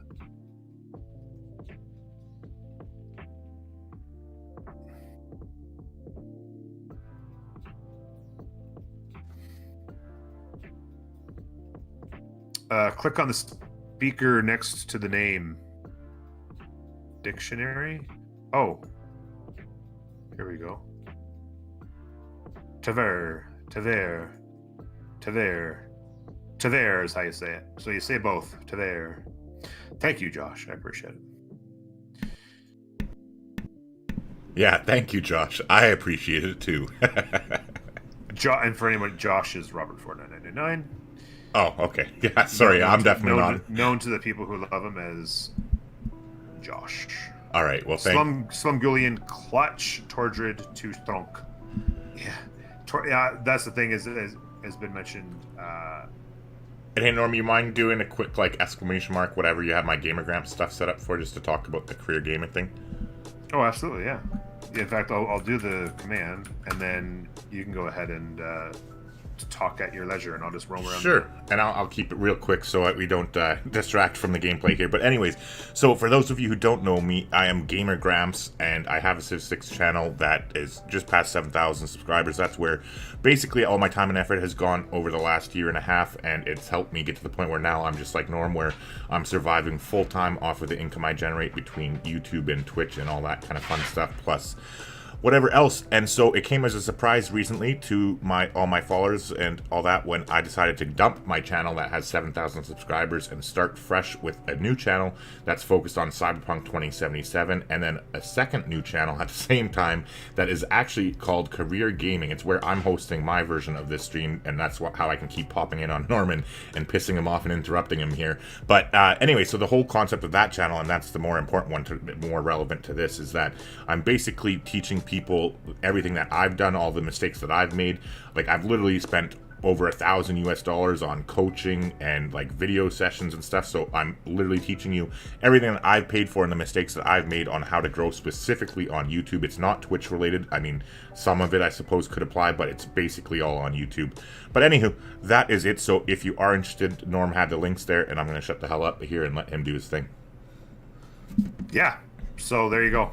And for anybody who supports me, it would mean a lot to me if you clicked on those buttons and went and supported Gamer Grampz as well. So it's just a few clicks away from showing some love. But one quick thing, doing that for me. One quick thing on that note: don't come subscribe to either of the Cyberpunk or the gaming channel, or like the Career Gaming channel, if you're not interested in them. Like, it actually hurts me if you subscribe and don't watch my shit. So only if you're interested in learning how to grow a YouTube gaming channel or interested in Cyberpunk 77. I'm all good otherwise. But thank you. It's the thought that counts. But keep that in mind. Thank you, Norm. Mark, you know what I mean. Yes. No, most people call me Norm. That's fine. I've been going by Norm pretty much exclusively for a long time, so don't worry about that. The sim is strong on Team Dido. Yes, I agree. The sim is quite strong with Dido in particular. I'm a little bit, like I said, I was a little bit disappointed in Germany staying quite thin, but Cree did a very nice sim on their land, and they have 3, 6, 9. They have 12 cities now. It's still just 8 for Germany. 6 for Norway is quite minimal. It's really, at this point, I think the play at this point is really China culture victory, or transition to a Diplo victory is kind of the play for, as far as CC's victory condition, CC being this team here. I'm still a little bit unsure about what the victory condition for TBD actually can be right now, because I just don't see where their play is, because Russia, I felt like Russia's Tordred and Russia was really their best chance at a victory condition, and he's just, I don't want to say he's being errelled, but he's just being slowed down so much, even though he hasn't lost any cities. And really, Rome, I don't want to say Rome's errelled themselves either, but they've spent so much, they've invested so much in this war and got nothing for it other than slowing Russia down, that they've really, I think their job was essentially to do this to Russia, and so they've done their job, but they've kind of slowed themselves down after such an amazing start. They've kind of committed, really nice settle there, to that, and a really nice campus as well. Seb, I'm staying with Norm. I appreciate it, Seb.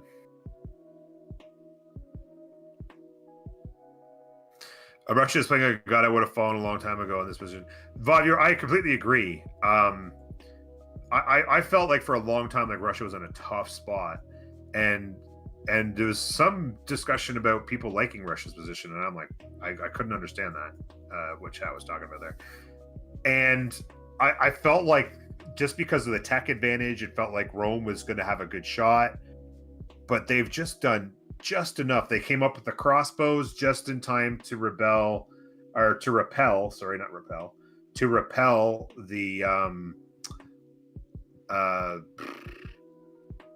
Rome's unique unit. You know the one I'm talking about. The Legion. Oh my God, Legion. Thank you. The Roman legions. How do I forget that? And so they repelled the legions, so they had to pull back.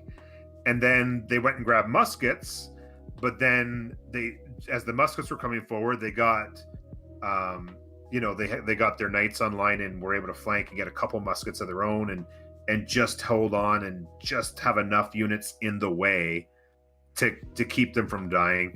And then when they got flanked, with the kind of what seemed like it was going to be a good enough event. I didn't think Yaroslav had a chance. They had, I think it was 3 muskets and 3 knights right on the border, and at the time there was 2 archers and a swordsman on these 3 tiles, I think it was. And I was like, oh my god, that city's toast. And they got walls up, they got Victor in, got some crossbowmen online, turned a couple of swordsmen into muskets, and just made that city live, which was crazy. It was very impressive.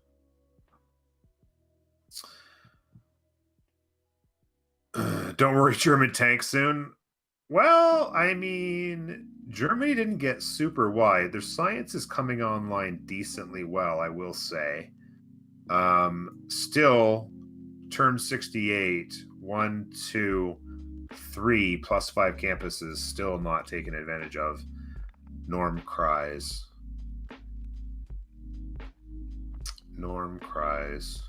But yeah, he didn't get super wide. Does have some solid Hanses. We'll see what happens, but yeah, I don't know.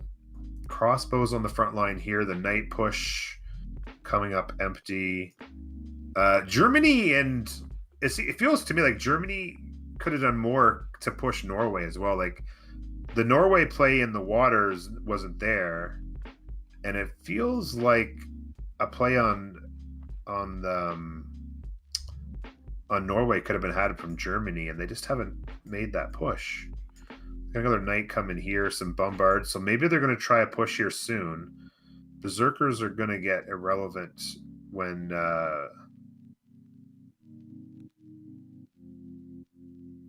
knights come flying in, if he can get some knights coming, but we'll see. Maybe he can find the berserkers are so strong if they're attacking, right? But be curious to see how this comes around. Germany is red to modern flight and crew, and Dido be the win condition. So Dido can always nuke everything.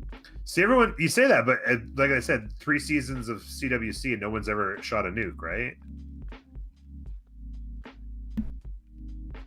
How did you find that out? That's an interesting tidbit.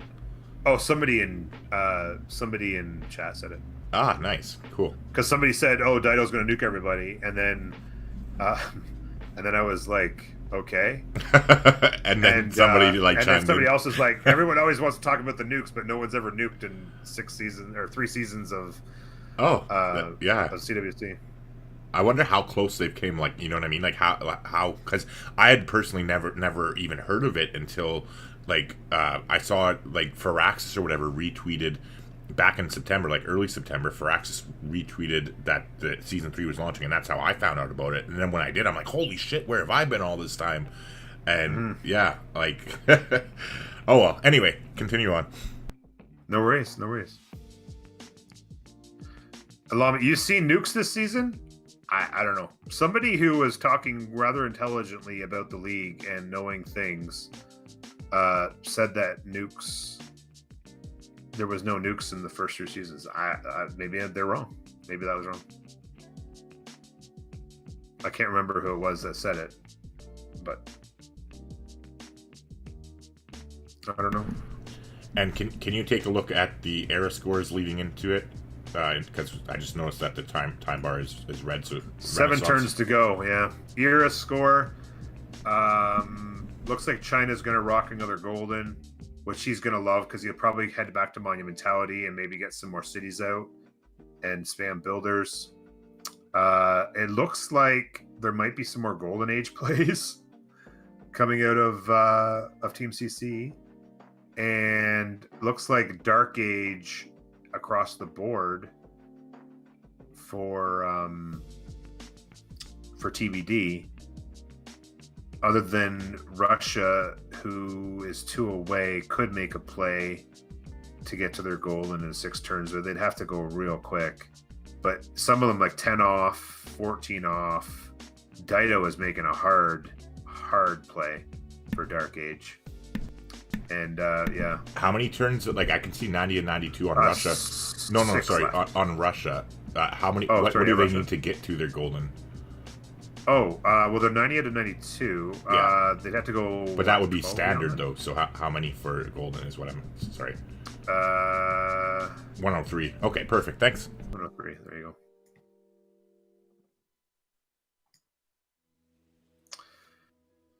go. Hey, Tomb Raider. Carrier got nuked as Japan. Japan getting nuked. That's sorry, you shouldn't laugh because no. But seriously, come on now. In the context, this is Civilization. Yeah, that's freaking pretty ironic. What game was that? Mobile Sam's. Can you ask your guy there or girl what game that was, just out of curiosity, so I can go back and maybe find the footage for this? Just if they know off the top of their head. They're saying it in chat. I've seen Llama was asked which one by love your small PP versus Pyramid Carrier got nuked. Perfect, thank you. And what week? What week? Sorry, too. Raged of Boom nuked himself as Germany against Jack the Ripper Persia. Interesting. NC says play of the year. Carrier got also killed by one unit as Japan. So I'm not. If you guys can mention in chat what year we're talking, or what season. Like, I'm pretty sure it's all this season, but just some teams have played each other more than once, so that's why I was asking for that. But then, and also ask, because like your chat seems to know a lot about multiplayer too. What was the play where he nuked himself? What was the strategy behind that? Just out of pure curiosity, because I have. Yeah, I don't know why. I'm guessing he was dead because it was like a CC or something, maybe. Yeah, Jack the Ripper probably knew he was toast, or Jack the Ripper was probably going to kill him anyway. So it's just like, I'm just going to drop a nuke on myself. Okay, cool. Thank you. Bachiro Strong this season, 2 Liege and Disto from Ulysses nuke Zoc week 2 or 3. But yeah, it's rare. Okay. So yeah, so Hendu did mention that combined scores. He did the math for us. Currently, you said TBD has 100 more science than CC does as far as total amount of science being generated. Which I mean is not insignificant. The big question is how wide are you, because you're going to need, like, for military purposes, and do you have the ability, like, production wise to win a science victory or to threaten science victory as a win condition, right? That's the curious part.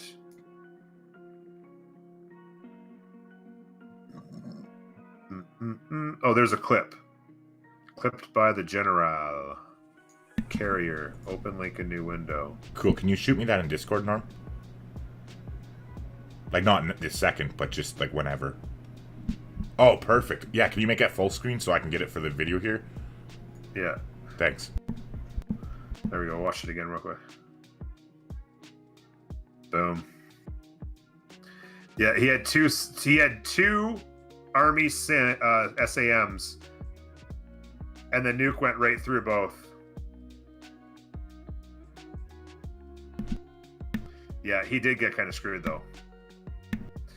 He got screwed. Can those SAMs shoot down nukes? Because, like, see, like, I usually win my games so fast that I don't get to that stage. I've never played with him before, but I'm assuming that's what he was talking about. Okay. The SAM should have stopped the nuke. Yeah. I think I've shot 2 nukes in this game ever, and it was... Yeah, I had one game where I did it for shits and giggles. And yeah, they wanted me to play Gandhi and nuke people, so I did it. Single player and multiplayer are a whole different ball game, right? It's like if you're... those are rocket launchers, not SAMs? Yeah, those are the... Yeah, those are the rocket artillery. I knew that much, but I meant whether they could hit air, like shoot it down. He nuked rock bands. Jack nuked 2 rock bands. I don't know. Why was he saying they went through? What was that in reference to then?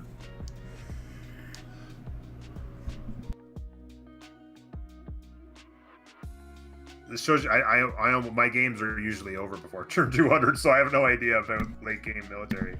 Yeah, I know. It's the struggle of a single player versus multiplayer, right? Like, I know. Because I'm the same way. Like, if I don't win in under 200 turns, you hear me crying about it. Like, something went horribly wrong. 43 turn campus, no problem. What's he working? The 3 food tile? I don't know. It's funny though too, the stupid things you do for entertainment of your chat. You were talking about how you did the Gandhi thing, like that Gall game that I have going on Twitch right now, where I'm like, okay, total war, where I couldn't freaking I had to declare war the turn I met everybody, and I couldn't make peace until the medieval era, and then I did a straw poll at the medieval era. How do you want me to win the game? And they voted culture. So at like turn 89, I have to go. I'm in the middle of it, but freaking literally, I had 13 culture per turn on turn 89, and I'm trying for a culture win. So that's definitely not going to be a sub 200 one. That's for sure. Yeah.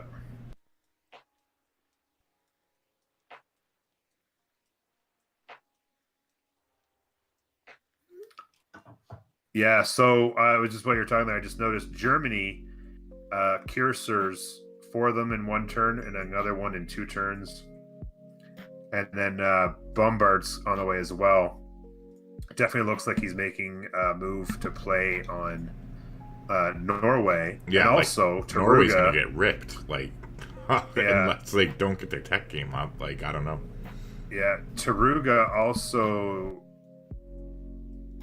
I'm not sure what happened over here. I missed this. It looked like Germany was making a play to destroy Taruga, and then all of a sudden now they're upgrading to cursors. So did they just make peace with Taruga and suzerain them in order to... Yeah, they suzerain them so that they could upgrade. They could upgrade, but it looked like Germany was the one making the play on the city. They must have changed their mind. Like they must. I think what happened was that Norway came in their backside and was going to make it so that they couldn't keep it. Or unless they were just upgrading their units. They could just be upgrading their units and then they suzerain them. You know what I mean? Because it's not like a city-state can say no to making peace. Yeah, I guess. Yeah, maybe that was the play, yeah. I mean, they didn't get much upgrading done, but I don't know. That's a possibility. And they even levied the field cannon there. Yeah, it looked like that was the play and then it didn't work. I don't know. 4 turns on the era.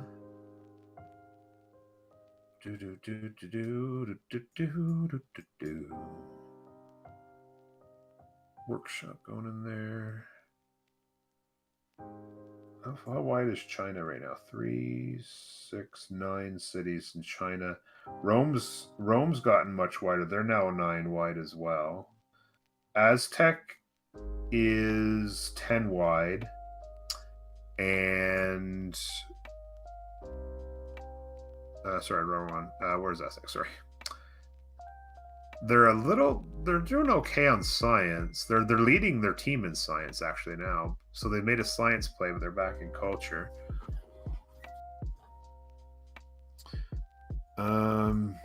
Oh, wow. That was quick. Russian counterattack. Holy cow. Russian counterattack, and Montezuma I think Montezuma was playing super safe. They started popping at all their campuses thinking life was great. I'm starting to see why that guy's ranked top 5 in the fucking world. Like, with how he held that off. Like, it's like, really, like, look at that. Like, that's insane. He repelled a double attack, 2 against 1. A double attack. And now he's going on the offensive. Was over. And then immediately counterattacks, and now Tux Coco can kiss those walls goodbye. He's got Victor in his backup plan for defense. But wow. He just... The guy, he is a monster. The guy is an absolute monster. He's got the skills, man. That's crazy. Like, and that's what this whole CWC thing. I think it's gonna blow up, man. Like, once people start seeing this shit, because like Jesus Christ, like for lack of a better words, man. Like, I apologize to anybody who's religious, but really though, like, these games are insane, and like I feel so fortunate and blessed that like with the opportunity to actually cast them, and. Like, I think this is going to catch on like wildfire, and that's why I'd like to see them actually do some sort of like game mode for multiplayer, like officially, because like it would just be so much smoother, right? If we had all those technical issues. Yeah, if they invested in making the multiplayer side much more functional. Yeah, because like look at StarCraft or Overwatch or like any of the other games, right? Like Counter-Strike, fucking you name it. Like they all their esports are taking off, or Fortnite for that matter. You know what I mean? Like, whereas if Civ could do something like that, even for Civ 7, like if it's too late for Civ 6 and the ship has sailed, Like, just think Yeah. about if they incorporated that Invested in the in that on base the game Civ of 7 Civ side, 7. Like, think about how big it could get if, like, it's already getting good here. But, anywho, that was my 2 cents. I'll shut up. All right. Engineer coming online. They love, that's a big high-end multiplayer play, is to get engineers online and put railroads down through your lands so that you can get your troops to the front lines faster. You can see another one here. So they'll build railroads all along their cities, and then that way, as you build, because sometimes your most productive cities might be on the opposite end of where the war is, right? And then if you can get your units across your land in 1 or 2 turns and then out to the front lines quicker, it can be the difference between a win and a loss. So, as you can see, Norway has come to the realization that they are going to get pushed quite hard, and so walls going up on the front lines and the capital as well. 7-turn crossbowman and a 5-turn pikeman is not going to get the job done. Should be really interesting. Germany with the attack, Russia with the counterattack. The science in Dido land is for real. I'm starting to like the way TBD is looking right now. Their science is taken off. Dido is absolutely making a hard play. The big thing is it's basically a culture, China culture versus Dido science is really where this game's come down to. And then whether or not Germany can make themselves, it's when you say make themselves relevant, they're not irrelevant right now, but make themselves relevant in the victory condition sense by taking out Norway. Norway needs to act quick to put up a defense, because if they roll over for Germany right now, it's trouble. It's trouble for sure. Bachiro Strong, thank you very much for the follow. Welcome aboard. TD Meng, also with the follow 20 minutes ago. I must have missed it. I apologize. TD Meng 12. Thanks for being here. Yeah, Tim's from my squad, but yeah, everybody on my side of thing is loving your casting, and beautiful. And, yeah, I'm glad they're enjoying. What did I just see there? That was weird. There just must have been just troops moving. I thought that was weird. I thought I just saw something there. Spying has begun. The Aztecs have placed a spy in Novgorod. Spying, of course, is a key in the military side of game at this level, because you, of course, want to have diplomatic vision. In a lot of cases, it's just countering one another, because if you don't do it, they're doing it to you, and so you got to make sure you've got your spy game going that way to maintain your vision. So let's take a look real quick. 237 science. For those of you wondering how that's happening. While you're here, what is she taking in what building is that in her government plaza? Or never mind, not even what is that she's building in where Pingala and Moksha is? Is that the same building, or am I just seeing it because it's 720? Like in Tyr and Ugarit, or however you pronounce it. What is she working on? Sure, that's the diplomatic quarter. Okay, so they have Ancestral Hall, and they have yet to build their second building. They're going right here for Foreign Ministry. Okay, perfect. Thank you. So, in case of you guys were wondering, so they've obviously got some nice campuses online. Not fantastic, but they're doubling them with their campus adjacency. So 6 there, another 2 there. Why is that not? Oh, they're not doubling them. Oh, okay. Sorry, that makes sense. But the reason why they're having such huge success on the science side is that they're in free inquiry for the second golden age in a row, and they have on their double harbor adjacencies, and so they've got, so for instance, 6 gold, and they're doubling it because it's a 3, but they're doubling it to 6 gold, and then they get the science as well. And so when you have these campuses online and you combine it with all these Kothons that are also producing 6 science, I think this one over here is 10 more science there. This one here is good for what, 8? another 8 science. So it all adds up real quick. Again, all along here, Cothon's half price district, of course, being a specialty one. So really quickly put down a city, and within a couple turns, you can have a district giving you 4 science, 6 science, 8 science, in addition to the gold. That is some seriously heavy yield. Anybody out there who hasn't had themselves a lot of fun with a Phoenicia run, even in single player, I've had a lot of fun with this. I've had so many people come to my chat and be like, "Oh, Phoenicia sucks. These guys suck. Dido's the worst." No, you're not doing it right. You're not doing it right if you think they suck. I'm sorry to tell you. Oh, I know. I'm the same way. Like, people can be so chirpy on the internet, and they come across as just like, they think they're being so smug and and then it's like, no, man, you just don't know how to play the game. And if you open your eyes and think about it, like, they're very powerful. It's all in how you play them. Each civilization, like even Georgia in the base game, can be played well if you play them. They just take more effort. Yeah. Like, it's absolutely, yeah.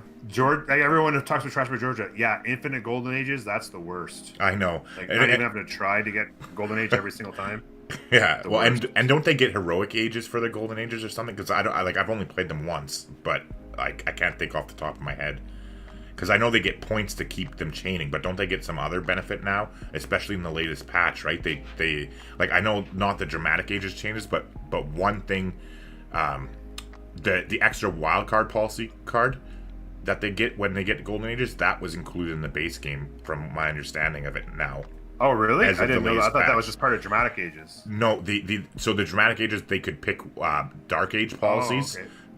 While in golden age, but the extra thing is a buff that is apparently in the single player standard that's game in a single now. player, then that's a big difference. Yeah, as well, exactly. Because you're always going to be in a golden age. So that's basically always getting a wildcard bonus. Yeah, and that's huge, right? So I was a huge fan of that when I heard about it, but I can't confirm it because I haven't checked it out. Right, it's just hearsay. Yeah. Sweet Harshmellow, thank you very much for the follow as well. Welcome aboard. So let me get caught up in chat real quick. I'd love to see it, but esports costly and man-hour intensive for what payoff? Well, just talking. I mean, it's the payoff. I'm not like, I think it would be a long growing thing, but the conversation I think we're having is that the game needs to get to the point where it's esport worthy, and that means making the multiplayer high end.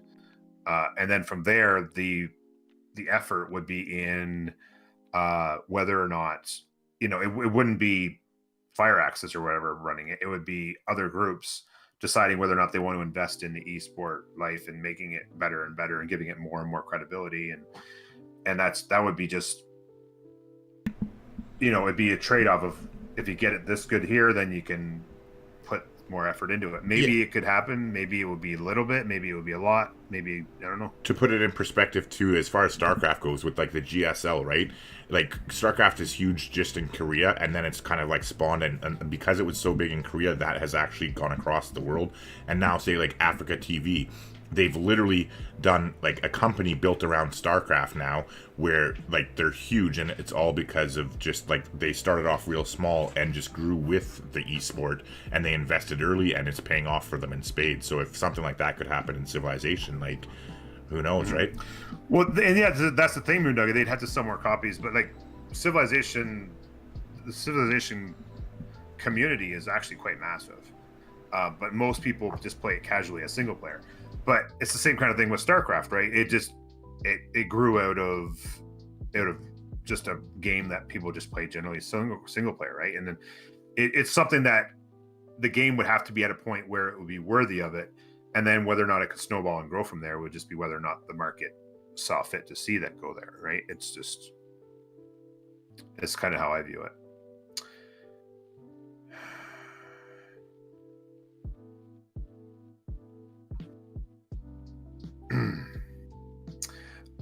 But yeah, Team Data 168 Science Advantage, that was a while ago, but thank you, Hendo, for keeping you updated. Science Advantage for TBD is quite apparent, absolutely. Now, keep in mind too, that was calculated. I'm assuming that was calculated before the new age started, right?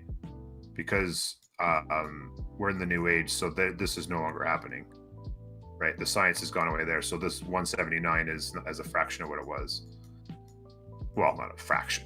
Well, it is a fraction, but not a small fraction. So yeah, so Vikings, what does it do? They didn't get much of a spawn, and they didn't get wide enough. They could have, if they'd have been quicker to it, they could have actually made a play up into the mountains a little further and gotten a lot of really nice campuses and been more relevant. But they didn't really play a very relevant game. They still only got 5 of their own cities, plus they took a city state. Like I'm new around here, so I don't want to be too harsh in my analysis of people, but it feels like Norway's had a bad game. They went early religion and then didn't feel like they had a plan beyond that. And they could have been more impressive, and they weren't. And now they're just trying to fight for their lives because there are big plays being made here. Yeah, Germany. To jump in again too, talking about Norway, freaking like Jack the Ripper played with them in the Ulysses game against PP Patrol, and I mean he spread like cancer, and look how that game turned out, right? It just goes to show you, depending on who's at the helm of a civ, even a very, very powerful civ can be played poorly depending on the game and the player, you know, and you never know that what they're talking about or what their plans were, and maybe it didn't work out the way they wanted, but still though, like Norway's a huge problem, and even that with their spawn that they have there, look how much room between them and freaking China. Like they could have settled that Look entire at all this coast. land that could have been settled. Yeah, like they had high faith generation in an early an early monumentality run, and all they did was get 2 or 3 settlers, and they didn't get anything else going over here. And their holy sites are crazy powerful. Like if you put holy sites on the corner of the tile, they get +2 for every water tile it's connected to. Like I was dicking around in single player with the mod, and like I had +6 and +7 holy sites all day. But anywho, yeah. And yeah, continuing the discussion, Moondog. What do they gain? Oh shoot! Just a second. I have to concentrate.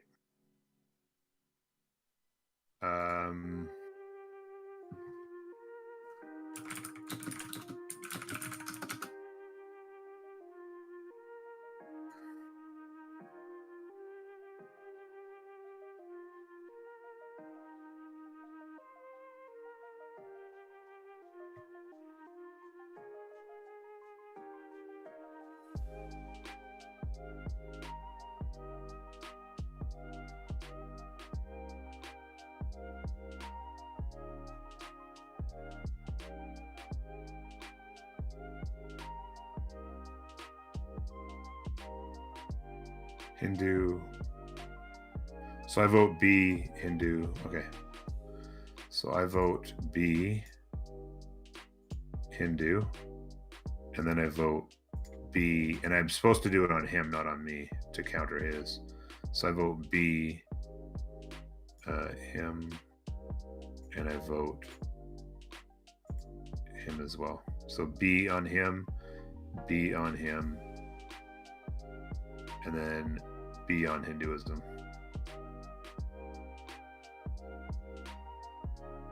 Right?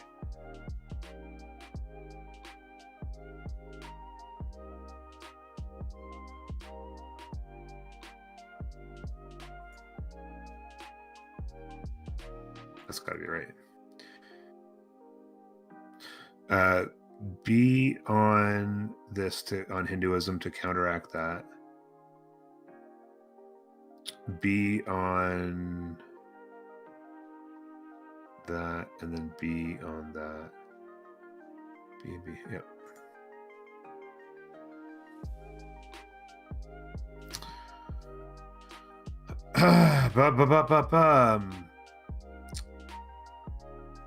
You need to get more explicit with the pay to play money, mama bucks.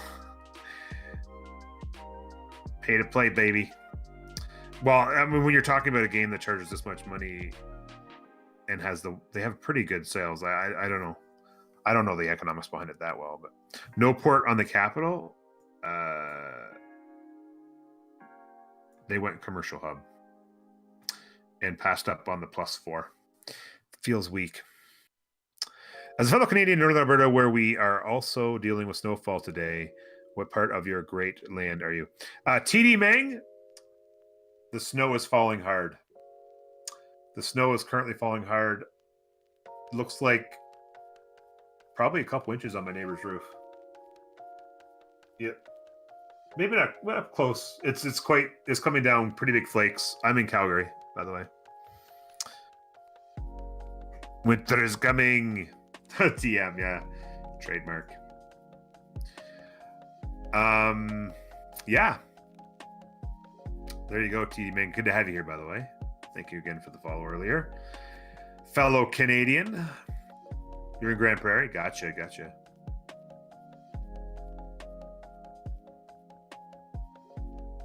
Yeah, my brother lived up in, 6 hours north on the Air Force Base. He was in the military as a firefighter. Cold Lake. There you go. Brain fart for a moment. Hey, Norm, you want to mute me for a second? I'll tag you when to let me back in. Just I want to talk to my chat for a second. I don't want to interrupt you. Yeah, sure. Just a second here. Let me switch over, and there you go.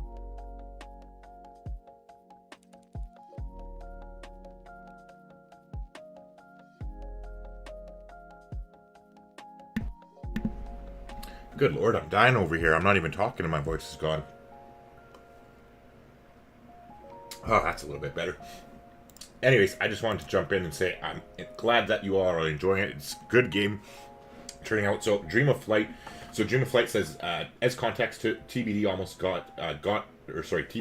got almost eliminated, but barely managed to create this three-way tie. They are a little bit of the underdogs of the three teams. If they win versus CC, we'll have to check how quickly it'll matter. And so CC is the team that is playing with Norway, China, Rome, and Aztecs. Correct? Am I right or am I wrong? Or no, I'm wrong. It's the other way around, isn't it?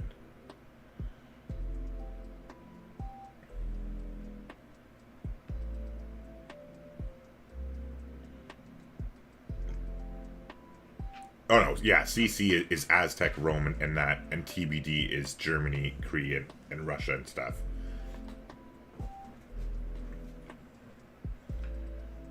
But yeah, anywho, I just want to thank you all for watching. Like, obviously we're going to keep going here, but I'm going to let Norm jump back into it. I won't keep you distracted for too much longer. I just wanted to get a little bit more of an explanation of the Dream of Flight, just because I'm not that familiar with the thing. Like, this is only the second game I've been a part of here, and yeah. But anywho, I'll shut up and I'll stick to typing from here on out, probably, unless something really important happens to get me away from it.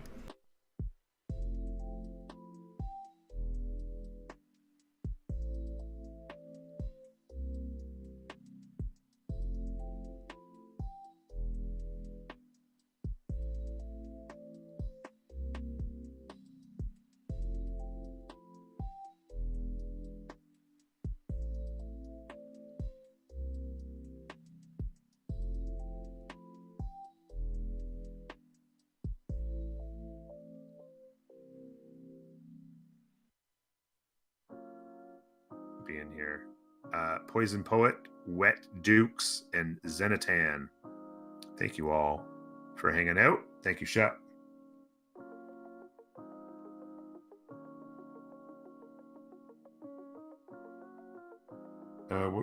What that's called Shift Enter. I guess you can't see the game being paused. What do you mean Shift Enter? I'm free sim. I don't know. No Shift Enter. It can be.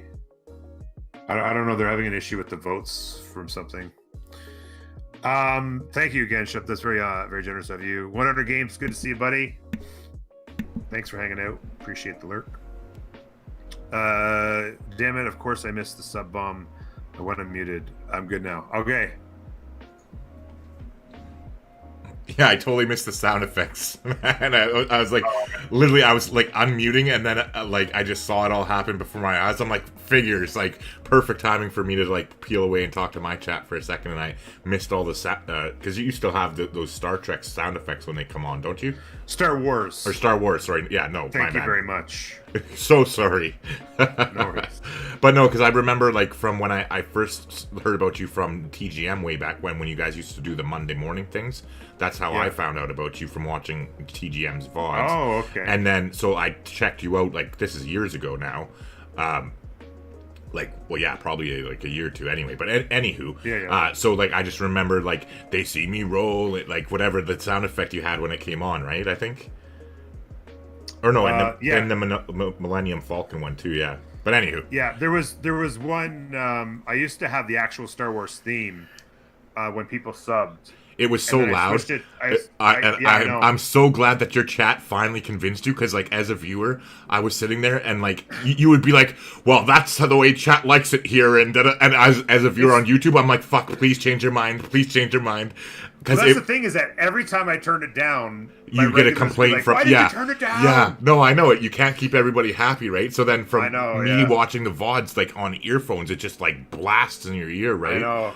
It was actually a bit of a meme, but I ended up taking it off because just for YouTube, because it was flagging YouTube. Playing the actual theme started getting flagged on YouTube. Yeah, so I switched it out for R2D2.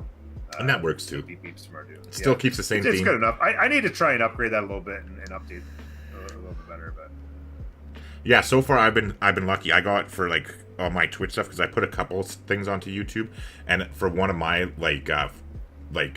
whatever they're called, the animations when people like donate or do whatever, right? Like when people bring it back. Look what I started, Mark. I'm so sorry. That's all right. But yeah, like I have the Game of Thrones, like the theme song, but not from the actual Game of Thrones though. There was this Asian girl who, like, she was like 15 or 16 years old. She's like a violinist prodigy, and she did this whole concert with like her, and then there's one guy on the drums and one guy on the cello, and they did like a rendition of it, so it's clipped like 3 seconds from that, and it's freaking cool. But I haven't got flagged yet, so knock on wood that doesn't happen anytime soon. But yeah, so things are they're working now, right? Or are they still fucking around? Like, it's a known bug apparently. It looks like somebody was complaining about. I guess it looked like somebody was shift entered and didn't vote, or I don't really know. Why would you shift enter and vote? I don't know. And then they're saying one person is showing up as... Okay, you're looking in the Discord chat right now, right? That's how you're figuring that out? Yeah, I'm looking... I'm actually not even in that. I'm looking in their... the chat in the top I'm looking in the chat in the game. Yeah, from us, like, we see the Civ World Cup, that's covering most of it, right? So all I see is you shift, we vote, or you shift, vote, turn. That's what we see from our end. Yeah. Are you referee? Are you just streamer? Oh, they're getting chirpy. Because there's official referees, right? So he's basically like, shut the fuck up and mind your business. And then he's like, I already called one. Oh yeah. Yeah, it's getting spicy. Well, that's the thing, is that Kacheka was just trying to be helpful, I think, right? Yeah. Yeah, and then it's like, you're just a streamer, you shut your mouth, whatever. It's like, all right, well, and the referee's been called. Yeah, and exactly, and that's why they're there, because it's freaking like trying to find one at 3 a.m. is the problem. Well, it's 3 a.m. in Russia, right? Like that the referees aren't in Russia; they're in Europe, so it won't be a problem. There's always a referee for every game, so it's not an issue. But yeah, like, because like even from like, I'm not gonna say which ones I was talking to, but from talking with the organizers and stuff, part of the issue is there's a lot of egos involved. Just like when you have professional sports players with egos, well, professional multiplayer players have egos too, and that's kind of a delicate line to walk. Yeah.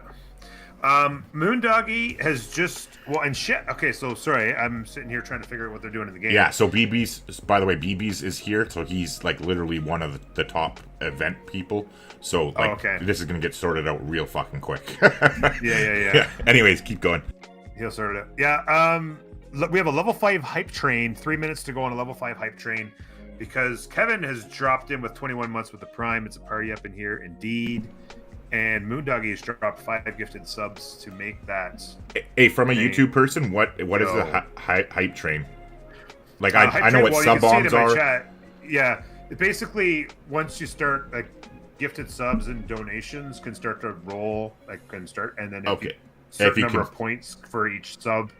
Yeah, it adds up, and then they keep it going based on chat. And then once it finally dies, people you get emotes for being in chat. Oh, cool, for like being a part of it. We are now at 173% of level 5 train, because an anonymous gifter, I may know who that is, but it might not be so anonymous. Yeah, they call themselves anonymous because they're shy.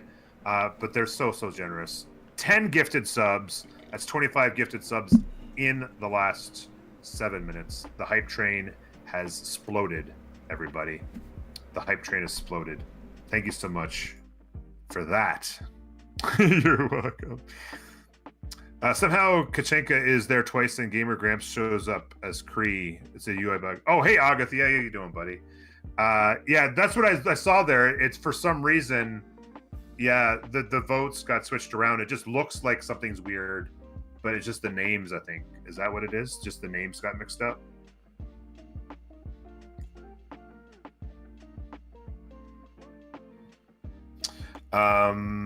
Yeah, hopefully that's the way that the other one anyway. Yes, and thank you very much. And by the way, TD Mang would like to just say to Tyler, who's also known as Gamer Grampz, disconnected. I don't know. Are we reloading? I don't know what's happening. Did I disconnect? Is that what Tim's saying? Did I disconnect from my stream? Because I've been talking with you. I wasn't. No. He wanted to say to you, if you're going to mix up Star Wars and Star Trek, then that's strike one. Oh, there you go. Yeah, he's going to jump ship on me.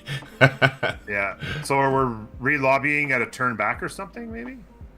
Yeah, they'll load an autosave from the turn before, and yeah, so it'll just be a re-lobby. You'll get it at another key, or not, it's a key. You'll get the join code in that private server. Okay.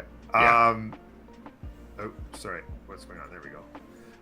And the hype train just got even bigger. We were at 340% of a hype train level 5 because Shep just dropped 5,000 biddies up in his mug. Oh my god. Shep, thank you so much for that, buddy. How high does the hype thingy go? It's a good question. It goes at least to 340%. We know that much. It's a known bug where the vote gets automatically given to the first person option. Every lobby is proposed better before the Congress. Yeah, there we go. And there's the new lobby. Perfect. I mean, how could I not get involved if I'm sitting here talking there to you go. And Gamer Grampz is just gifted a sub now. Oh my god. Thank you, Gamer Grampz. Appreciate that so much. Rebalanced has received it. Tukulent, thank you very much for the follow. Did I miss any follows in there? I did. IMC Grat, thank you very much for the follow as well. It's going crazy. Agathy with the follow 9 minutes ago. Back before the insanity, I somehow missed that. Sweet, harsh, mellow with the follow as well. I think I got you, but maybe I didn't. I don't know. Thank you all for the follows. Thank you all for being here. Fantastic night. Great opportunity to be. I can't tell you how much fun I'm having doing Me this. too. And hey, I could do this every day of the week. And that's why, like, I wanted to, because I knew you'd be perfect for it. Like, from our interactions and everything like that, like, I knew that it would be a perfect, like, it would be like OJ's glove, basically, just feel a little bit snugger, and it would actually get in there. But yeah, I'm happy for you. This is going good, and I think it's going to be good. I'll talk to you afterwards about some different things, but yeah, this is going awesome. So keep it up, and I'll try and interrupt a little bit less. And once this game continues on, because this is coming out of nowhere. Like, really, like, it's a game. It's going back and forth. I can't wait to see how it turns out. Yeah, it's going to be a very interesting game as things continue here for sure. I definitely am on pace with you though. The same thing with Norway though. Like, I think that's the key. If Norway falls, I think the game's pretty much decided. If Norway falls to Germany, that could be a big thing. Norway's got to figure out a way to defend themselves. Norm got the stickums. Yes, the cantina is hopping tonight, Kevin. No doubt about it. The cantina is hopping. Ectoline, good to see you. Oh, sorry. That was a great big old hype train. Looks like the hype train is done now, right? Level 5. We got to like 400% or something like that. So who is Robert Ford saying should be hooked up with me? I missed something and I can't find it because I don't have, like... Need to get the Sheik invited to esports with coach. Oh, is that what you're talking about? I don't know. I just saw it like a tag of my name. So the Sheik is a friend of the stream. He actually does a lot of City Skylines. But he's an esports coach at a college. Like he is himself, or he's talking about somebody else? Yeah, the Sheik himself. The Sheik. Oh, okay. He does esports coaching down in the States. Okay, cool. And so he was just making a comment about how, he was kind of probably half memeing as well. But oh, no worries. I just want a clarification. That's all. Cause I just didn't want to be a dick and not answer or address it. You know what I mean? Yeah, yeah. He's Well, I mean, yeah, certainly. If ever this becomes more than just people doing it for the passion, then it would be something to be curious thing to try out. So Mang is, or Tim, sorry, T Mang as you would know him, but Tim he's got both our streams open and he's got a Brazil game going on his own. So he's putting in the work today. Nice. Thanks again for all the hype, guys. Holy cow! Like, I don't even know, almost 30 gifted subs there. That was crazy.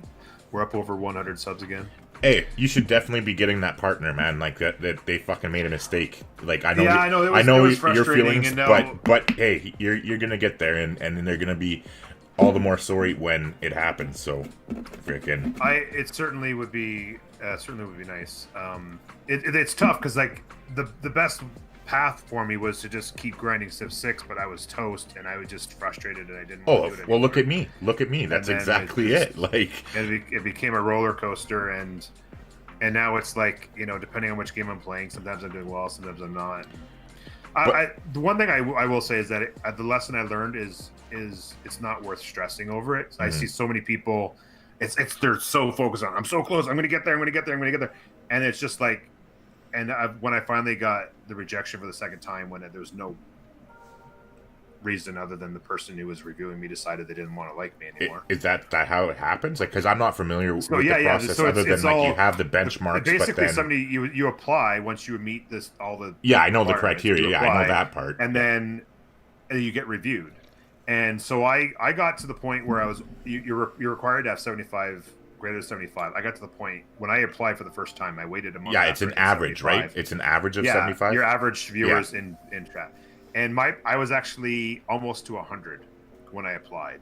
And by the time I got my response saying, "You're doing a great job. We love everything you're doing. We just need you to keep doing it."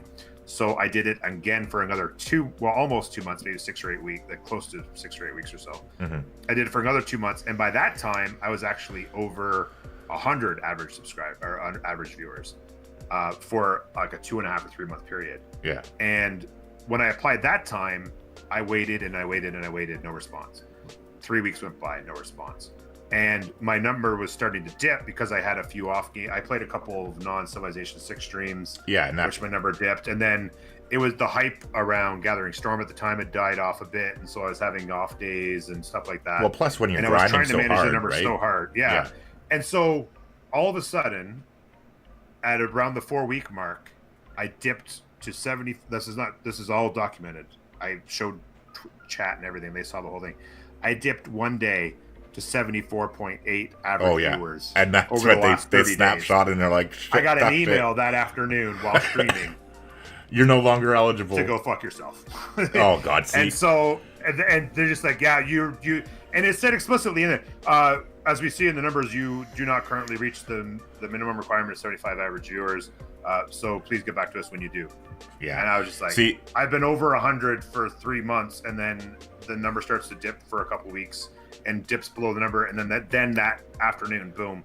See, where like my 2 cents, like on that whole like growing with YouTube thing, but just specifically to your situation is, I wouldn't worry about Twitch at all. You have way more money potential in YouTube. Keep Twitch doing what you do. Agree. Do what you love, but focus your Civ or your YouTube on Civ, and that's where you'll grow. And between channel memberships on YouTube and the exposure that you get, because on like Twitch, you're basically in your little hole playing your little game. Like you can rank high on Civilization topic, but like other than that, they don't have discoverability built into the platform, whereas YouTube, you have the potential, if you rank properly and do your metadata, that you can just get in front of so many more people. So if you stay focused on Civ there and do whatever you want, play in your little sandbox on Twitch to your heart's content, that way you don't burn out and you have the best of both worlds, right? That's exactly my plan, because I completely agree. YouTube absolutely is my financial future. In fact, because the thing with Twitch is that on the Twitch side, I have a fairly consistent subscriber base, and the numbers can go up and down depending on what I'm playing in that. But really, I have a handful of really key supporters who 100%, like and donate, and that's what Twitch is good for. Right? Yeah, like and so that's fantastic, but I'm very much, my numbers on Twitch as far as finances are very much dependent on whether or not the community I get those big numbers versus not, right? So as an example, August, I had an amazing August on Twitch, just as my YouTube was starting to go up a bit. Yeah. But in September, I actually made almost as much money on YouTube in September as I did on In Twitch, August? because I had an off day I Oh, had an okay. off month in Yeah, September. So like I It was compensated, high, yeah, and so it's like Twitch can go on a roller coaster, but YouTube is just continuing to go up. And you know, but like there could still be roller coasters on YouTube. if side you as well, but start mixing in some Twitch, or not Twitch, if you start mixing in some Civ streams on YouTube, like every once in a while, you can build your community up and just the same there, like and get it involved, like and that way, because like for me, right, like where I'm like saying, oh, Twitch is your sandbox, this and that. This is literally what I'm doing right now on YouTube, except for I'm keeping my Twitch purely Civilization now, and with my bigger channel on YouTube, that's my play box where I'm starting to just do whatever games I fucking feel like when I fucking feel like it, and not worrying about growth anymore, because now I'm gonna stay focused on Cyberpunk and care about growth there, but use my bigger YouTube channel to play around and have fun and enjoy with my community and interact with like my community base where it's bigger, right? Whereas I want to grow my Twitch, so that's why I'm keeping that Civ focused. But anywho, back to the game. Enjoy. yes, indeed, back to the game. I blame the Matrix, a day which will live in infamy. Exactly, that game.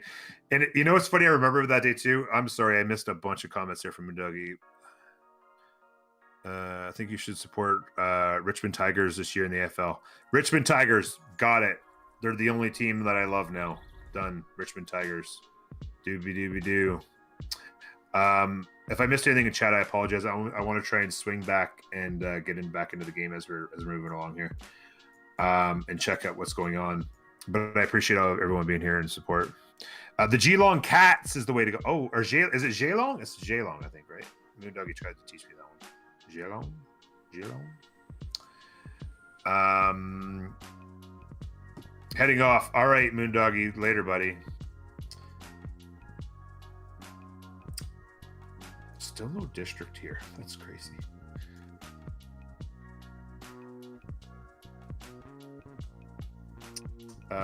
Culture, sort of like a theater square festival going here. So looking to press their advantage by recruiting as many great people as possible. 279 culture. Cree 236 is not going to let them get away with it. I think they decided a while ago. Cree decided I'm going to get wide, build theater squares, and try to counter the Chinese play. And then now it's going to be about whether or not Harold can reject the German play. So it should be pretty interesting here. He can't say, I don't know what, I'm sorry. Oh, you're going to the game tonight? When are you? Nice. I don't know how to spell it. I'm sorry. I'm going to purposely never get it wrong just to piss you off now, Moondoggy. There you go. If you're going to give me shit about it, I'm just going to get it wrong on purpose. To hell with you. Okay, so I wanted to take a quick look here. I hadn't gotten a chance. As predicted, China with another golden age, 3 in a row now. They have gone back into monumentality where they'll be able to purchase settlers with faith. They've accumulated quite the amount right here. So you can imagine that some more will be coming online. A Chichen Itza play up here. Not a ton of jungle, but it's really more about having the wonder than anything. Yeah, so you're going to see some settlers. Another settler here, probably heading down there. I'm not sure if anybody else is going to make a Petra play, so they could come, although they've kind of grabbed a bunch of land there in Muscat. So yes, China's going to get a little bit wider, build more theater squares, I'm sure, run theater square projects, do all the things. Russia flexing hard. They've got to make sure. So very interesting right now. Russia is putting a lot of pressure on Montezuma. If Montezuma falls to Russia, look at this. They still don't have walls. Like, if this city falls, where's your defense? They're building a trader and a 15 turn. Well, this has got walls already, but where are the walls? Like, how are you not getting walls going here? This city falls soon. He could get rolled by an elite player. And then on the other side down here, again, a chance of being rolled Yeah, Russia and Germany could just derail a couple guys, and I don't know. It's gonna be interesting to see.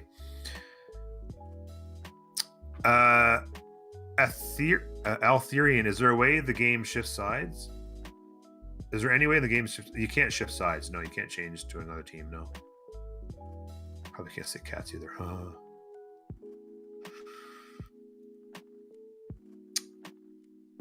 Oh my God, Google can't pronounce it either. Haha. Maybe the Australians are saying it wrong. You ever think of that? I side with you. Yeah, I say we Canadians pronounce it right, and you guys know what they're talking about. Maybe the rest of the world is saying it right, and the Australians are saying it wrong. Maybe that's the problem. Kind of like the Americans in the metric system, right? Or the imperial system. Yeah, exactly. Bachiro strong. Russians' amazing defense changed the whole game. Now CC are great. Yeah, I agree completely. It looked like it looked grim. And on 3 different occasions, it looked like Rome was going to have a chance to start rolling, and they played incredible defense. And then it looked like another chance over here. Like, if you'd have told me 20 turns ago that Texcoco would belong to Russia and not Yaroslav belonging to the Aztecs, I'd have told you were crazy. But I've just been taught a lesson in Tordred's insanity. Skill. Yeah, that was nuts. Can you mute me though, and I'll ping you. It's going to be a while, but I got to go talk with somebody privately, like off my stream. So for any of my viewers watching too, just pay attention. Head over to Norm's stream. I'll still have mine up, but I'm going to be gone. I don't know how long it's going to take because it's about official CWC stuff. So sounds good. Congratulations, by the way, Norm. Wink, Thank you, buddy. Wink, wink, wink, wink. Wink, wink. Thanks, buddy. Okay, talk to you later.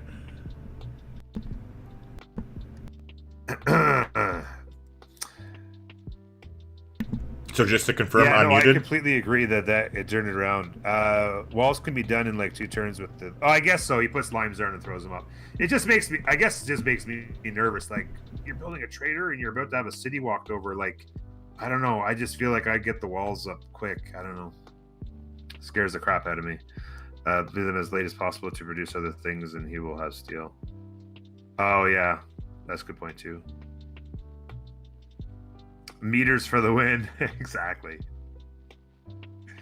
Ziggy, why the referee need to come? There was a glitch with Congress where I guess it's a known glitch where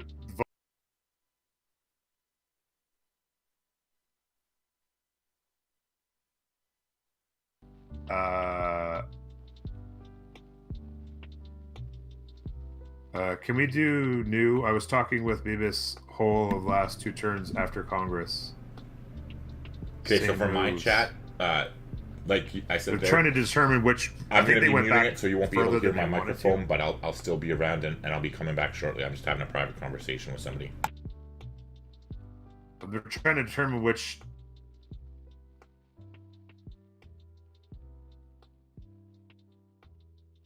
BB's was asking us to unpause to investigate. Oh, okay. Let me just double check with.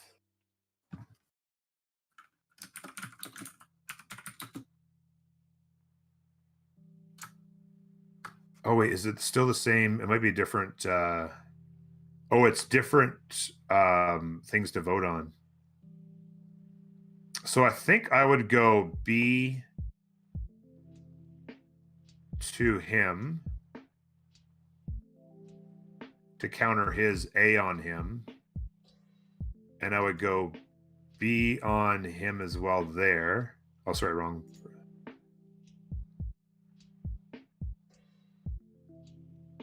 And then here I would go B on a particular unit. I have to know what his unit is.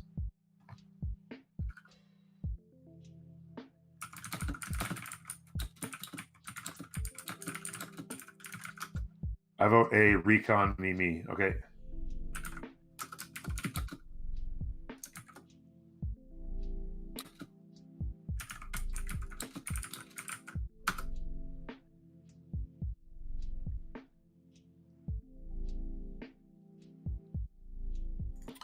So so I'm B on recon.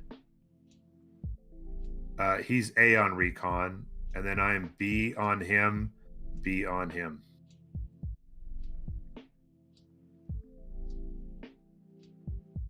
right? Let me just triple check because I don't want to screw this up and make them have to do this over again. I vote A, recon me. So I'm B, recon you. Yep. Next.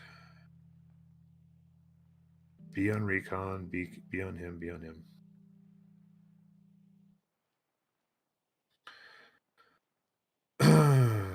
I wonder how Google pronounces pasta. I wonder how Google pronounces haba and bea. Like, if you ask Google how to say, I'm going to get a beer down by the haba, I'm wondering, how, if they pronounce it properly or not. That's what I'm really curious about. Hey, do me a solid after the Congress. Can you keep the screen up showing how the results are? Yeah, absolutely. Yeah, I can do that. Yep.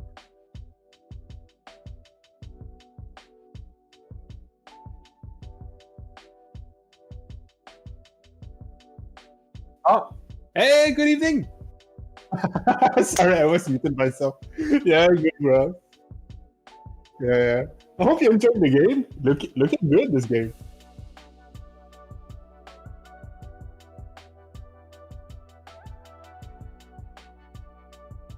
Yeah.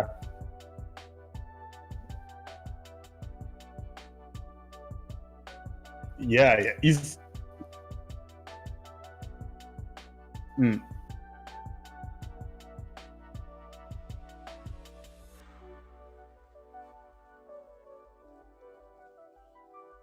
Yeah.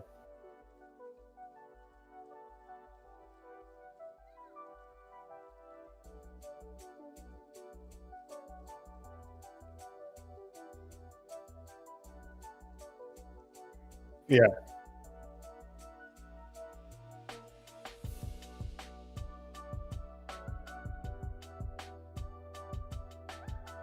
Yeah, that's fine. That's fine.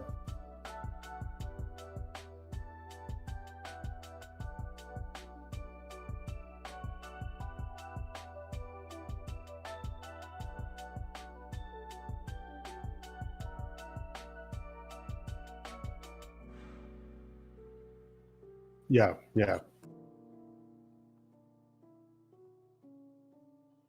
Yeah. Yeah.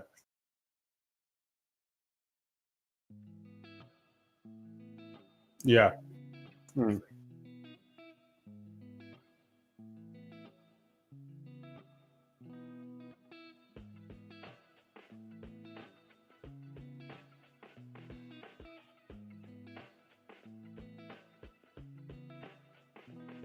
Yeah.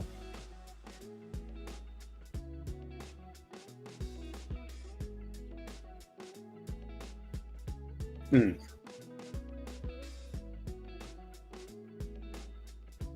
Yeah.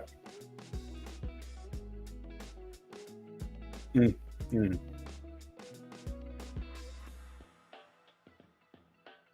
Hmm. Yeah.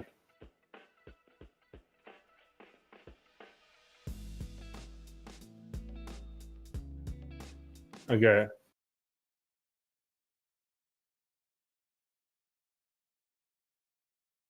Wow. Okay.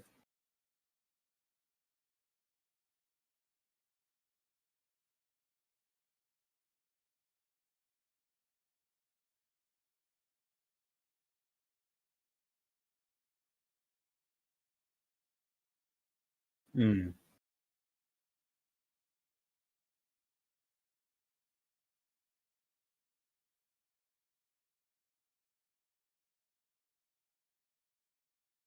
Hmm.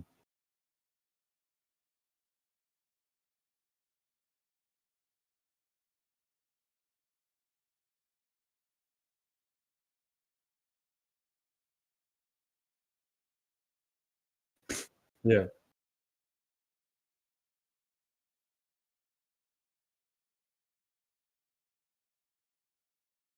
Yeah. All right. I know him. Like, honestly, you talked to me about him, but I know. Like, I know all of that. And it's been this way. Yeah.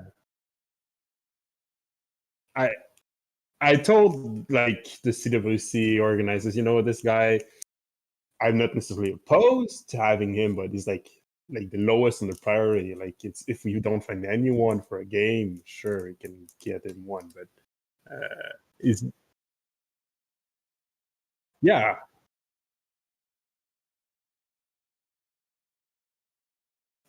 yeah.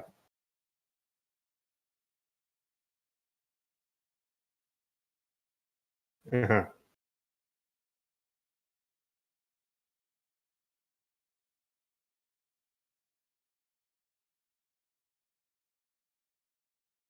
Yeah, and they're uh, they're amazing, by the way. I watched the one. Yeah.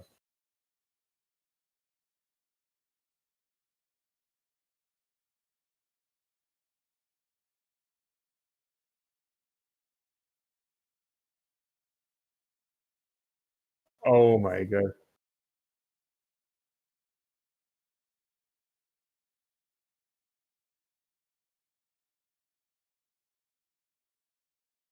Yeah. Mm.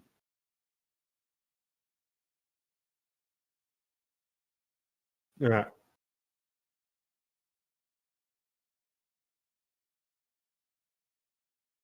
Oh, that'd be great. Yeah. It's such a great idea. Yeah. By the way, Gamer Grampz, like, I know sometimes I'm busy and sometimes I want to talk to you and I'm out there, but I really appreciate. I really appreciate like all you doing with this and normally as well.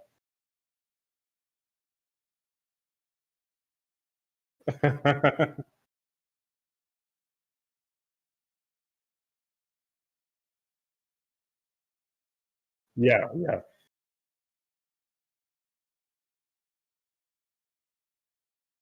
yeah,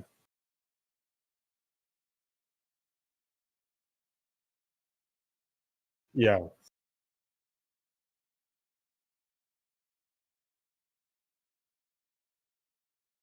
Oh, we will bring him on. Like,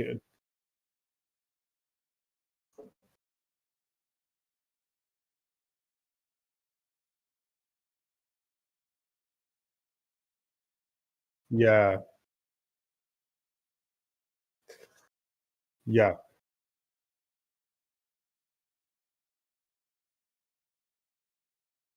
mm,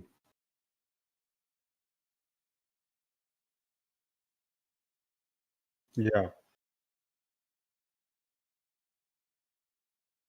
yeah. Well, there's actually a Jack the Ripper as well, which which but no, but it's not a matter of preference or not. It's just a matter, like at first the goal was to get everybody on board, right? All the multiplayer communities because we're all on our corners, sort of. And I kind of came to meet everybody and said, like, why don't we just do something together, right?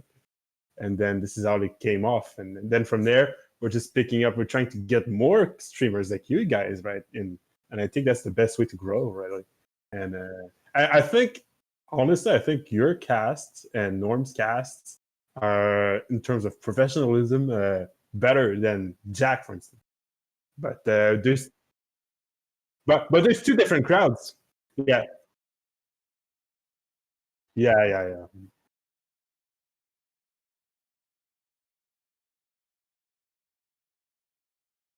Yeah. Uh-huh.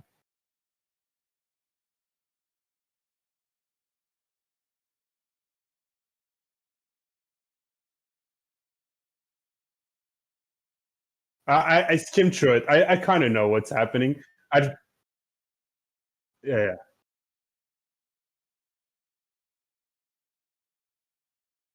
I got it. Yeah.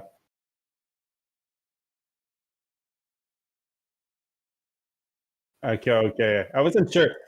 Okay, good. Okay. Okay. Yeah, that's what I'm.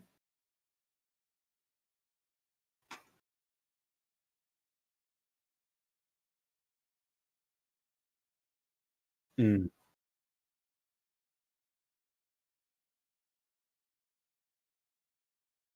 mm.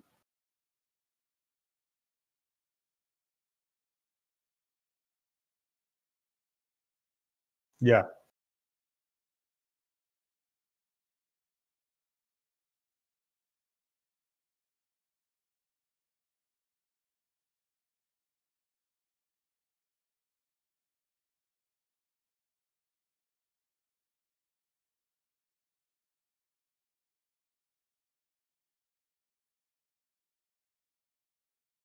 Yeah, yeah, yeah. Mm.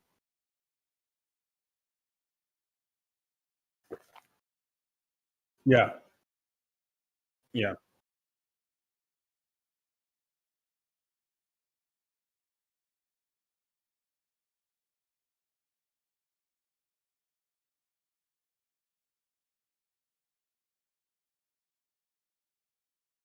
Mm.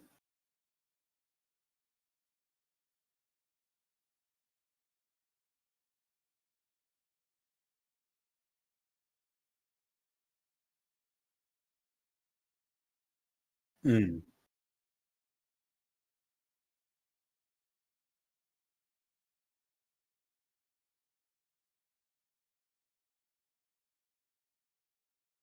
Okay. Mm. Yeah.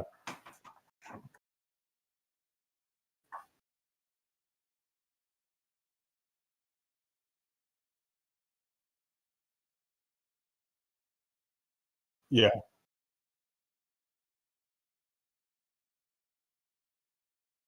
Yeah, yeah, yeah, yeah.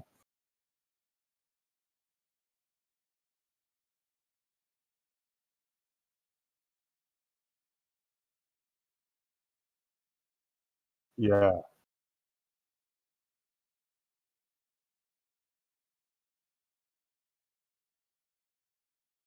Uh-huh. Yeah, I'm pretty happy actually you let him see because it's easier to judge when somebody gets okay. Yeah, yeah.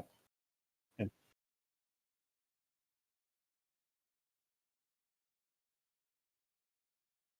Uh-huh. Uh-huh.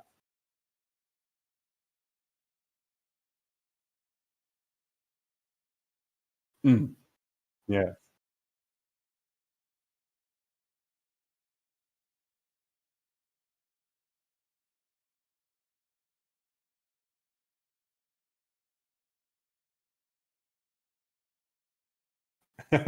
You should. Yeah, yeah.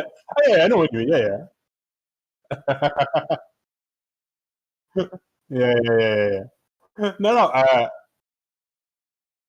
yeah, no, no, I really appreciate it, and I think it's great that you let him. I mean, I knew Norm a little bit before. I don't know if he actually remembers me because it's been a long time, but we've been together. No, no, it's always Agathe.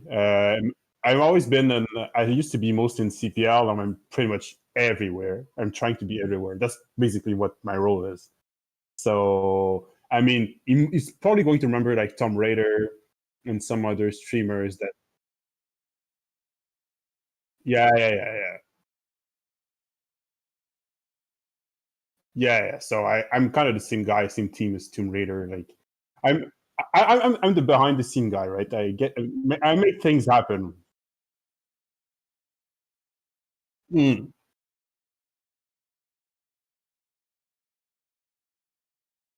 Yeah, yeah, and I personally don't mind if I get credit or not for it. Like, I just care about the communities, I guess. Yeah, yeah, yeah, yeah, yeah, yeah. Yeah. So yeah, well, yeah, I think you laid it out pretty well. Like, and I trust you fully on this whole thing, right? And for the playoffs, I guess it's still technically it's still pool deciding, right?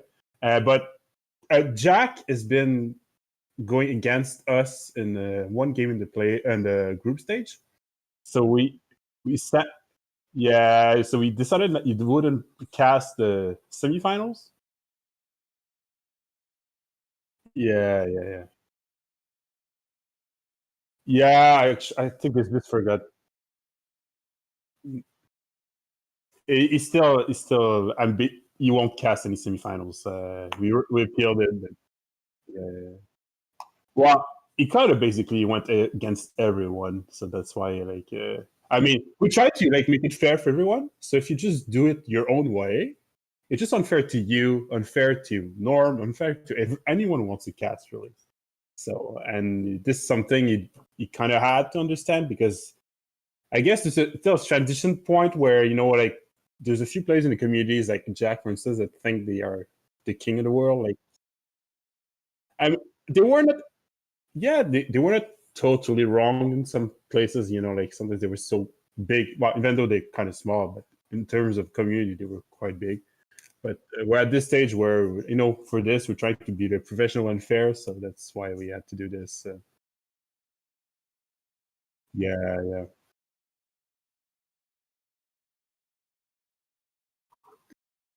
Mm.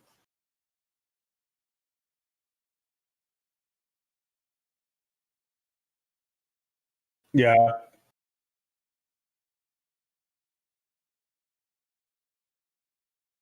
Mm.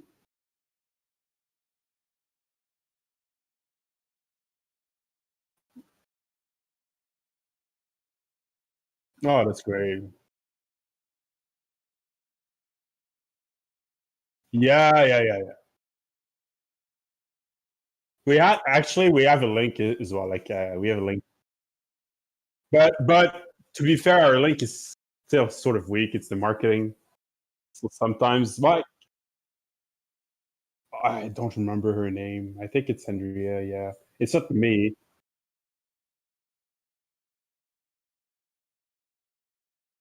Yeah.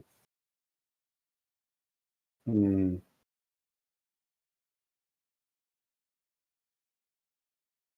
Yeah.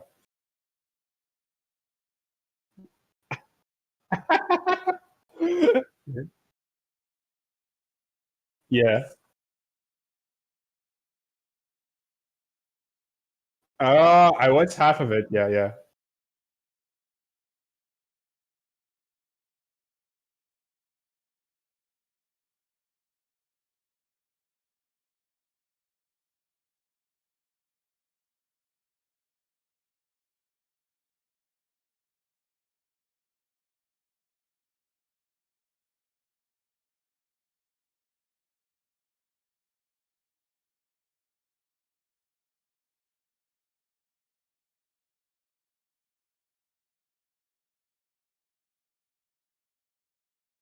Mm.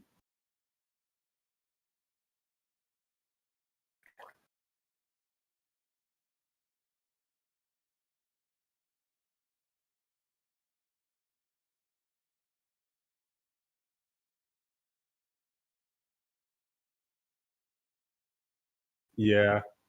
Yeah.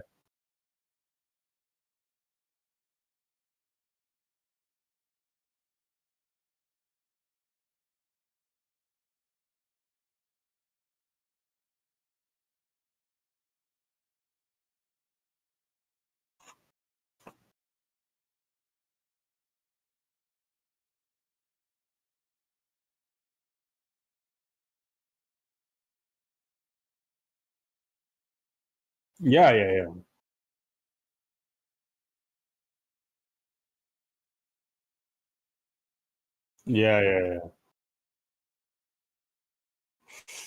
Yeah. Yeah. Yeah.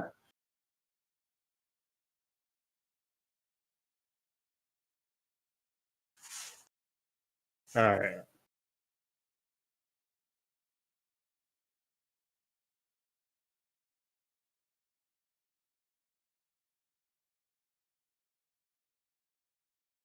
Mm.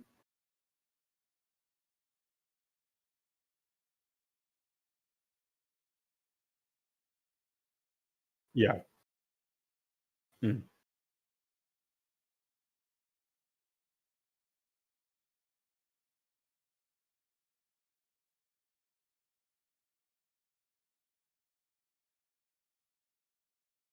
Yeah. It helps a lot. Yeah. Yeah. Yeah. It does.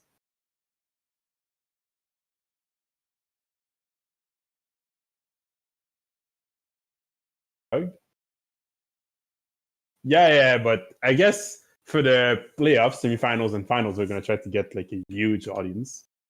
So, but for the group stage, I mean, we just let people do what they want, really. Right.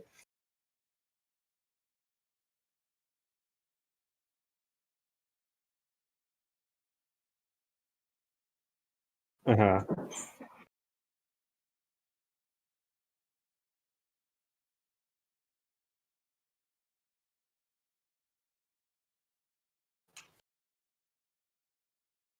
Mm. Yeah. I mean, that's one of the reasons why I contacted you as well. Like, I saw you interested. Like, you know what? We need to tap in single player as a multiplayer. But the problem is the game isn't designed for multiplayer. But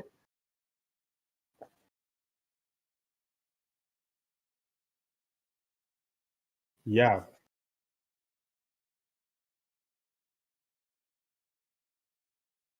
Mm.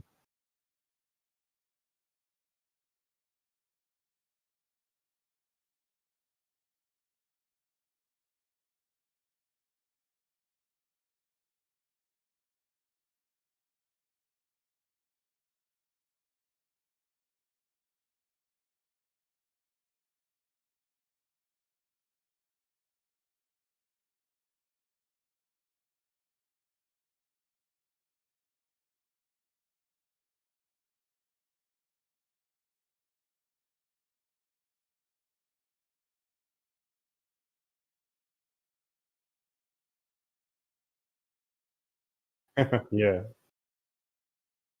By the way, I love your picture. Your mean picture. I love your mean picture or whatever it is. The grandpa driving the bus, and yeah, I love that one.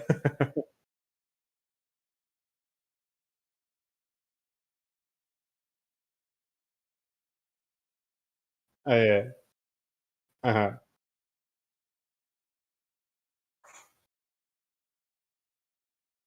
Uh-huh. Uh-huh.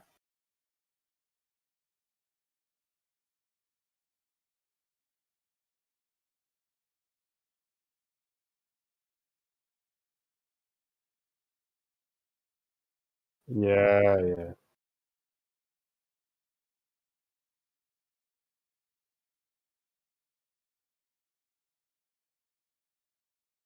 yeah.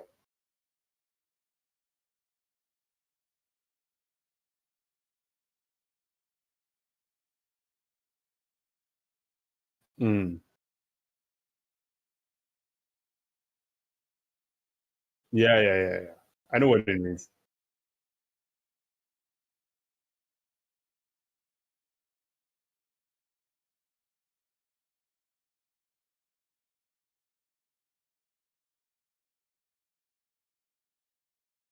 Mm. Yeah, yeah. Actually, I was talking to Lash today. Do you know this guy? Lash? Yeah. He's a Yeah, yeah, yeah. He's the biggest French streamer there is, involved in many things. And I was talking to him, and he kind of told me, for your highlights, like for the CWC, you should ask Gamer Grampz if he wants to land his voice as well.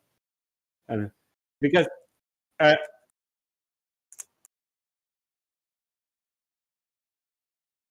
well, right now I'm pretty busy because I do the video edition, so I do a approximate script. Yeah, it's me. It's me. Yeah, I do the script. I do some sort of an approximate script. I guess I could try to do it like a proper script. But yeah,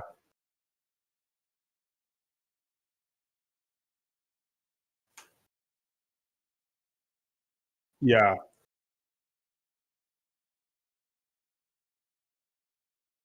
mm. Yeah, yeah. So if you're interested, I was thinking to do the same thing I do with Golden RPG that I'm doing right now. So I, yeah, but yeah, it's a player, it's in CPL. It's not very known, but yeah, it's like, but yeah, yeah. But what I do is I often send I guess, a first draft of a video, which is complete. Like it's a video, but it's a mess. Like it's a bunch of pictures. It's me talking. It's like, okay, I took this because it showed this and this, and then often it lasts at most 15 minutes, but often it's under 15. And then I send it to him. What he does is he basically sends me back a voice script, a voice recording, literally, and often it, yeah. And then I make the pictures fit the voice. Yeah. So that's what I would.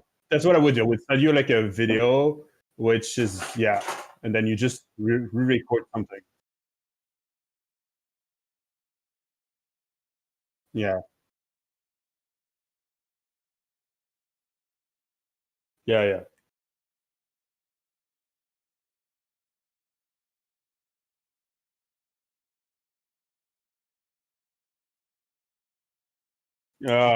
Oh my god, you'd be perfect.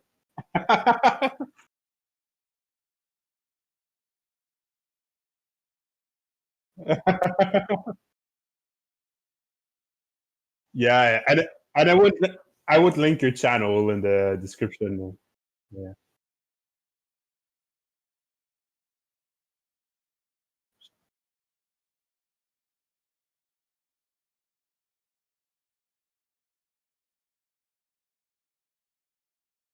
Yeah.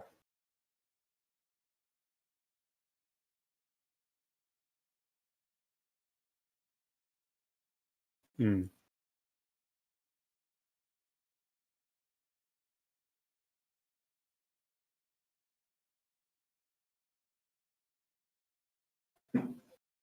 Mm.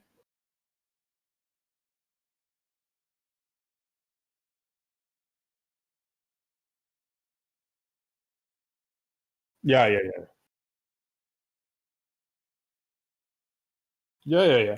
So if you're interested, I'll send you something probably next week, probably. And yeah,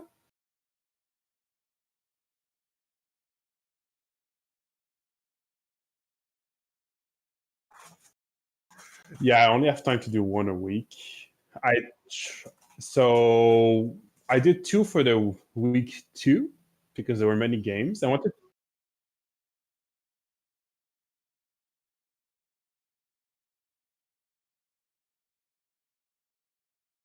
All right.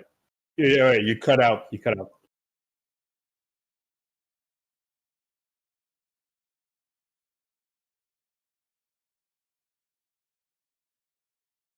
No, I download the whole game. Yeah.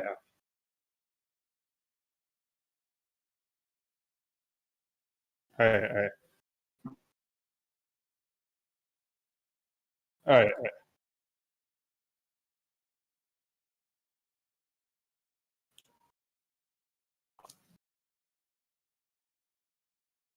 Yeah.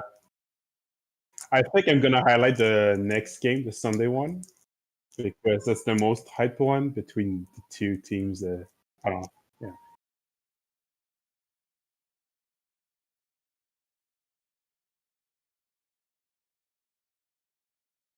Mm.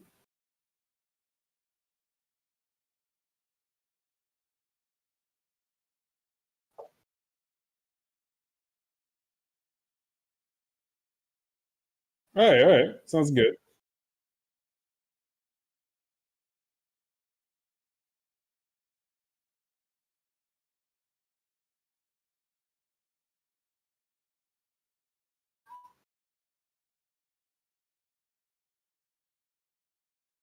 Uh huh.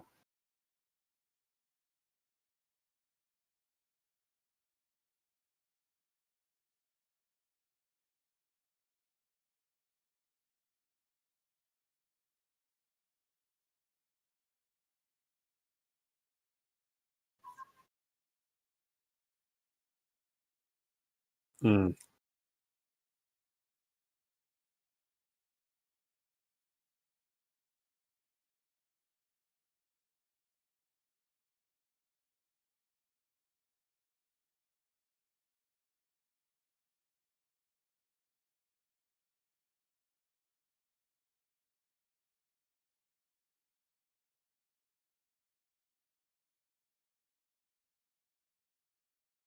Mm.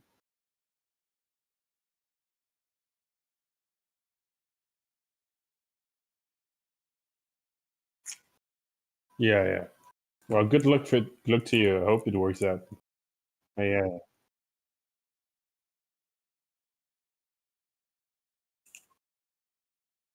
Mm.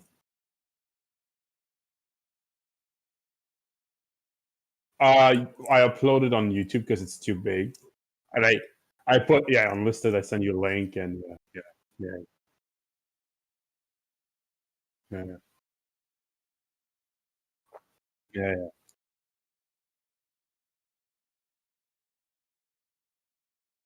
yeah.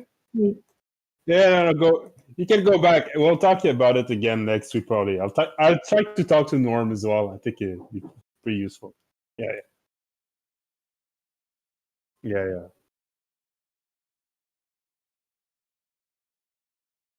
yeah, yeah, yeah. I get it.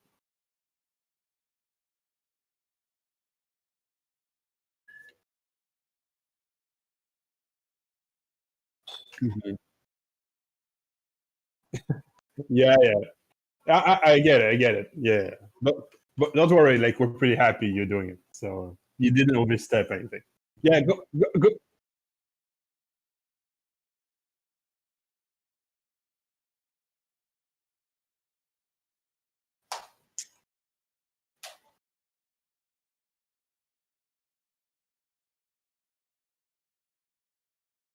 Yeah.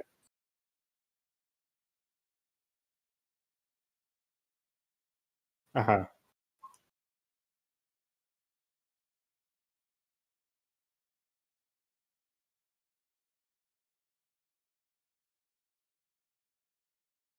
Yeah.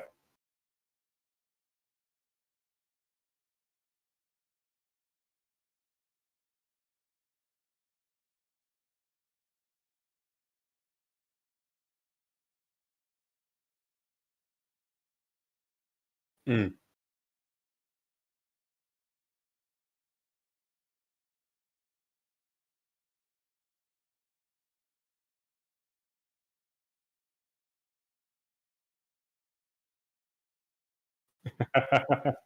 Yeah, yeah.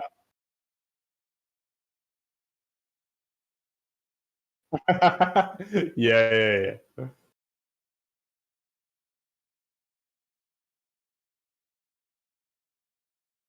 Yeah, yeah.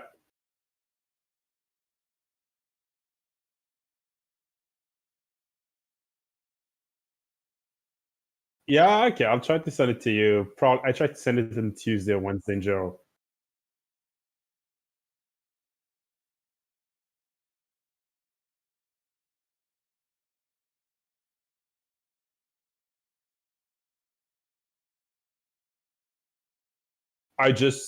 At first I just cut the footage and then remove the sound. With the No, I don't. No, no, I never do anything on weekends. Like, yeah, yeah. I I try to keep up. Sometimes I don't have time to watch every game, but yeah,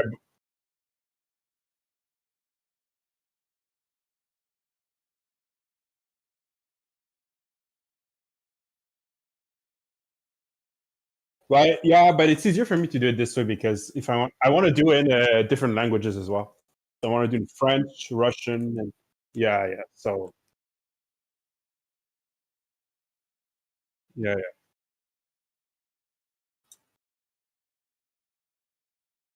Sounds good. Okay, let's go back to the game and then on it.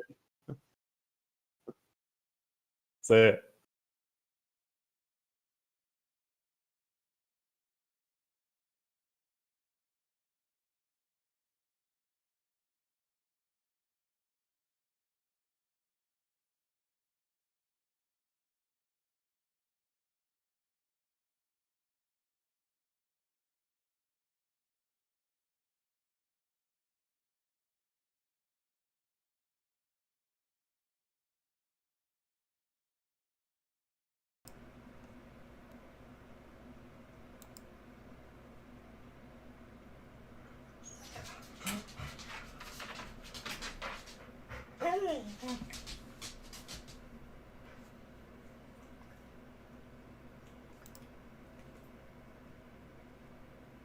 Just wait, James.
Yeah, just let me know when to unmute you.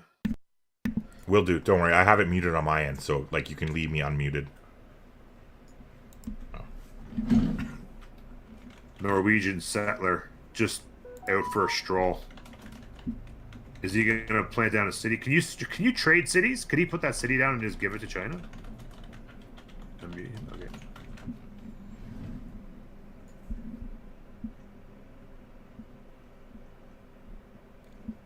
You can't. So you can hear you can hear me now, Norm?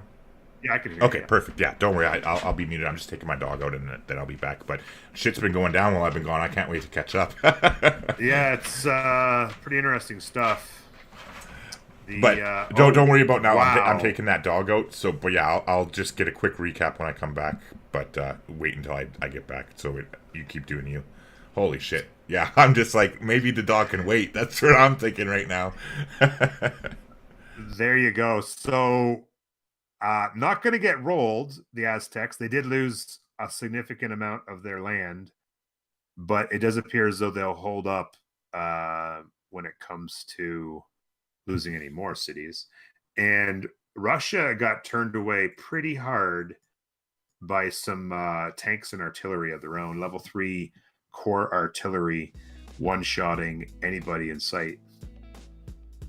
Things are going to get interesting. Russia's got to put together a counter to arties and tanks. How's the space stuff going? Like what? Like because I've been gone for so long, and I really wasn't paying attention. Science-wise, Dido is I think 5 or 6 techs last time I checked. 5 or 6 techs ahead of everybody else. And has there been any Diplo favor stuff going on at all? Just because I've been so engaged in that China conversation. had 2 votes taken during Congress. China had 2 Diplo points taken away from them. Like, shit! The vote was 25 to 22. And how close are they? Like right now? Like because I Diplo, missed everything. Almost nothing. Yeah, that's what I thought. I just wanted to make sure. Yeah, that's 5, all. Yeah. Like teams have like 5 out of 20, 4 out of 20, basically. Okay, perfect. Yeah, no, that's all good. Right on. Okay, cool. Thank you. Yeah. I'll be back after.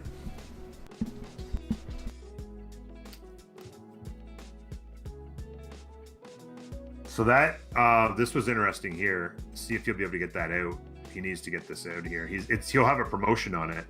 He needs to swap these 2 units. And then swap these 2 as well and get this unit out.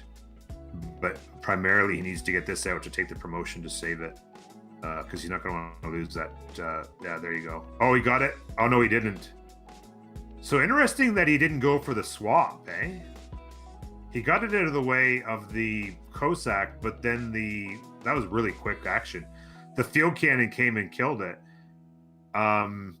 I guess the swap wouldn't have happened as fast, maybe? I don't know. I feel like you want the swap there. It's too bad he lost that. That was a tough beat. Balloons here would be huge. Rome. He's at cartography at the moment. So he is a long ways really from balloons. Although his science is pretty high. He went bottom tree obviously for all his military stuff, so he's a long ways from balloons. But balloon would be huge there.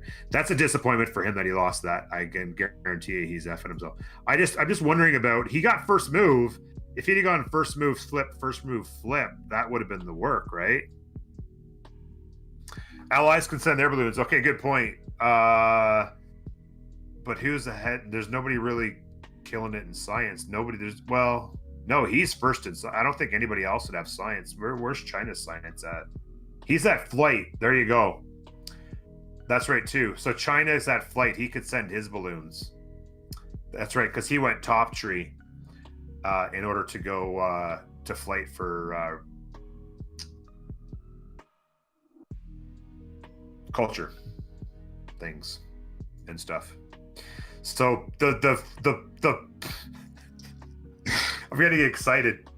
The balloons could come.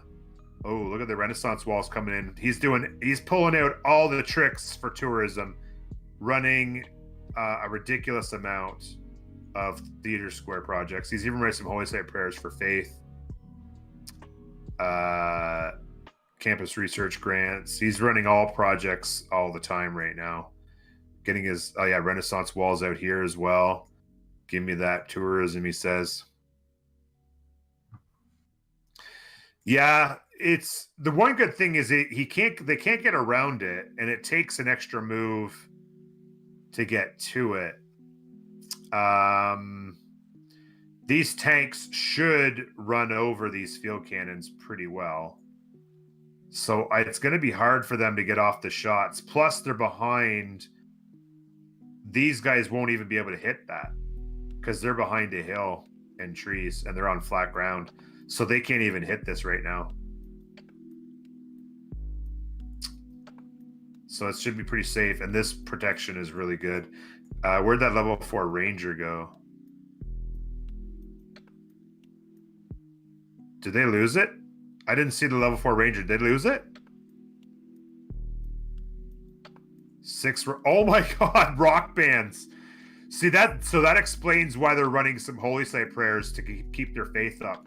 Because holy site prayer, well, they're building a holy site here, but holy site prayers equals faith, converts to faith, of course, and then so you get that faith going to purchase those rock bands. Rock band heaven right now. Where's that Norwegian settler? Right here. It's just headed. I don't know. Up there, I guess. So here's a question: Would he have to get a cultural alliance if he were to throw this city down here? Would he have to get a cultural alliance in order to not have China sway it, or if in the teamers because they're aligned, do they not give each other? They don't give pressure on one another. Okay, I didn't think so. I just wanted to double check on that. It's been a while since I played teamers. This was like in my head trying to remember. It's fine in teamers. There you go. So down here, the field cannons have kept them at bay pretty well. Take that back a little bit. This city could be a little tricky to hold because it's like 3 tiles from the capital. They're going to want to take the capital here pretty quick. Norway folding like a cheap suit, and it is going to be soon ball game. There's a fleet, and keep in mind as well, current Congress resolution is +5 combat strength on siege units. So bingo bango bongo bingo bango bongo, those units are destroying, and the arties coming in hot. Oh yeah, in Norway, it's RIP Norway. It's RIP Norway. These arties are going to destroy these. Although the Renaissance, the medieval walls are going up. So if he has Renaissance walls coming behind, 5-turn Cossack, 7-turn Cossack, cord this one up.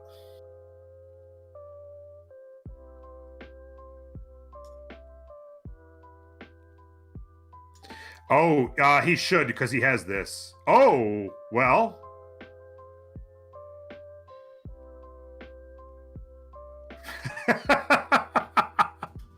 I was about to say, well, he's got Babylon, so he should be okay. And then, I don't know.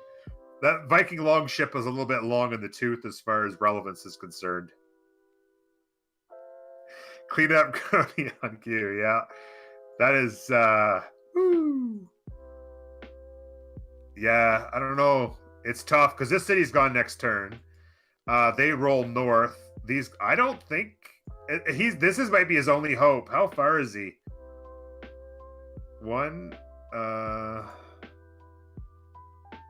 1, 2, 3. He can settle in 4 turns.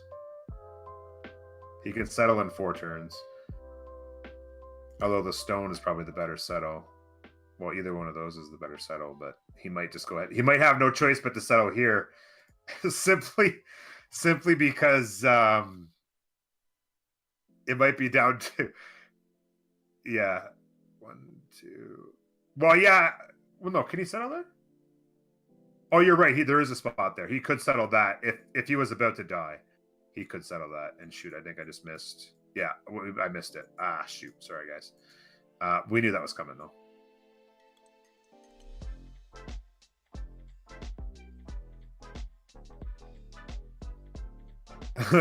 Destroying for culture. This city is probably gone in 3, I would say, right? Oh shoot, I didn't see that. Next turn, this might covering the flank here. If this guy rolls, oh, he's gonna be dead. If this guy rolls back, try to cover the flank for 2 turns. I'm not sure what these guys have planned. This staying alive, he's still building Viking longships. Woo! That's rough. This city, the Bombards, it's a lot of core Bombards. Wipe them out. Yeah. Like he barely got touched by those walls. Renaissance are 6 turn away. Should have been building those 6 turns ago. Thanks. I'm gonna nibble on a couple of. I just got a little bit of a famish here, and I don't want to get a full on food going while the game is going. I am getting a little bit parched. I haven't really eaten since noon. I haven't eaten in 8 hours. Jesus. Tells you how hype I am about this. I forgot how hungry I was. Well, if you want to take a turn on the back seat and eat your food. No, I'm good. I feel like the game might not last much longer. So okay, so yeah, so what's been going on then? So like Germany's basically did what we thought was Germany gonna happen. is finishing off Norway. Like they're done. That's a foregone Norway's conclusion. had a really bad day. Yeah. I don't know if the guy playing Norway is normally better than this, but he's definitely had a very bad day. From what I heard, like from my side of things earlier, before I went away to go have that conversation or whatever, that apparently, actually TBD, so the team with Russia is actually an underdog out of the 3 teams that are competing in the tiebreaker portion here this weekend. They're actually the underdog going into it, so this is an upset if they do pull it off. And so yeah, definitely being anchored by, my bad. The other way around. CC, or how does it pronounce? We figured it out earlier. Whatever. The CC is fine. Yeah. Yeah. CC. Yeah, because you say it like C, like Mexican, right, or Spanish. I mean, like C. Yeah. C, yeah. So CC was the favorites going in, and they're kind of doing what was expected to happen, I guess. And so it's looking like talking with August, the game that's on Sunday is actually the most anticipated game, because I guess it's the most closely matched game of this tiebreaker event. So that will be interesting to see how it plays out. But yeah, this is just a perfect ramp up leading to the playoffs. Yeah. So just somebody asked about victory conditions. Kree is putting up a really good defense to make it difficult for China culture victory. It's a long ways out. And beyond that, on the science front, TBD is owning it pretty hard. Last I checked, Kree was ahead by... Oh wait, isn't it CCC? Isn't CC the... No, it's CC. Yeah, but you just said TBD is owning it on the science front, isn't it? CC that is, because you said TBD is owning it, or unless I misheard. Yeah, TBD is the one owning it. TBD is, yeah. Okay, I'm getting it confused. TBD includes, TBD includes. I'll trust your notes. Okay, yeah, perfect. That's, yeah. Yeah, like I'll believe you. I've been the one that's been... I'm like, I'm pretty sure these guys are CC or DBD, and these guys are CC. Okay, so then it's the other way around. I was wrong when I was saying that. So yeah, so they are the actual underdog. So this is an upset then. If TBD has Russia on it, then yes, this is an upset. So it's like basically throwing a wrench into what everybody was kind of predicting was going to happen. Yeah. Which is surprising. From watching this game, I would have thought it was the other way around entirely. You know what I mean? Like, realistically, the way that they've handled their business, I would have expected that they would be the favorites going into this, just from how the gameplay, like, from a completely, like, person who doesn't know nothing about the scene at this point. I would just, on how it all played out, expect that they would have been the heavy favorites. Like... Slum wants you to know that that's malarkey. Oh, and that Agathy is French, so he's biased. So if you heard that from Agathy, then don't listen to him. No, that was from my chat, not from the conversation with Agathy. Oh, the only thing I heard from Agathy is that the game on Sunday is the most anticipated one. That's what that came from. The comment about the underdog thing, that was from a person in my chat earlier on my side of it. But yeah, like, because I don't know anything about the teams that are playing on Sunday, but from what he told me, that like that's kind of like should be like a slobber knocker, basically. to talk like JR from WWE once upon a time ago when I used to watch it as a kid. Agathy's not French, he's Canadian, isn't he? He's French-Canadian. He's from Montreal. He's French-Canadian, so he's both! He's both! He's got the best of both worlds if you're French, and the better part of one half if you're the Canadian English, or Canadian English, English-Canadian, however you want to say it. But yeah. He's from Quebec. He lives in Montreal, so... I'd be curious about why your chat thought that, because from what I've been told, Crony and Torjord are both like top players. Yeah, and they're on TBD. So I'm curious about why your chat thought that. And I'm curious now too to see if he. What are you talking about, chat?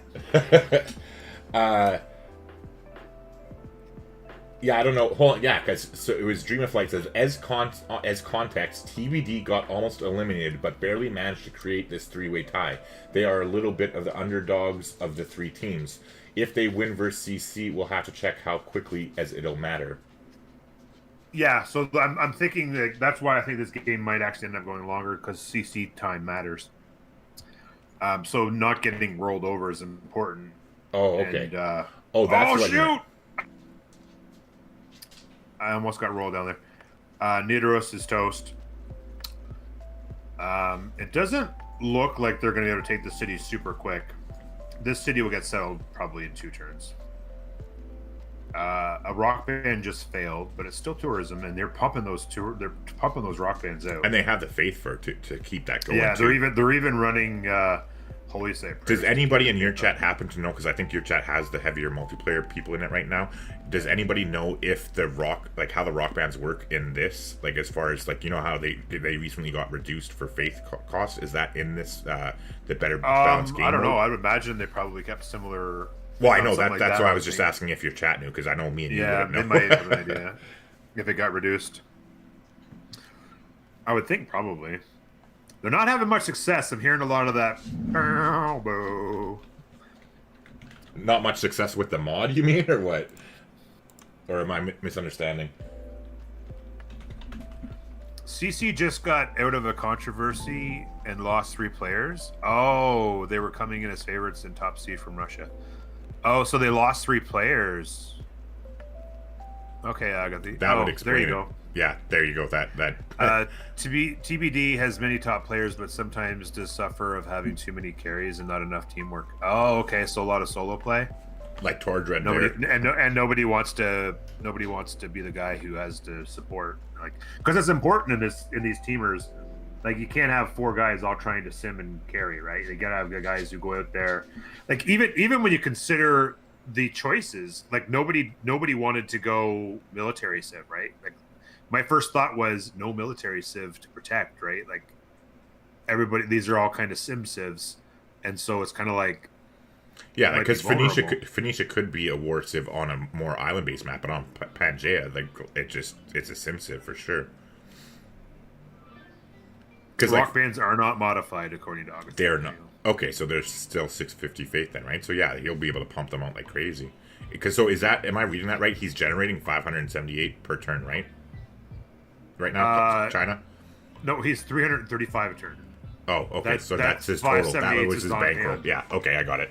But still, 335 a turn. Yeah, it's not nothing to scoff at either. I don't know, especially because that's double, right? You would double that to translate it into what we perceive. So that'd be exactly. Like, that'd be over 600 for what me and you are used to on standard. So I'm not sure what the starting price for rock bands are. I believe it's 650, so it should be 325. I would imagine. You can check. I'm pretty sure you can check though. So he could probably two-turn rock. But either way, that's absurd. But I mean, the fact that it's not even on the timer though, like when you popped over to the win condition, that's like just goes to show you how bad, like, or not how bad, but how strong of the defense you were talking about that Kree's putting up there. Yeah. So Germany has tanks, level 3 cord, and they're 3 tiles from China's closest city. I wish we had the music, you know what I mean? Like to go with it. Yeah. They're harassing over here, but it doesn't look like they have the units in the water at the moment to take Babylon. And then looks like he did settle exactly where I thought he would. Either one of these would have been a better settle, in my opinion, but he went ahead and settled the Grasslands Hill just to have a city, I guess. I don't know. Just so that he's in the game, I guess. Still, right? Like it's just like I don't know. Maybe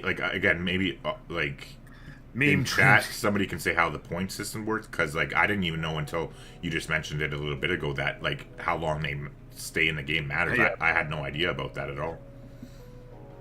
Yeah, I don't know. Agatha probably has a good idea of that. PP Patrol is such a meme team, if I do say so myself. Not like I'm any better, but still. Oh, so PP Patrol is a little bit... PP Patrol is last year's champions. They were the team that played against CWC in the game that I casted there, like where they got wrecked by Jack and Destoria. Well, and Lej, and I should say it wasn't just the two of them, it was a team effort, but like those were the shining stars in the game, right? But oh, if he dies, the scaling on votes gets very bad in 3v4. Oh, so just having a city in the middle there. Okay, see, that makes sense. Yeah, it explains why he wouldn't have thrown it down in here, because this potentially could get pushed. Say, throw it up there in the middle where it's protected and just... Good call. He's giving so he can upgrade his long ship.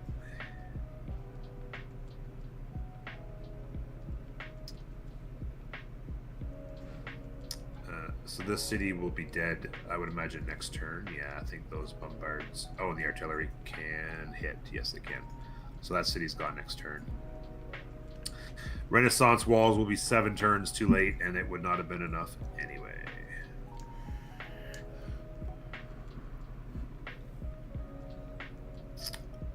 I'm surprised that city hasn't flipped to by loyalty by now. Really, with the... Well, it's the capital. Oh, it is. It is. Oh, okay. Yeah. Oh, did he rename it? Because that's not their normal capital, is it? Isn't well, no, Nidaros. Oh, but it's shifted there. Yeah, it got shifted because it's been taken. Yeah. I'm with you. Yeah. So how many turns out are we from the era? Just out of curiosity. 3 turns on the era. Okay.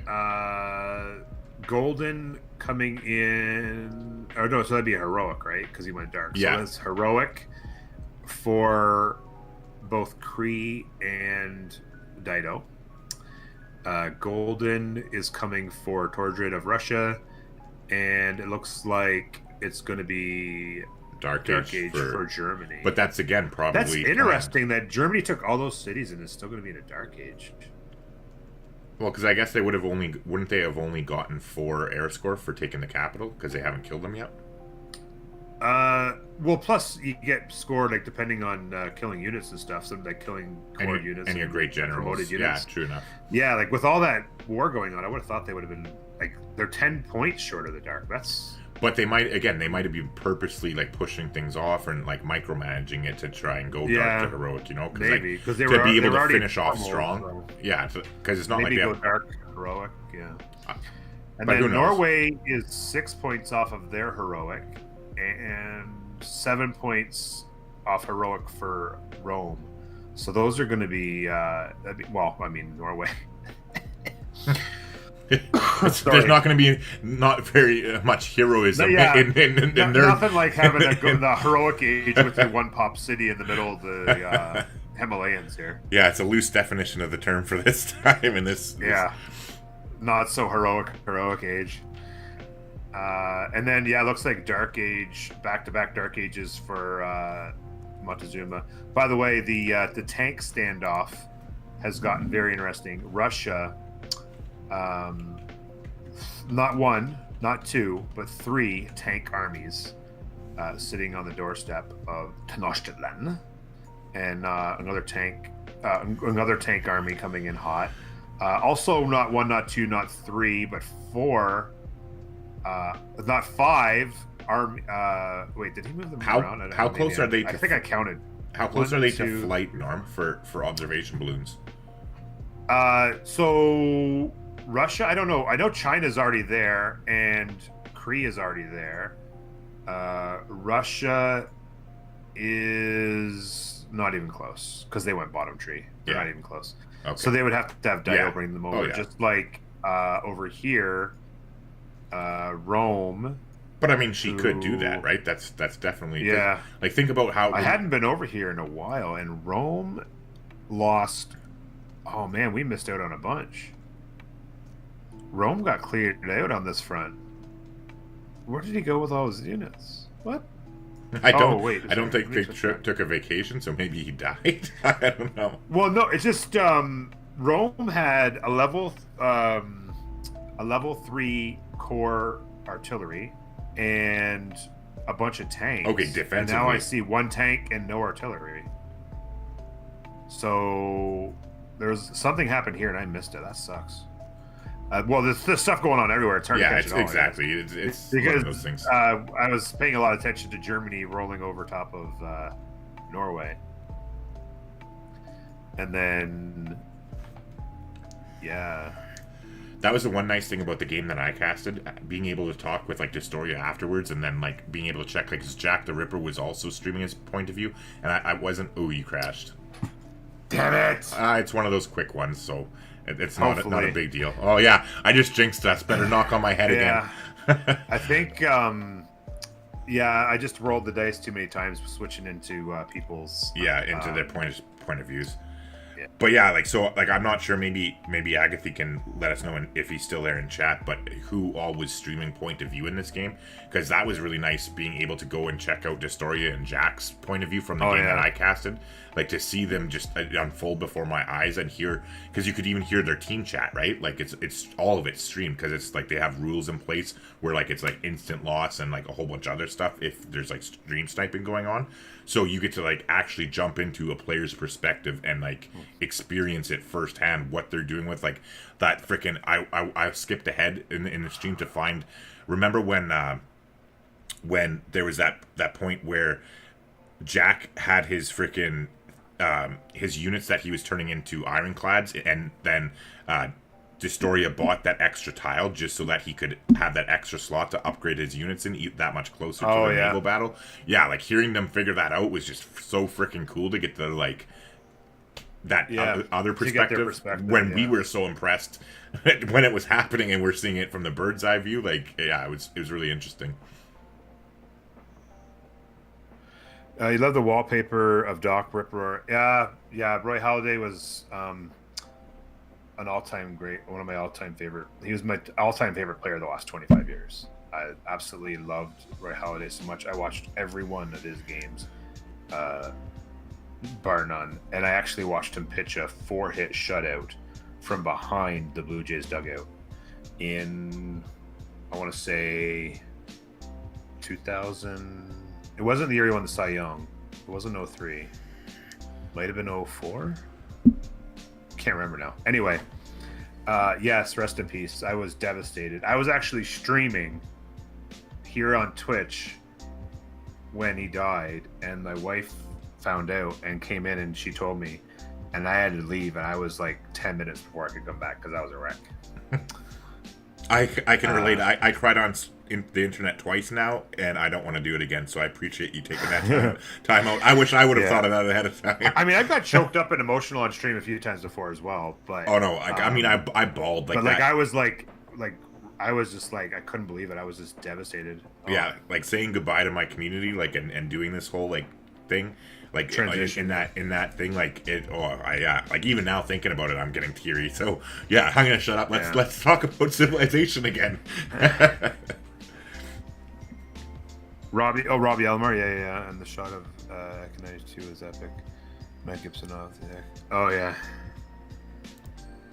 Yeah, that was some golden ages back in that day. I can remember where I was for the two Blue Jays. I was actually an Expos fan, a big Expos fan at the time. So did you live closer to me then at that point? Like just because you I grew up an hour from the Quebec border. Oh, that makes sense. I could be in Montreal in a little bit over 2 hours. Oh, so I lived used to go to Expos games as a kid, like 3 or 4 times a summer. We would go and watch the series with the family. So I grew up Expos fan and still a Montreal Canadiens fan and all that. And not that I had a problem with it. That was the cool thing about the Expos and the Blue Jays is you didn't have to cheer just for one because they're in opposite leagues. And at the time, for a lot of that period, it was AL and NL were completely separated. There wasn't overlap. There wasn't overlap, like they didn't do the interleague and stuff, right? So it's like you could cheer for both to some and extent. Not feel guilty. Yeah, exactly. Yeah. It wasn't like you know, you're a traitor, turncoat, jumping on a bandwagon. Yeah, it wasn't like Maple Leafs and Habs or something like that. Yeah, it's a really nice area down there. I lived in the Petawawa Pembroke area for about a year, just under a year, and then my best friend lived down there too. So I'd always go on summer breaks down there for like 2 months at a time, I should say.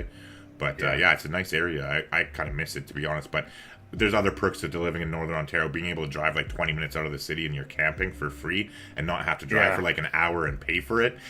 Oh, yeah, for sure. It's a big difference, right? There's give and takes to both situations. Yeah, no, I grew up right along the St. Lawrence River in a town called Brockville. And okay, no, so I know where Brockville is, yeah. Hour. I was an hour from Montreal, an hour from Ottawa, an hour from Kingston, 3 hours from Toronto.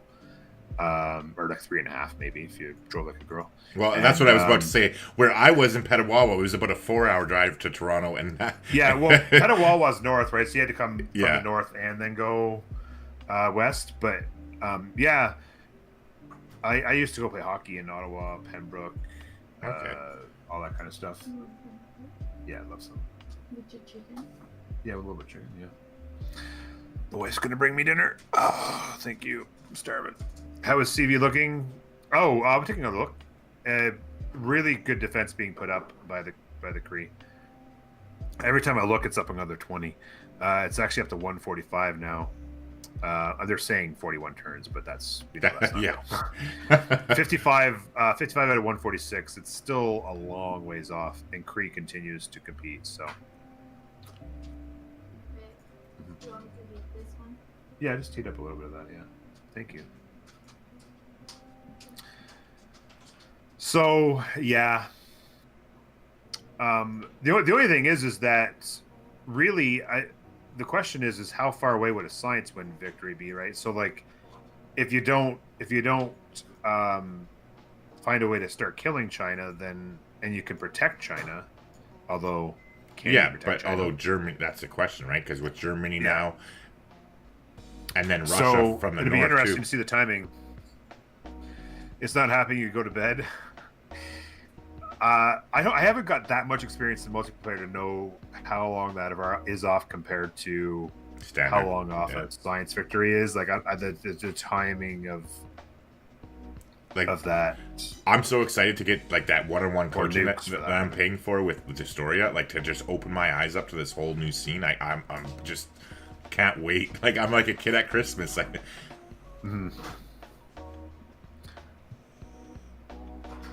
Science victory super far. So what would be the win condition then? Like Diplo? Like it'd be fight for Diplo, or is it just gonna be war until somebody wins?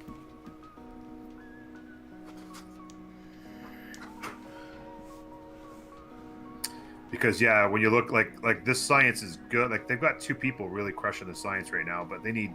Although I will say, I'm gonna roll the dice here real quick. I wanted to see how far off research labs are. So, they already have them. They've gone to flight, so they're at research labs. There's one coming online there. Oxford University, another research lab there, another one there, one of them there. They have 5 research labs not coming online. And Oxford in 4 turns. Jesus. Make that 7. Oxford's coming, in and then 4 7 turns. Though, that's nuts. 7 research labs coming online in the next 3 turns. Yeah, it was a good conversation I had, but I kind of regret it at this point, to be completely honest. Ooh. Another crash or what? It just I just got desynced, it looks like. Oh, okay. Can I look through map legends? I can't admit it, Hindu. Every time I do that, I'm rolling the dice that the game crashes. So I'm trying not to do it too many times. From I what... do know that they don't know where Russia is. Thank you. And from what I know or about Russia's that, capital, I should say.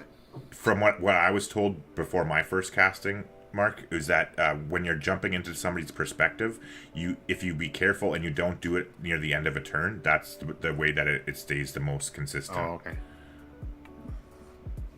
But again, that's just what I was told. Time will tell, right? Yeah, get a few nukes with that science. Then if it's not enough, get the science victory. Well, I mean, that's pretty good science considering they just getting the research labs going. Once those research labs hit, the sky's the limit. That'll be a big difference. Mm-hmm. Not to mention too that they're up north. I think they have some tundra for like a Munson Scott too, right? Well, I mean, they can't tell right now, but when you're back in, because like right at the very top of Phoenicia. Yeah, but their campus they put south, so there's no way they can get it. Oh, okay. They put their campus down the south on the research lab, or on the research.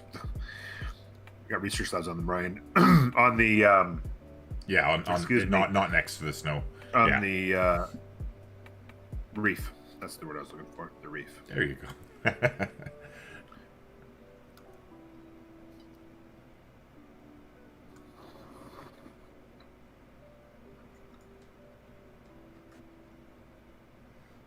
But yeah, even if you want to take a few minutes to eat or whatever, and you just control the camera, I can talk, like, or you can keep going, like whatever. Yeah, I'm here for you if you want. It's up to you. I'll probably talk a lot less. So if you want to talk a bit more than that. Yeah, like I don't have to. I'm just offering if you want to. I want it to. You know what I mean? It's up to you. Mm-hmm.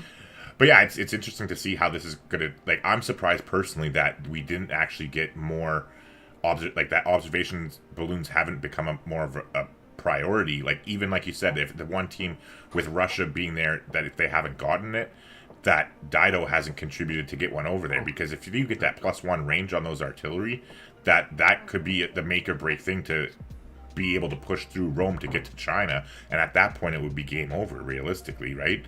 I mean, no, that's the thing, is the research the observation balloons are such a difference maker.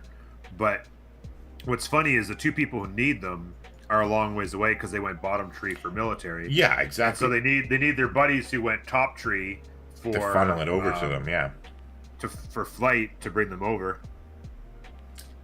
And they're quite far away too. Like, Phoenicia's like that's quite the tour to take on the observation balloon, almost like going around the world, right? Yeah. Okay, I need to concentrate here. Yeah, for sure. No worries.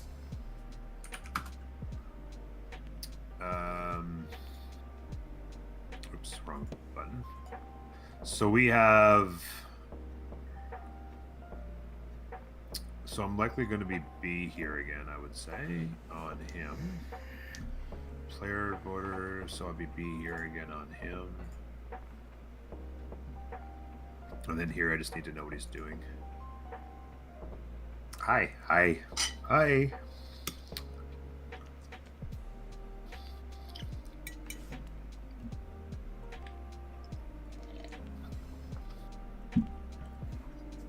He might actually not understand what you're saying hi for, because you can remember he's Russian, No. right?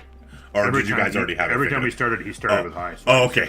All right, no worries. Yeah, I missed it. I just want to, just in case, but yeah. No. You guys got it figured out. Nice. Nuclear B. So he went A nuclear, I will B nuclear, and then I go B him, and then B him.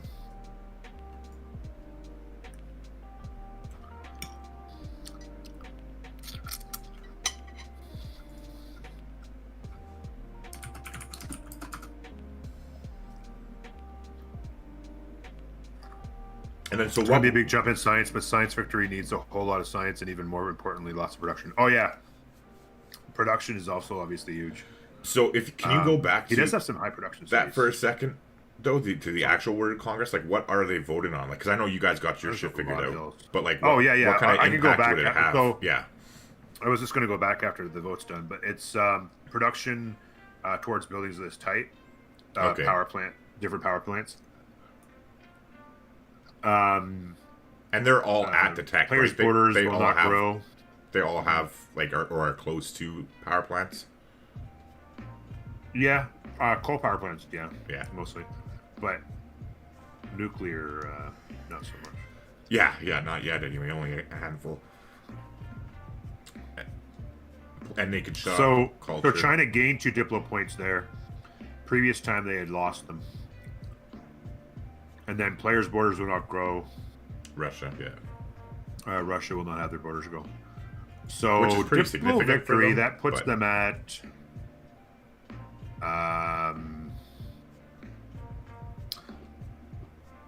10 out of 20. Well, they're all 10 out of 20. Oh no, Yeah. wait, how does that work? It's team based. It just gives you the highest number. So whoever is the highest number, they all get that number, I guess. Yeah.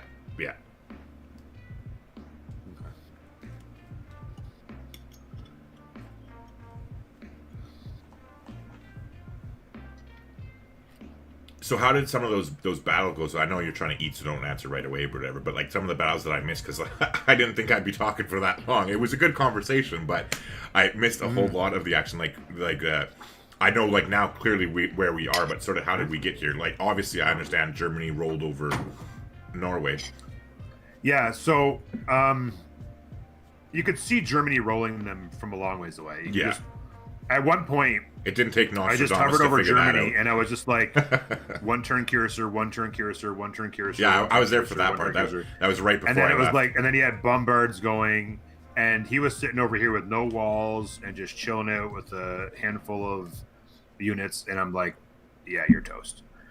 And I thought maybe I could have been wrong, but no, it was over because he also brought units from the south, and it was just a pancake job. So that Taruga thing, how did that play out? Like, did you figure that out afterwards? Like, remember when he was like trying to kill it, and then he was? Yeah, I don't know exactly what happened. Look at how many envoys. Look at this Taruga controlling Taruga. They have all Holy the way up to the shit. third line.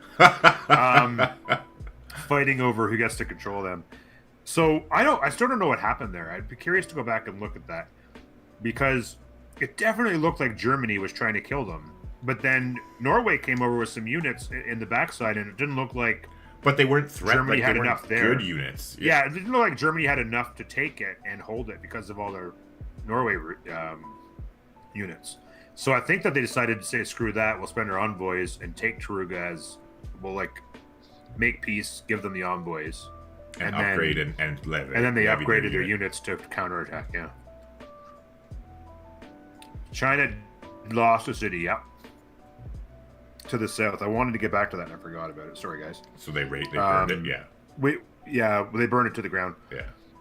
You could see it coming. Babylon's not long for this world either. But yeah, that city was exposed, and with these arties and tanks coming, this city is pretty safe up in this mountain. Although Germany has a tank that they've come around the top with. I don't know. Certainly China needs to figure out some sort of way to defend themselves because right now they don't have it. I think it's just too good. Personally, like it's hard for me to speculate because of the lack of multiplayer experience. But like from the single player side of things, I think at this point it's too late because just from judging from that game where it went to like 19 and 20 Diplo favor and Ulysses barely pulled off the win. the other team was in a lot better shape that Ulysses was up against than this team is in its current state. So I'm pretty sure that even before they sniff the Diplo victory, that it's going to be gone. Unless they pull that culture victory off. But with Kree defending so well the way they are, that I think that, yeah, it's pretty much... Yeah. It feels like the culture victory is so far off. Yeah. And it just feels like the science edge and production edge is so much in the favor of TBD that they can just military everybody to do. Well, especially with all those research labs that they were pulling up, right? As soon as you get bombers and fucking and everything else involved too, right? It just everything's gonna freaking snowball, I think.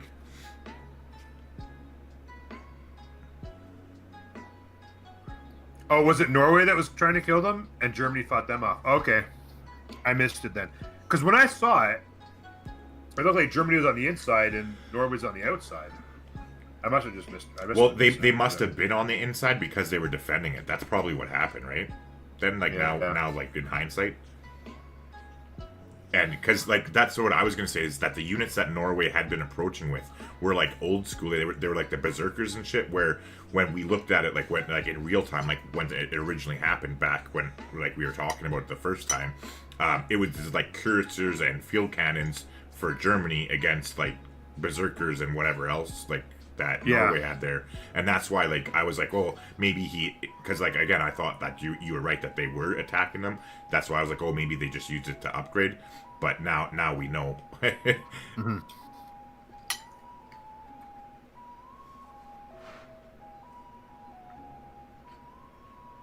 Hemlock. That's funny. Death of 1,000 paper cuts, yeah. And yeah, Taruga for a culture victory is pretty huge. So are all the city-states the same in this? Like, they're not changed from the Better Balance game? I'm not sure if there's many in the way of changes or not. And can you zip up to the fight between the Aztecs and Russia just so we can get some footage of it? Yeah, Taruga's the same. Yeah, okay. Can you zip up to the battle between Russia and the Aztecs up there so we can get some footage of it for the highlight stuff? Yeah. Only Preslav has changed. Only Preslav Namadal as well. Namadal apparently as well. And I don't think either of them are in this game anyway, so... But that's good to know. I'll have to take a look at...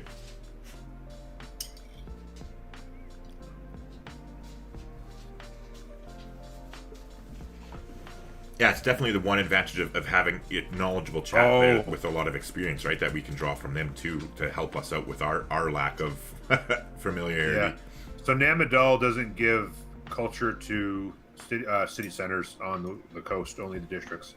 Okay, which makes sense. Which is more different. Of a balance. Yeah, because it's pretty powerful. Especially with, like, then it would make naval civs like the bee's knees, right? It would be worse than frickin' Auckland when you have a naval civ. Yeah. Or not worse, but more powerful, I should say, would be the better way to convey it.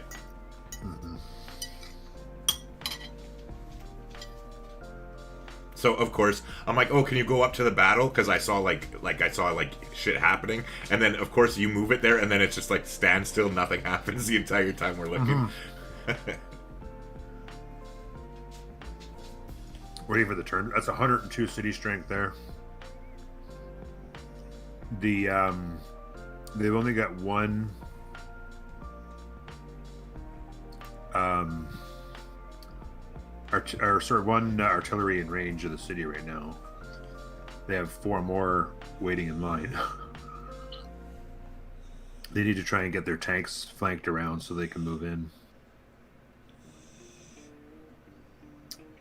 Be some very interesting movement here,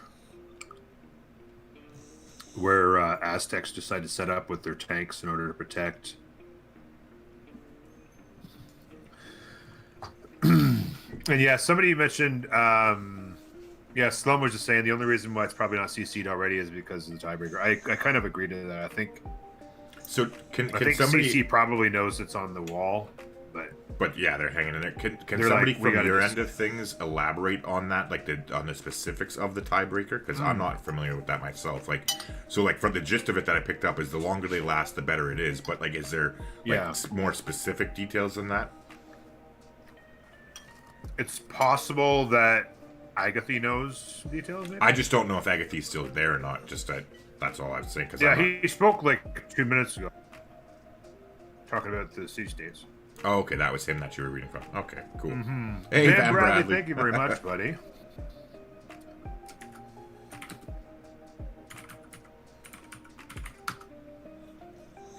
Appreciate that. Thank you for the raid. Sorry, I'm looking away here now. So pivoted the injured unit out or in. And, oh, wait a minute.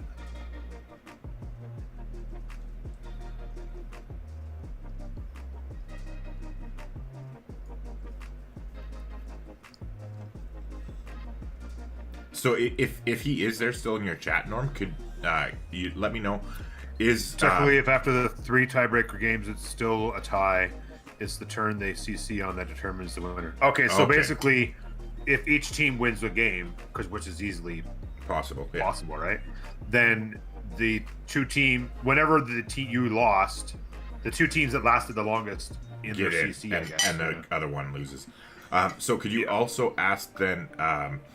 As far as which players are streaming their point of view for this game, if any, because I'd be really interested to see Tordred's perspective of how he pulled that off, like as Russia, if it's a possibility. I just don't know, because I'm not big on the scene. Like I know about like Jack and Destoria do that, but I don't know if he does it as well.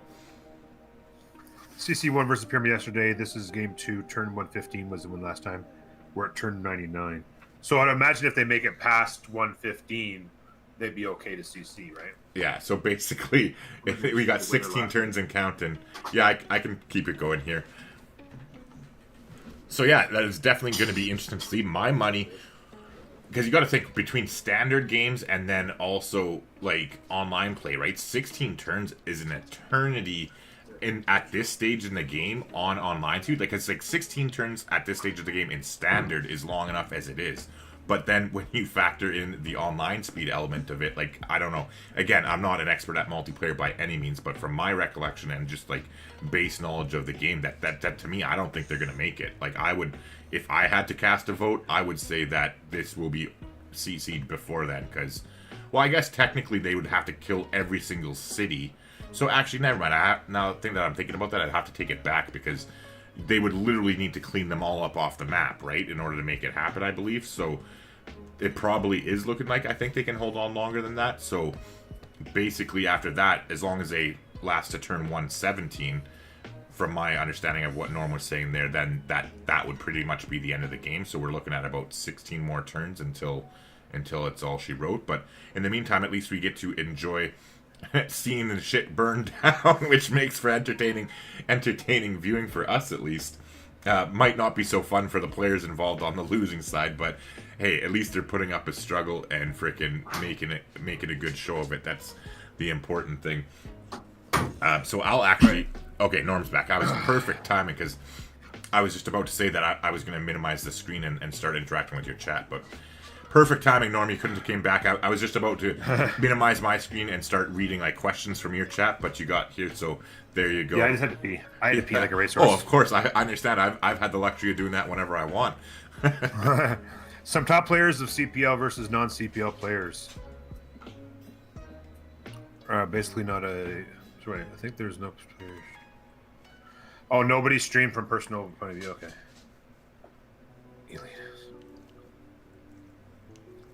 Yeah, Jack streams his point of view, I think. And so does Destoria. They're both on the same team, though. And I think Rage from PP Patrol also did that same game.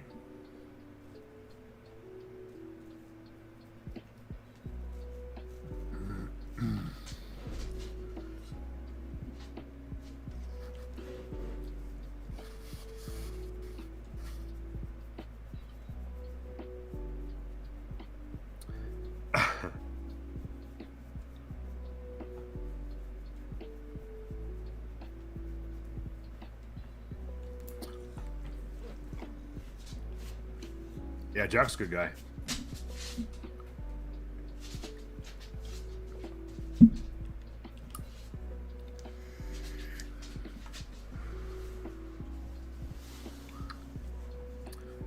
I don't know if I give him that much praise. Why? What? I can't see the chat because I'm full screened it for the video. Oh yeah, he's just saying that Jack's was just comparing Jack to Philly Boy, and I don't know. Philly Boy's Just in another general. player, or like I Yeah, he's assume- another streamer of the game. I don't really know him Okay. at all, but Like, is he involved with CWC or just totally separate, but just a good player? I'm assuming he's CPL, but I don't know. Okay. Jack can answer that.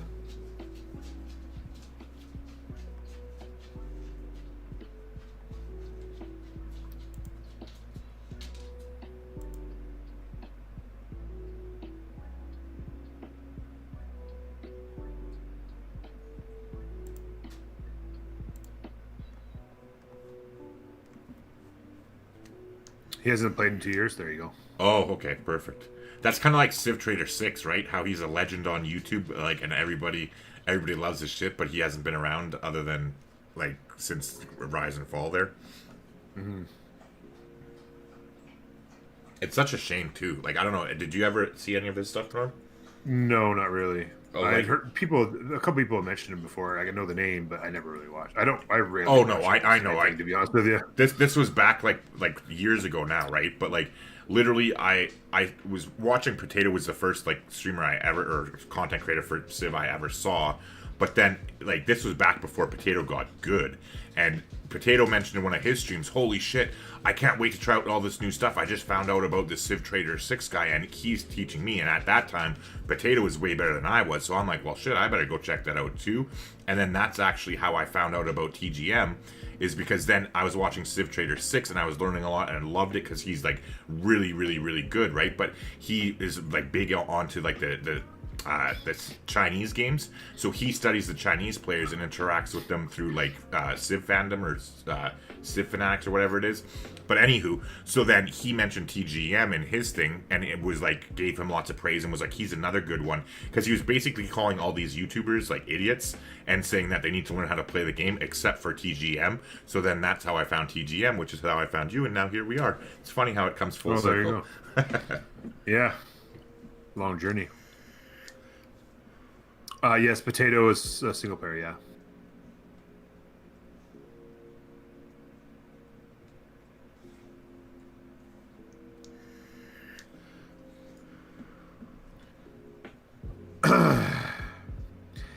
To be, I think this is the first time into my chat, and I appreciate being here, but just take negativity and throw it out the door or go find someplace else to hang out. Well, now I'm curious. Because you're Totally- now you're just totally being, am- now you're just being an elitist asshole, and I hate elitist assholes. So I'll permaban you like that. Okay, what was it? What was the screen name? Because I'm looking for it, or is it already retracted or something? To be civilization. Oh, to be okay. I see it now. Okay, yeah. Yeah. I mean, I put up with the self promotion, even though I don't know who he is. Because I mean, whatever. I'm in a good mood, and whatever. Do whatever you want. I don't care. Some people hate self promotion. People can say whatever they want, but yeah.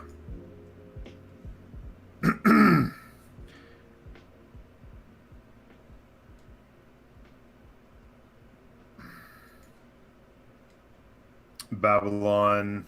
He's just slow working Babylon down here with a couple units. I don't care if you stream or not. I just Yeah. I'm laughing it because makes no difference. I'm fucking wanna- reading through his things here, and I'm just like, all right, well, why don't you play Jack or fucking Destoria and put it on stream, and then talk about shit, like, really, Yeah, like, but but better my yet, problem was just go talk about it somewhere else. Fuck off and don't be negative. I'm Yeah, on board with like- you there. Like us my Canadians. biggest complaint go ahead. was the comment about people who play single player. It's like, Oh, I'm still scrolling down. I haven't got to that stuff yet. Clearly, I have stuff to look forward to then. Oh, Potato got good? Question mark. He was so funny and good at the game. Oh, okay. So message deleted by a moderator. Message deleted by a moderator. Message deleted Yeah, by that a was mod- me. Okay. Okay. Yeah. No worries. yeah. So then, what did he say about single players then? Because We just said, because he was basically just saying, oh, single player, oh, big deal, playing against brain dead dots, oh, who cares?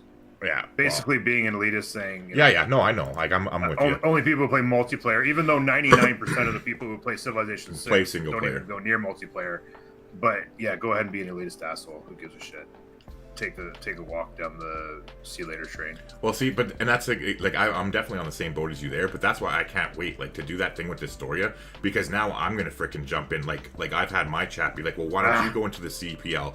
And like I'm so competitive that now multiplayer is the last point of the game that fucking I haven't touched yet. So I'm gonna jump in balls deep, and I'll be showing off for us single players. Give it a couple of months. Like when I come back to Civ on the main channel, it's gonna be multiplayer focused, and I'm gonna be streaming and playing and doing tutorials and stuff and helping like other people learn how to play that aspect of it, because it's like it's so different that I think it's like an off-putting almost to some people, you know what I mean? Like it's like so foreign that it's intimidating almost, because it sure is for me. Like seeing the level of this play, like I like like maybe in a free fall or something, but I mean, yeah, you know what I mean? Yeah, Maps Quest, that felt good. I was putting up with this bullshit for a while because I was just like, I'm just trying to be lighthearted, and you know, there's a lot of new people in the community, and I don't want to shun people out. But I don't know who this guy is, and he's just in here talking like he's all that, and I'm just like, and then when he started trashing single player, it's like, yeah, I had no time for it. It's just hey, like, he's a John. Let's trash 99% of the Civilization fan base because you just think you're better than everybody else. Like, trust me, you're not. Oh, that was you like, might think you are, sorry. but you're not. That was like this guy in my first, when I casted that for the first time. This guy John came in and was the same thing. Like, just started shitting all over me. Like, and I let one comment go, and I was just like, okay. And I even gave him the benefit of the doubt that maybe I took it wrong. And then he just like took it to a whole new level. And I'm like, and fuck you, good night. Like, yeah, exactly. have a nice life. Take care. But yeah, he was shitting on me basically because like he came over, he's like, oh, I came here to watch a multiplayer game, not see you interact with your community. And I was like, well, go watch your fucking multiplayer game elsewhere then. Like, have a nice life. Like, sorry, like I'm not losing sleep over you. Phoenicia got army. Phoenicia brought some army across the North Sea there to come over at one point, but I'm not sure if it got that involved or not. I think they had the one unit there that you could see, the army unit. I'm not sure if anything else that might have died or something.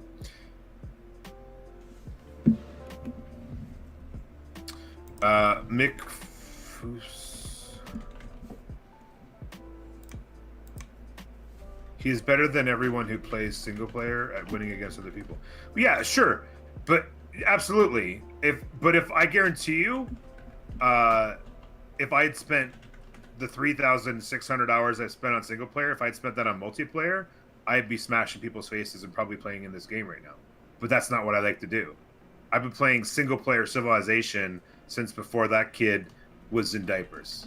And that's what I love to play. It's been my most passionate thing I've ever done in my life in video gaming, is playing Civilization on single player. Because I love it. It's like a puzzle. It's like the challenge to beat the game as best you can, because it's a puzzle. You're figuring it out, right? Whereas playing against other people, it's completely random. It's completely different. It's who has the best connection to the internet. So you have first moves versus last moves and all that kind of stuff. It's a completely different thing. And yeah, I just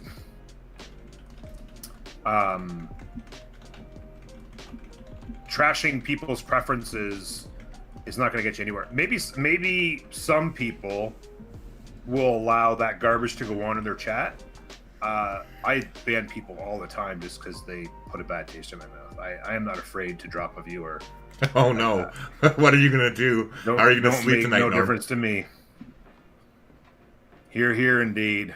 Because you're totally gonna be thinking about him 5 weeks from now, right? It's gonna that one moment. If only I didn't ban that guy the first time I casted a Civilization World Cup Series game.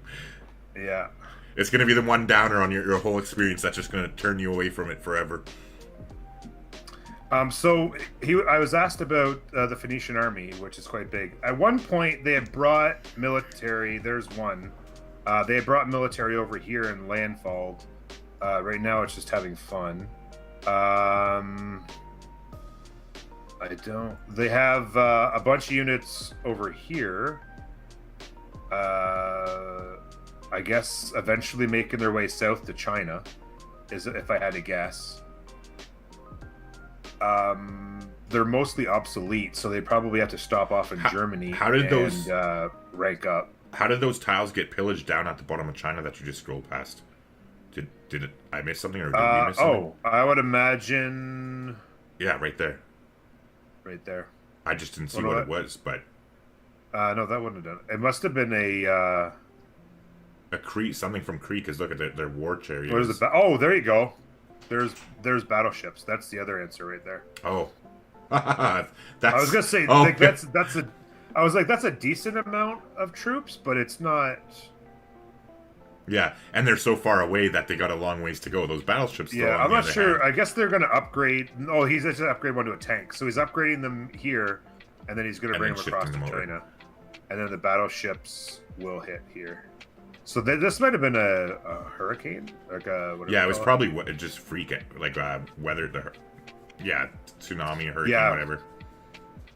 Yeah, he must. I knew he must have had something in the water because I couldn't see anything on land, and then I was like, even this doesn't equal that much. And then I saw the battleships, and that does the difference.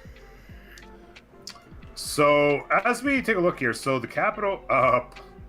Does anybody know what that means? Pomogate. What is that's? Is that a reference to a meme? Don't worry. I think it's probably Russian. I'll do. No, I'm curious about what. No. I know. I'll check Google Translate to see what it means in Russian, because that might be it. But I'll do it on my thing. I like watching multiplayer for watching like you are doing here. I love single player also. Yeah, it's just personal preference, right? Homo case. Oh shit! Damn it! Read and chat again. We knew that city was going to fall. It says help. It says help. Oh, help. And then don't kill. Oh, so he must have named it help and then don't kill me toward God.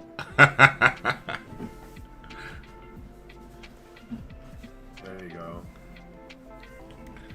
So so basically, if I get this right, they're trying to last till turn 115 or past turn 115 so that if they can win their other game, they can get in. Yeah, they would not have the lowest CC time. You enjoy learning from everyone, but being a good person counts too. Absolutely. And above all, that dude didn't seem like a good person. Seemed like an asshole. So I tossed him. Oh, shit. There's so much going on. Shan Yang, I imagine that's going to get tossed in the garbage. Because I don't think there's any way even to hold that.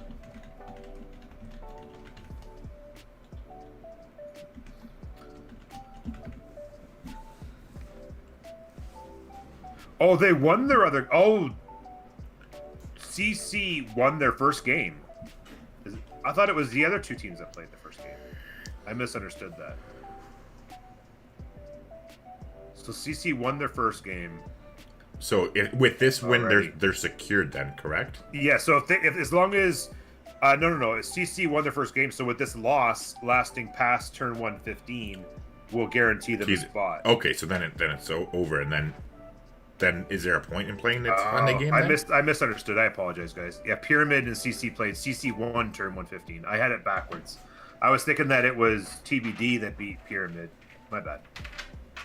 Gotcha. So basically... But then after this game, is tomorrow or Sunday even necessary then, right? Yeah, it would be. It would because if Pyramid could beat TBD, then it would be the two longest turn. Then it would be the scores, and that's when it factors in. Okay, yeah. So that would be when the 116 would matter. Yeah.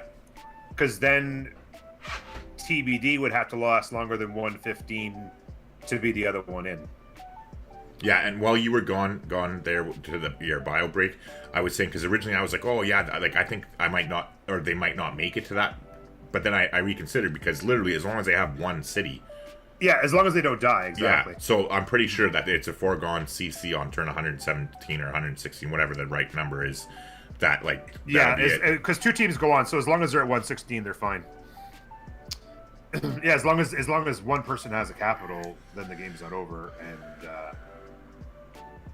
And so, I mean, they're getting stormed. Yeah, they're pretty trying. quick, They're but- trying hard, but whether they're going to get there in 12 Yeah, turns. because these battleships, I'm assuming they're going to crush muskets, so they have a free landfall. This tank's on the way. Core tanks for days on the way. But, yeah. I don't think it's going to matter. So funny early in the game, right? How Rome was kicking ass so early, and we're like, man, Rome's off to a good start, feeling real good. but then it was basically upon them to be like, okay, you got to throw your game under the bus a little bit here and throw yourself at Russia. And they tried 3 times to throw themselves at Russia. I think I'm going to desync again here. And they tried 3 times to push Russia, and Russia was just like, get out of my. They gave him the old stiff arm.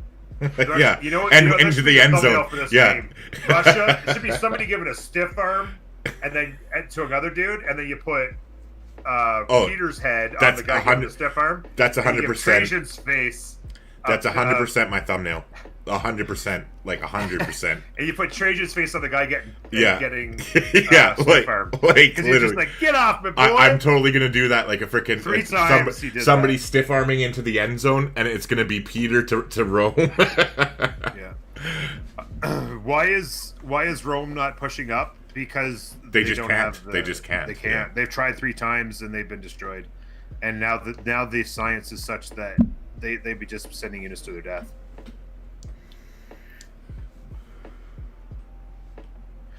Yes, CC advances no matter what if the last. Yes, so CC has to get past 115 and they're an automatic advance. No matter what, because they'd have a win and a turn 116 CC, and then Pyramid has a turn 115 CC, so they would have to beat TBD on Sunday faster than 115 to make their 115 count. So Pyramid knows exactly what they need to do on Sunday. Well, I know where I'm going to be on Sunday. They need to win faster than 115 is what they'll know what they have to do. Pyramid's going to know that they have to win faster than 115. So that will dictate their strategy, I would imagine, as well. Get a couple high science civs mixed with a couple of high military civs, and you got to push science and just crush people. Oh, geez, the modern numbers are online. Yikes. He's putting out tanks, and the modern armors are on the way. Yowzers! And balloons, and arties. Ooh, baby. And I wonder, who's running Muscat? Bez D, which is the Aztecs. So they do know that these battleships are here, but they don't know that this is coming.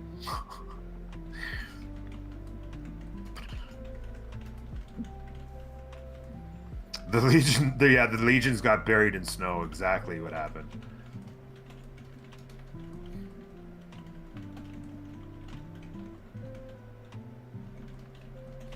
Or a Magnificent Catherine sub turn 50. Yeah, the thing is that Magnificent Catherine is one of the first people banned. Because they vote to ban 8 civs before anybody can pick anything, and they're always 6, right? 6, then 4, then 4, then 4. I think it's 6. Yeah. Technically speaking, there's also the seeding to determine who you face in semifinals too. Low seed of Group A versus high seed of Group B, and so there you go. So that's a good point too. So technically, they could potentially try to last longer because they might want to put up a time.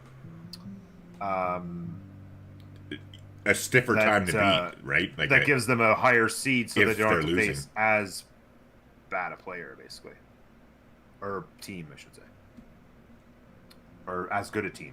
Face as bad a team as possible. Whatever. You know what I'm saying.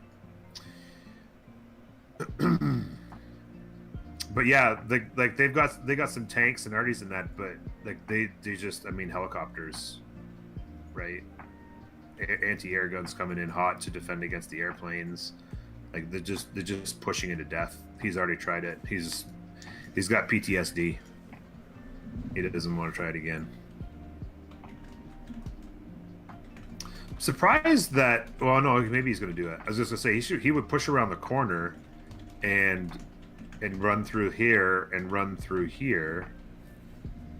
Oh, I know he needs to come over here. Sorry, I got the lined up right. He'd have to come all the way over here to start pushing, and that's through the mountains. So yeah, not really of a direction there. There's not much Russia can do to help out with the China kill. It's going to have to be Phoenicia and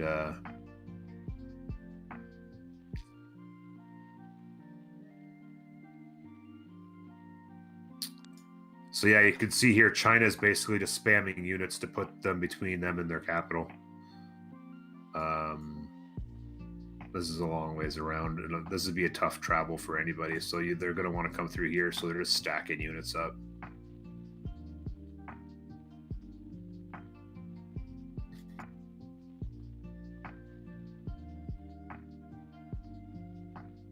Bye-bye. They're just one-turn cities at this point.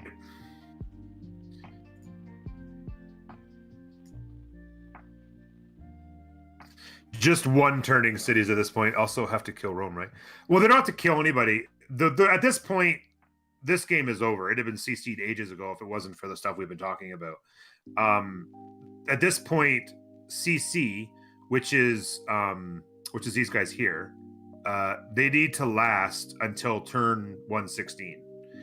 And so they need basically their capitals, this capital here, and this capital here, to last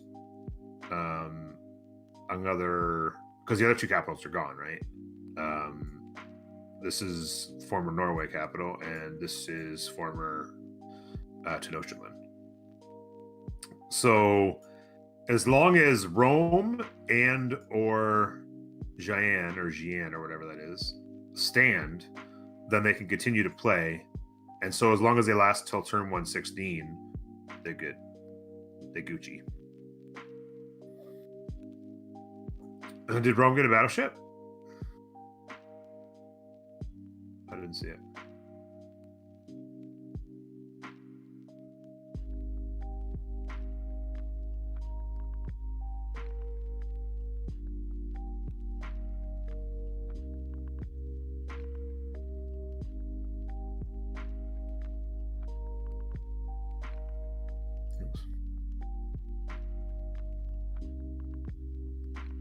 Mole denounced me? What?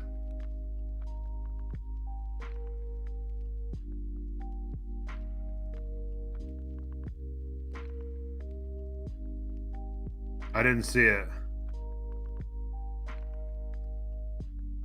Oh, sorry, Space. Rome will get battleship. Yes, Rome could be destroyed by battleships from here. Absolutely, they could. But whether or not they could get units to take the city is the big thing. There's a long ways to go to get units there. That's 4 cities in this direction and all of China in this direction to get units there. It could be that, yeah, it looks like these units are actually looking to hang out in here. Yeah, the battleships are going to work here. They might be coming this way, but the battleships need to hit Rome. They might not have that vision right now.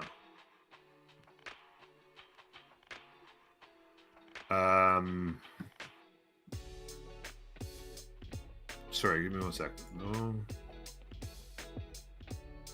Like that. Oh no, somebody must have oh, there we go. It was just delayed. Sorry. My game's gonna crash 100%. Oh, they do see it. They've seen it. Forget it. They've seen Rome 100%.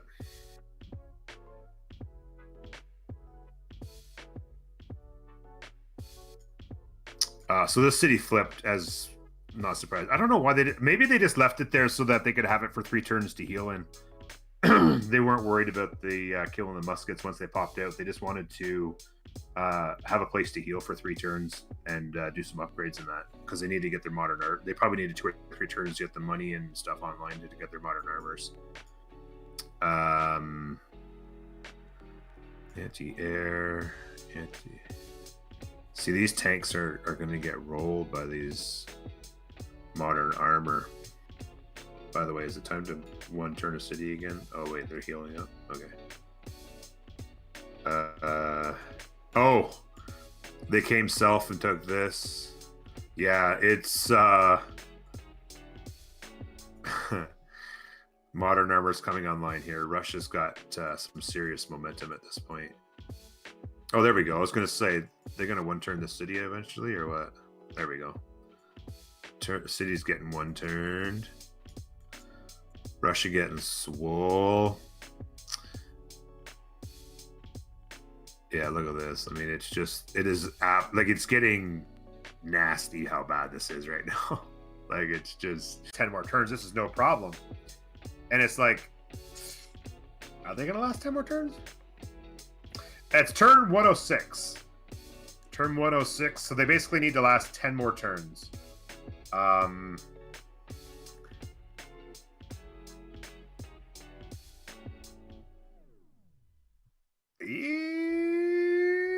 Because China went top tree, right? I'm curious. I'm going to take a roll of dice again here. China went top tree. Right, because they had to get the flight. So going top tree delayed them on bottom tree. And so they've just actually gotten tanks. They are miles from modern armor. Miles from modern armor. Because they went top tree for flight. So they can't defend themselves against that modern armor and modern AT and stuff like that. Like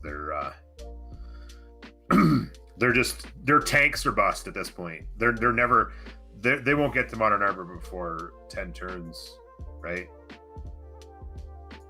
Oh, here come the tanky tanks heading towards Rome. They need to get all this artillery lined up here. They got to protect Rome.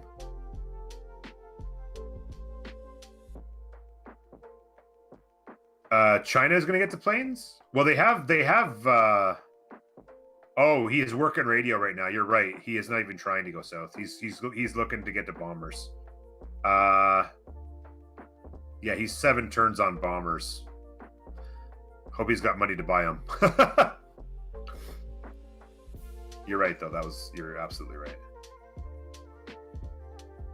Tanky tanks. Let's switch back over. There we go.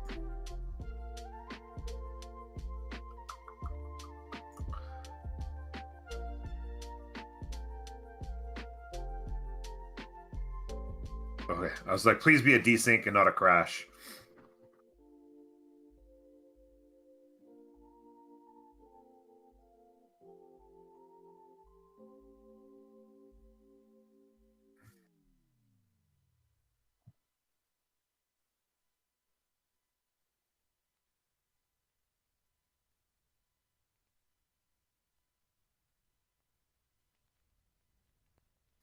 By the way, I haven't seen it pop up in chat in the last hour or so.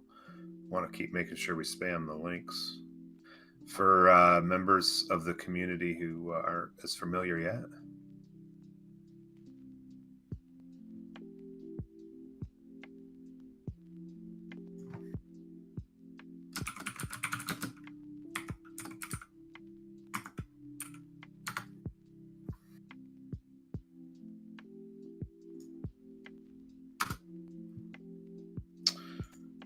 Desync, baby. Do.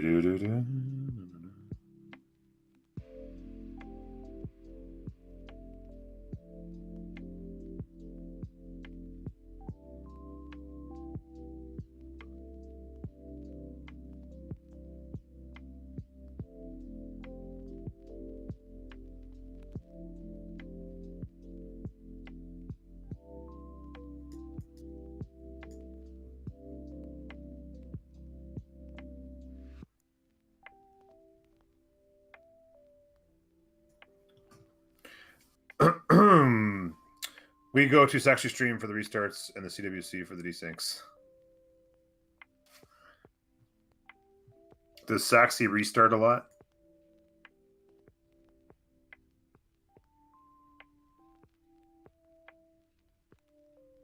Oh, they captured it and destroyed it that time. Their use for it was... Wonder what that means.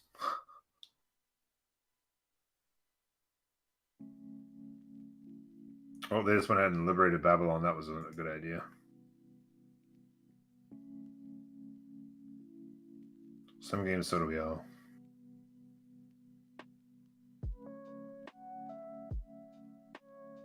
I generally don't really restart ever. I'll stop games before I've done them sometimes, but I don't. Other than like rolling for a start, I don't really tend to quit a game or lose a game or lose out on a game or whatever. I'll just play it however it goes. So how many? He has 1, 2. These 2 will move on the hills. Then he'll have 4 in range of the city with balloon. Although the balloon has to be next, right? So this balloon here would be helpful, yeah. So he can move this balloon over 1, and then all 4 of these will be in range.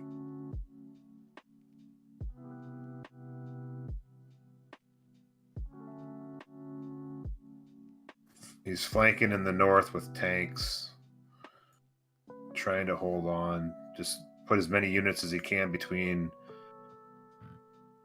himself and the city.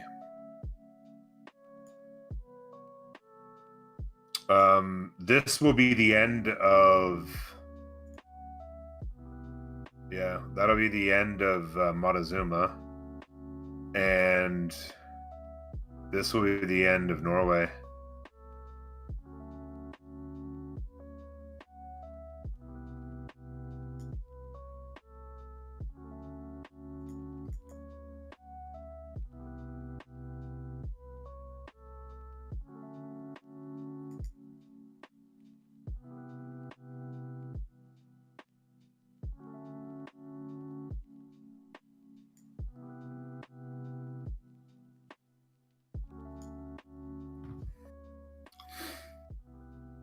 Please wait, please wait, please wait. Please don't desync. This is the big battle here. And then this is the other big battle here. Interesting, he's sent 3 here. And 6 here. So it looks like he's going to try and take Ostia so he can come from the south as well, I guess. The battleships that he was messing around down here, why he had them here and wasn't already over here, softening up the framework here, I don't know. I would have had those battleships doing their work in here 5 turns ago, maybe. Is Dado getting to space? We can take a look at that. Where they are on the tech tree here. So they are 1 turn on spaceport and a moon landing. They've done bottom tree as well, so they're moving along on both ends, but they're a long ways away. This game won't last that long. Unless they're there's no, I'm pretty sure China and Rome would die before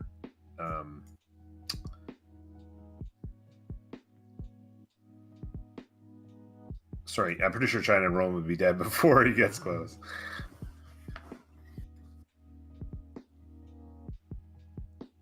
Okay, so battleships are getting close.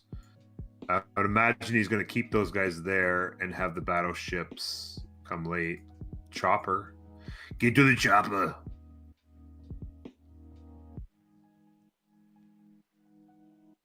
Sorry. Spies in there doing their work. These guys took their shots. The walls are slowly coming down. This guy's going to step up. That'll be 5, is it? 1, 2. Yeah, it'd be 5 artilleries. Ooh, with the observation balloons too. I just caught that. Oh, yeah, he's got the observation balloons. I thought that they were CCing. Just the one dude. It's probably like morning almost in Russia now. Yeah, really, it was like 11 p.m. when when they first When we started. started. And then with Yeah. the delays, the game didn't really kick off till midnight their time, right? So that was 5 our time, and it's now 11. So it's like 6 in the morning in Russia. Yeah. So that was the final. That was the final straw there. Rome's starting to take it in this end, and they can't really sacrifice much to defend because they need to get down here. I wouldn't be surprised, and you can even see Rome is kind of falling back a bit and just trying to create a cocoon around their city. Anything they can do to hold on, right? Because what? Yeah, there's they 7 need turns out. 8. Oh, 8 shit, I Well, didn't- 8 technically because they need 116, not 115, I guess. Oh, okay, yeah. So what are you calling? Do you think they're gonna make it? Because what, like? I don't think they'll make it. I really don't either. Just from what you just flashed around there between Yeah, the 2 different I- advancing armies, because it's only the capitals. Is that right? It's just the Capitals, yeah. Yeah. They'll have a domination victory when the Capitals go. Yeah. And CC won't have anything to do with it. I mean, he's building War Department right now, and he's 9-turning a Ranger. Like, what? And you're trying to think what's going on in his head. Yeah, like 9-turning a Ranger, you have to last 8 more turns. Like, that Ranger will, like, if you can't do anything better than a 9-turn Ranger, then do something else. What could the Ranger do? Anything. Like, what do you think his possible angle could be? Like, because I can't fucking think of it Well, either. just to try and get some range shots off the edge. Like, they're not useless, but But I mean, 9 turns is 9 turns, it's and 9 you're gonna turns, lose yeah. in 8, like or 8 or less, exactly. right? If you can't last 8 turns, you lose. I just feel like, here, look at this. This chopper just came off the edge, level 3. Coming in the flank. I feel like Rome, they're bringing their battleships in. They've just hit the shores. Yeah, it's like Normandy, except for a little bit in an alternate the tanks have world just almost. landed. The battleships are getting ready to bombard. I don't think they're gonna make it. And also, like, oh shit. Yeah, because 8 turns is an eternity at this point in the game in standard. Absolutely. Right, in with standard, this many military it's- units, like, Russia's been 1-turning cities for the last 10 turns. No reason why they can't keep doing it, right? Really, yeah. Like, I honestly don't think that that they have a shot. I don't think they can keep it. It's just it's too long. About 10 turns ago, I would have said, "Oh yeah, they're fine. They're going to make it to 160." Well, I think we both did say that 10 turns ago. I was just like, it shouldn't be a problem at all. But now, 8 turns, 10 turns later, It's a whole new world that we're seeing, yeah. Gonna happen. Maps quest. Time to appease the resync gods by tossing. Shoot, I missed the rest of that. By tossing money into the volcano. Oh, by tossing money into the volcano. Sorry, because it's a donation. Thank you very much for the very generous donation. Money into the volcano. There you go. And so the PayPal donation doesn't show up on Twitch. Oh yeah, and notifications. Norm, I know you're not big on the game modes, so like in case you don't know, like you sacrifice in Apocalypse game mode, you sacrifice units to the volcano and you get air. It's like yeah. That's what the joke is referencing because I know like just so to make sure it hit the mark there. Yeah, I played a couple of those games, but I charge $100 to play. I'd charge $1,000 if you want me to play another one. Like I got my one done. Well, I literally charge $100, and 2 people have paid it so far. Oh, really? You literally? Oh, Yeah. okay. Shit, I thought you were just. I wasn't big. I charge literally $100 to play a game. You know what? And I don't just play the game. I take it all the way until cities are blown up and all that kind of stuff. Jeez, I think you might be onto something there because there's a couple Well, it's people funny who because I said it as a joke, and then right? somebody took it literally, yeah. And then first Josh did it, and then somebody else did it as well. I was like, hey, you guys. You know. Well, it's funny because I always bug one of my biggest supporters. He's been with me from the beginning. Like I created on YouTube, right? There's the channel members are like Twitch subs on YouTube, and so I created when you do them and set them up for your channel after you get to your monetization or whatever. YouTube is like, okay, you should do a low, medium, and high, right? And like me having no experience with it, setting it all up, I had thought that basically $5 was common, right? So I did 5, 15, and 30 Canadian, and I called my 30 Canadian one a crackhead membership because I was like, you'd have to be stupid and crackhead to pay that much, and I actually got people doing it. So he was one of them, and every time he comes by Twitch, he's always gifting subs and stuff. So I think you might be onto something there. Yeah.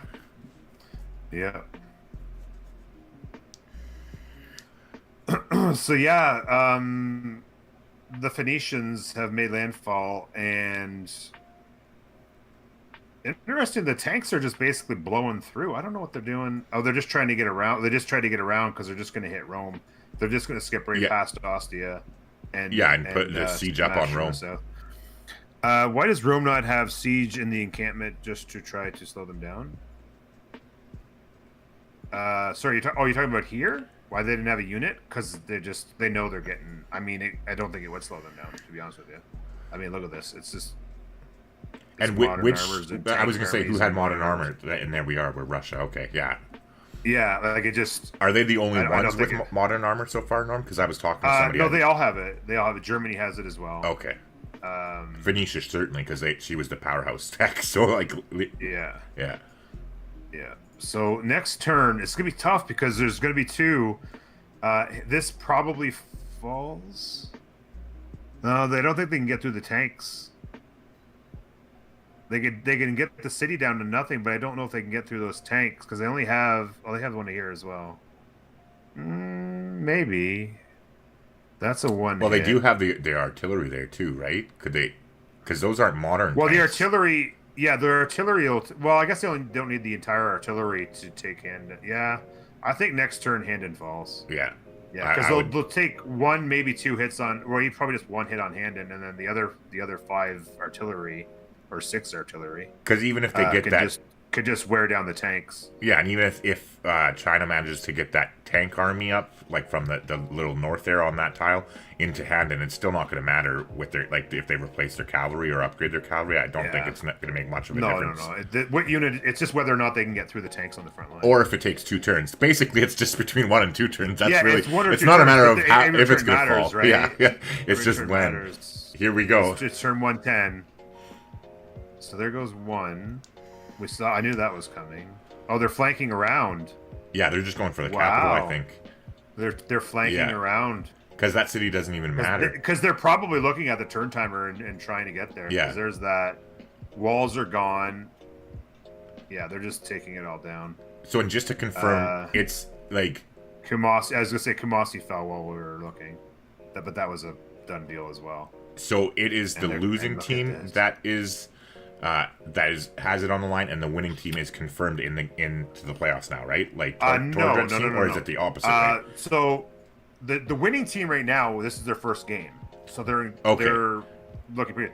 The team that's losing, CC, won yesterday. Won their first game with a turn 115, so they need to try and beat that, so that the team they beat yesterday can't beat them.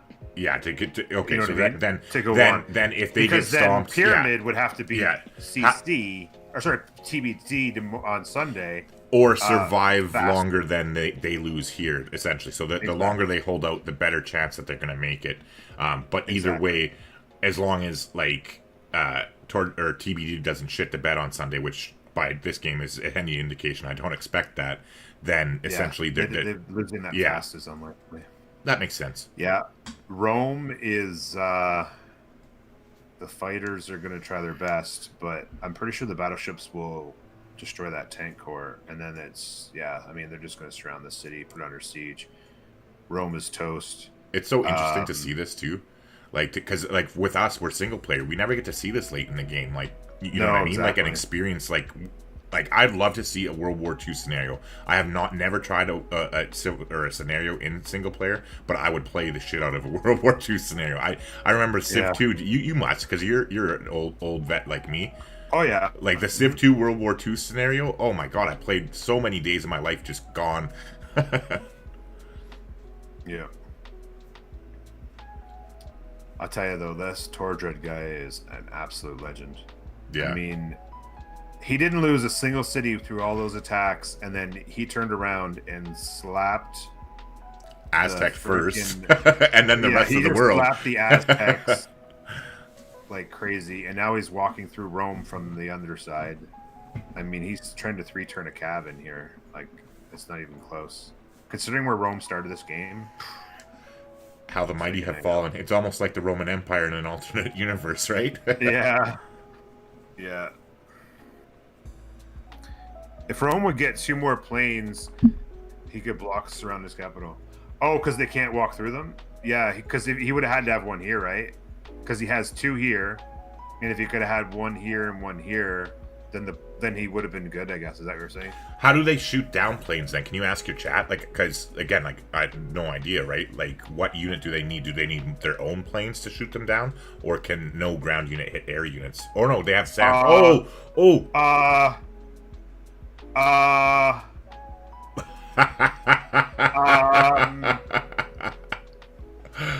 I was like, you know what? You got there in time. Of a missile taking off. I'm like, is that a nuke? And I was like, if it's a nuke, it's over here because it wasn't over there.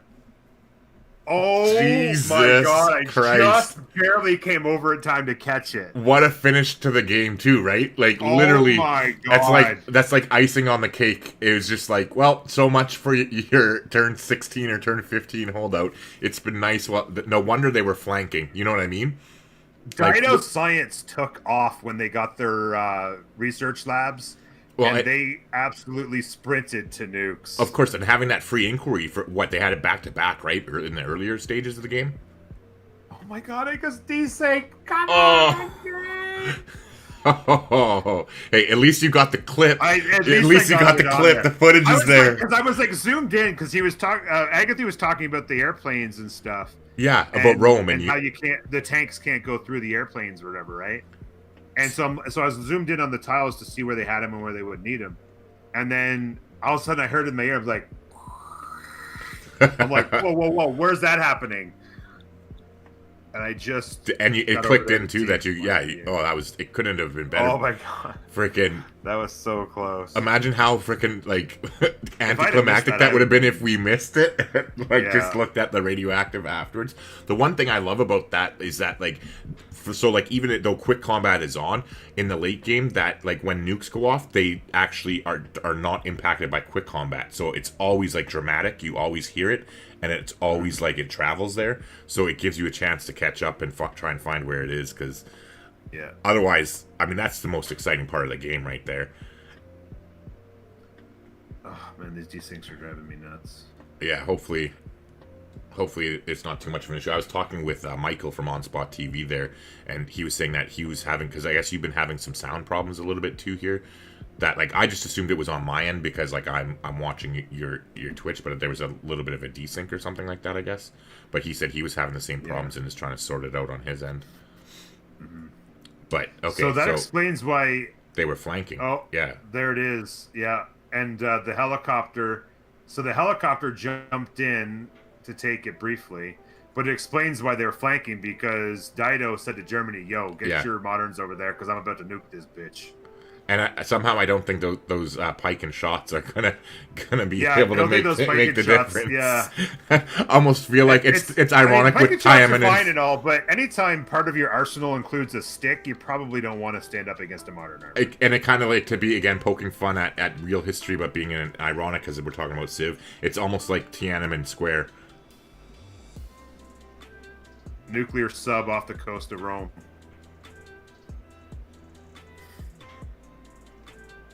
Nuclear sub off the coast of Rome,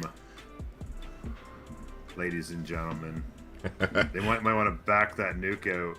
Oh, there it is. There it is. It's just been brought into range. That should be range, right? Yeah. Hold on. I'm totally unmuting your shit. Hold on. Please don't. Unmute. Mute your shit. Hold on. Please don't. Unmute. Oh, do you not hear the sound effects as your viewers? They should have. They should hear it, yeah. They should hear it. You guys can hear that, right? They're not making it 4 or 5 more turns, no. They're not making it. It's going to be like turn 113, probably. They're not. It's going to be like turn 113. Yeah, you guys can hear that. Yeah. They can hear it. Just there's not a lot of sound effects going on right now because it's like. Okay, perfect. I'm gonna mute myself. There's not a lot of sound effects going on right now. I'm gonna mute myself until it happens.